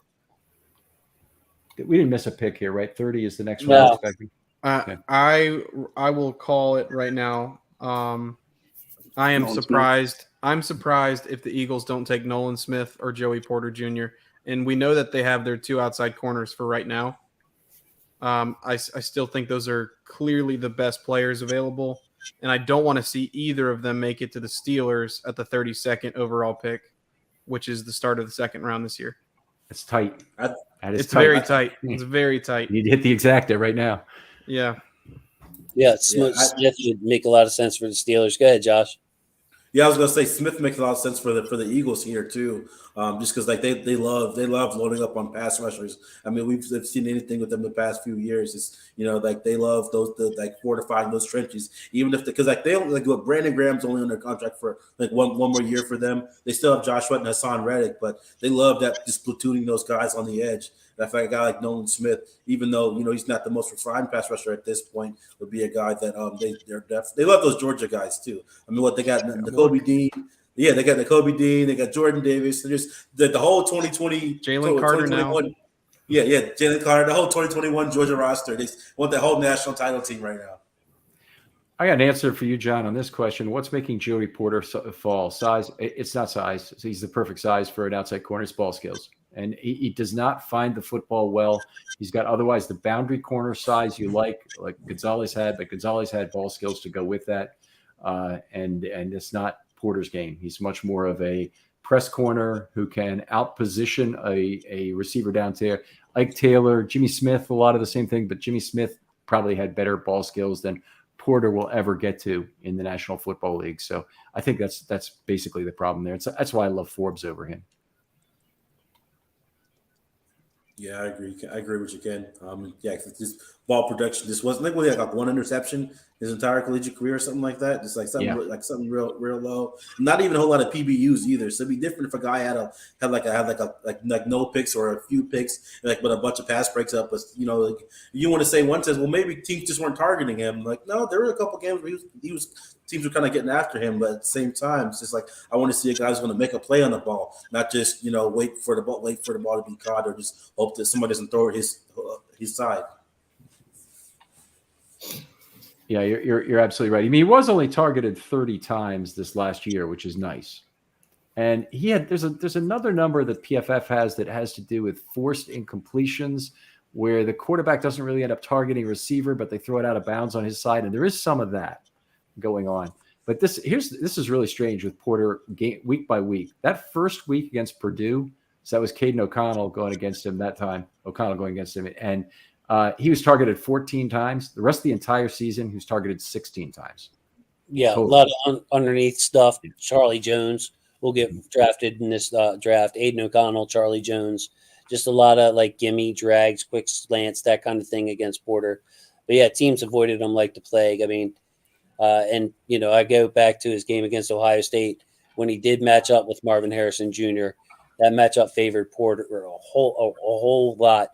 Marvin Harrison Jr.'s yards came elsewhere. So, I can't, ball skills, yeah, but I mean, good luck finding somebody that can cover like Joey Porter, man. It's not easy. So I'm not the best person to ask why he fell. Like, your X corner, you put or your right side corner covering the X receiver, you need stickiness first, like a Marlon Humphrey, somebody that can be in the trail position and still win.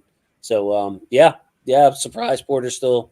The mock drafters were right, and he slipped. I was wrong on that. Humphrey has a whole different quality to the physicality of his game, is the ability to throw his receiver aside and go after where the ball is actually going. He makes so many plays on an off receiver. It's crazy. We saw the New England game. A play there is coming back to me right away, but he's a very special player. Jimmy Smith had some of that too. I'm not saying no for Joey Porter. I'm just saying a lot of that is a learned skill. He's going to have to get a lot better at determining where the football is and getting to it, and also still being very physical with his man at the same time. I would say offensive line is the other dark horse right here. Get younger. Lane Johnson doesn't have too many years left in the tank. I don't think he's almost always hurt.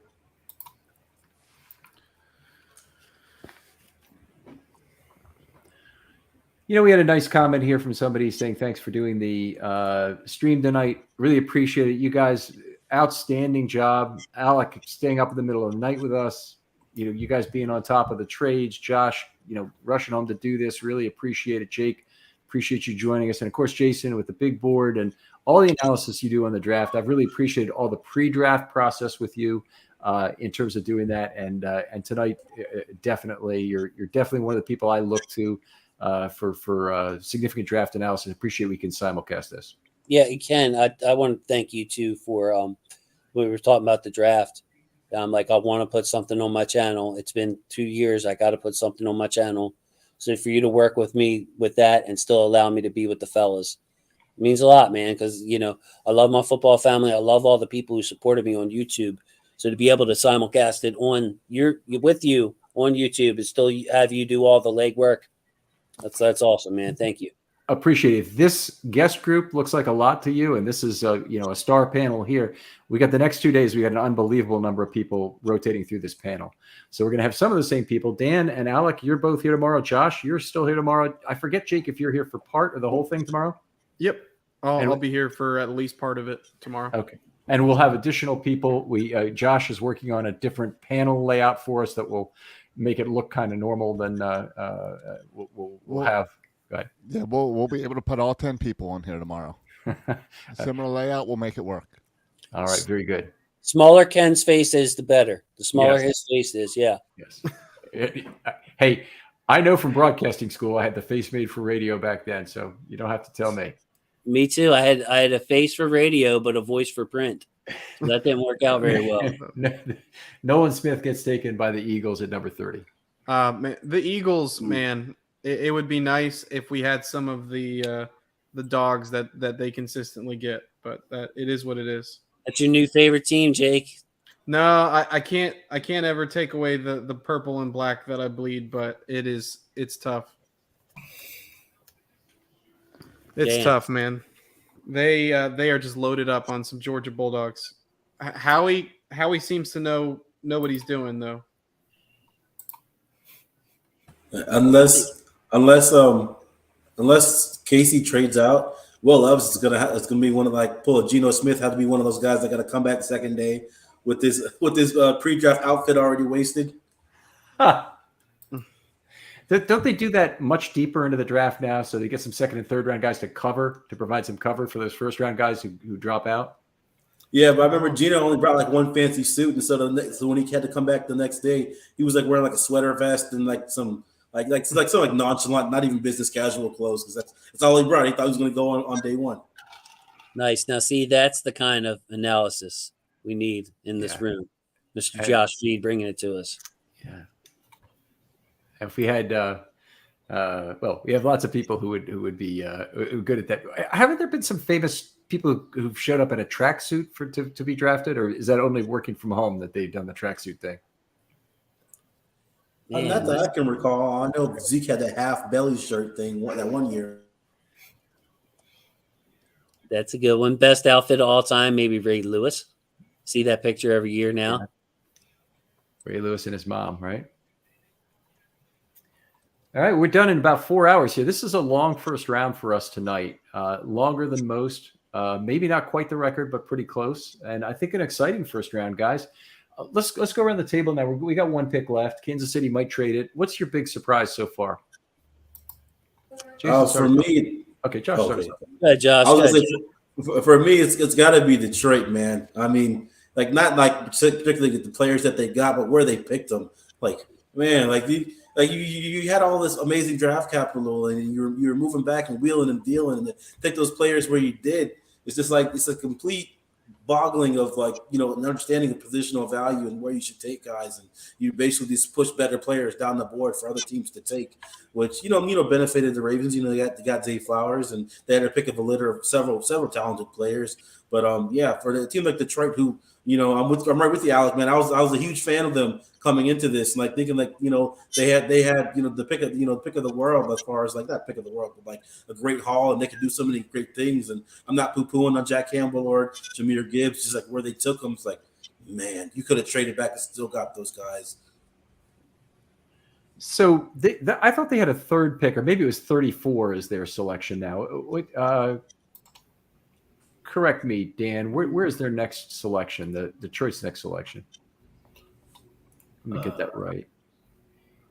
I thought they had a third selection that they acquired already here. Yeah, so they have the third pick in the second round, the 17th pick in the second round, and the 24th pick in the second round. So 3 second-round picks.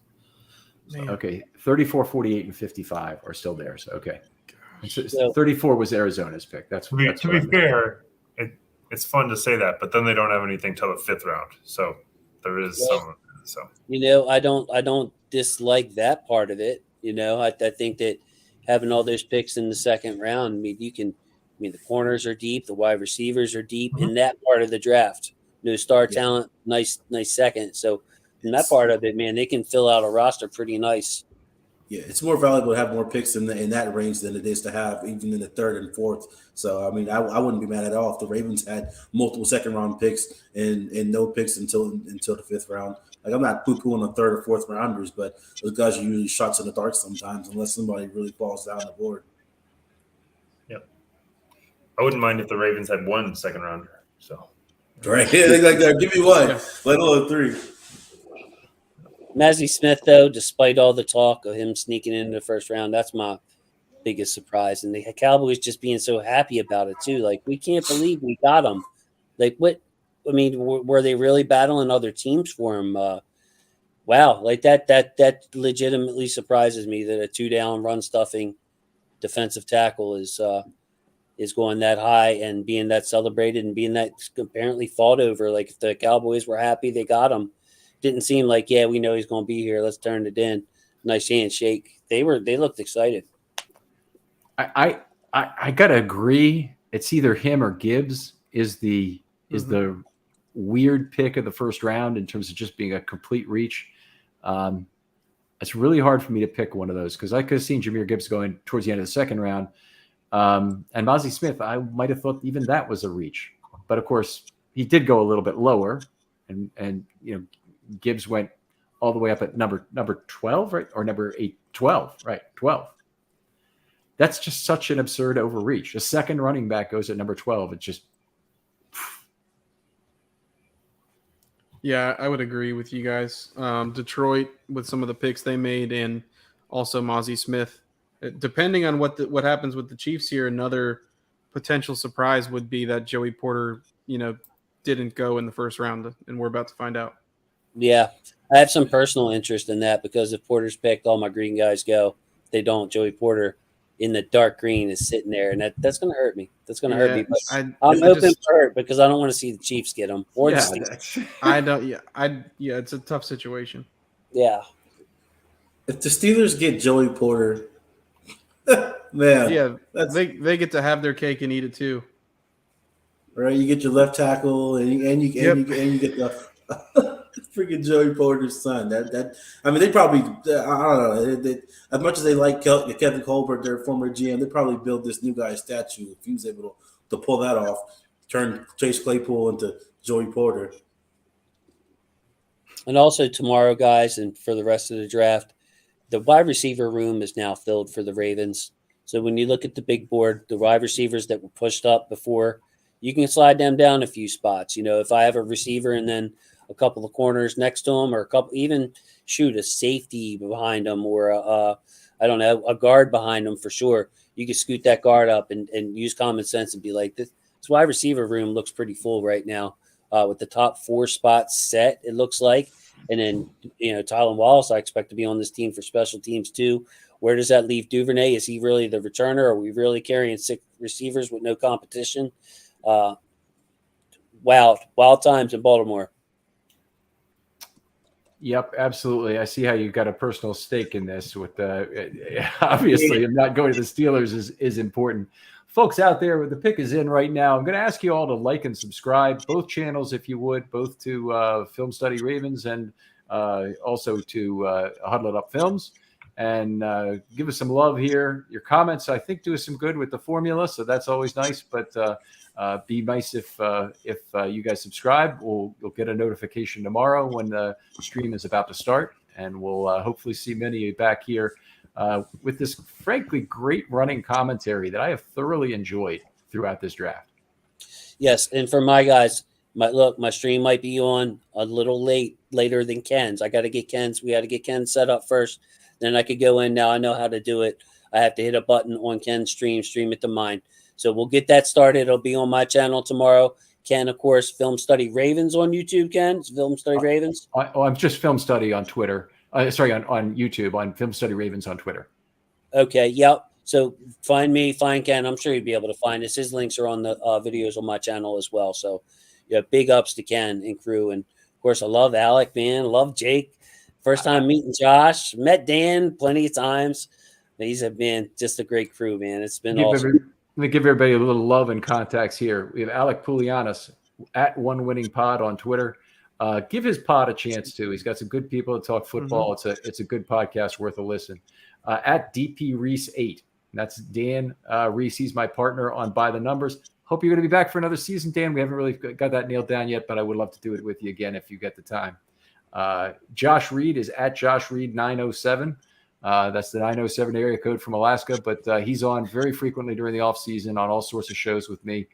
So you'll recognize him. Same thing with Jake Vogel, who's at Real Jake Vogel. I guess a lot of you can see this right now for Jake Vogel, for Dan. Josh didn't put his on there, probably should.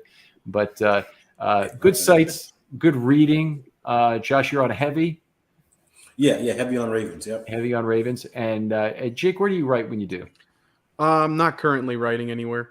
I have written them for Russell Street before, but yeah, not doing anything right now. Dan, you have any other projects you're trying to share with people this offseason? Nope, not really. Just kind of taking it easy this offseason and just enjoying it now. And especially now that we got Lamar and we're over that drama. So I'm just taking it easy. It's great to have every one of you. Thanks so much for joining Jason and me on this show. We definitely appreciate it. And I think you guys are all back here, at least for some time tomorrow, at least as we've heard it so far, along some others. We do have the pick in. It's kind of an unexpected one. And I have to go back to my pronunciation key to do this, unless you want to do it. Is it Anyadike Uzoma? Yeah, Felix Anyadike Uzama. I always say Uzama because it's CJ Uzama, spelled the same way. Sub rusher extraordinaire, actually all the way up at number 34 on my board. No, 37 on my board, excuse me. Just great burst and nice little. Reminds me of Yannick Ndakwe a lot with the cross chop, the hand swipe, the little hop to the outside, change speeds in his rush. Will he ever be a plus run defender? Maybe not. But he's got the build for it. Definitely a pass rusher for the Chiefs. So they had some blindside pressure there. He was my number 8 guy of my pass rushers behind McDonald. The big guys who are still there on the pass rush side are Derek Hall and BJ Ojolari. So we'll see. They will probably go in round 2, where I guess by the end of it, we may see as many as 10 edge rushers gone. Yeah. I think definitely Ojolari is going to go. And Derek Hall, I have number 45 on my board, so a middle of the second round type projection for me. And then you also have a wild card on the edge, 2 of them really. Byron Young from Tennessee, physical freak. Isaiah Foskey out of Notre Dame. A lot of people like him better than me. So that deep class for the edge seems to have showed up early in this draft. Did I miss Keon White, or has he not gone as well? He hasn't gone. He hasn't gone either. Sorry. Yeah, And- good point, Jay. He's also invited there, so I believe he's at the draft in Kansas City. Oh, All right. Another- I want to hear from the most time zone disadvantaged person in the comments here. So we got Central European times for a couple of people. And I know we had British people and an Irish guy. So we have that. Anybody further east than that? Do we have any people in Germany? That's not any worse than Central European. What do we have to have? Like Hungary? Is that on Central European still? Or I'm not sure how far east we'd have to go to get them. Greece is -7, I think, right? So, Okay. yeah. the shrimp trawler from Again, Oregon. Wonder he's so fresh. He's still young, still early for him. Yes. I got some beasts in the Middle East on my channel, man. I got a lot of action in the Middle East. Always fascinates me when I see people around the world in the analytics of YouTube. Like, man, they're really watching the channel out there. Yes, they are, man. A lot of action from Brazil. Yes. I know there's a lot of people from Brazil out there, Ravens fans. I could think of 2 off the top of my head. Otavio, one of my original subscribers, and of course Christian, who was on with Andrade. I had him and his brother on, but they had a very interesting biometric heat thing they were working on to judge whether people were over exercising or over exerting themselves, which seemed like it would be right up the Ravens alley. All right, guys, we will wrap it up for tonight here. Anybody any last comments before we tune off? I just want to give my wife a shout out, man. I got 3 kids under 3 up here, and she's been toughing it out with them upstairs for the past like 4 hours. So they haven't come down here and bothered me not once. So I wanted to give her a shout out. She's probably gonna kick my ass when I get upstairs, but I appreciate her. What's her name? Khaleesi Reed. Khaleesi Reed. There you go. Thank you, Khaleesi. Anybody else? I like to say it was great doing the show with you guys. A lot of fun. Kept the energy up for me. And great to meet you virtually, Josh, today. I always respected your work. And hope to make it tomorrow. We'll see how bad my decisions were tonight. Go sleep through the day. You're just in Europe. It's not a big deal. And have fun with us again tomorrow night. All right. See you guys. All right, guys. Love you guys. Have a good night, football family. Thank Love you. you. Thanks, guys. Good night. Yes, sir. All right. Hang with me for just a second here,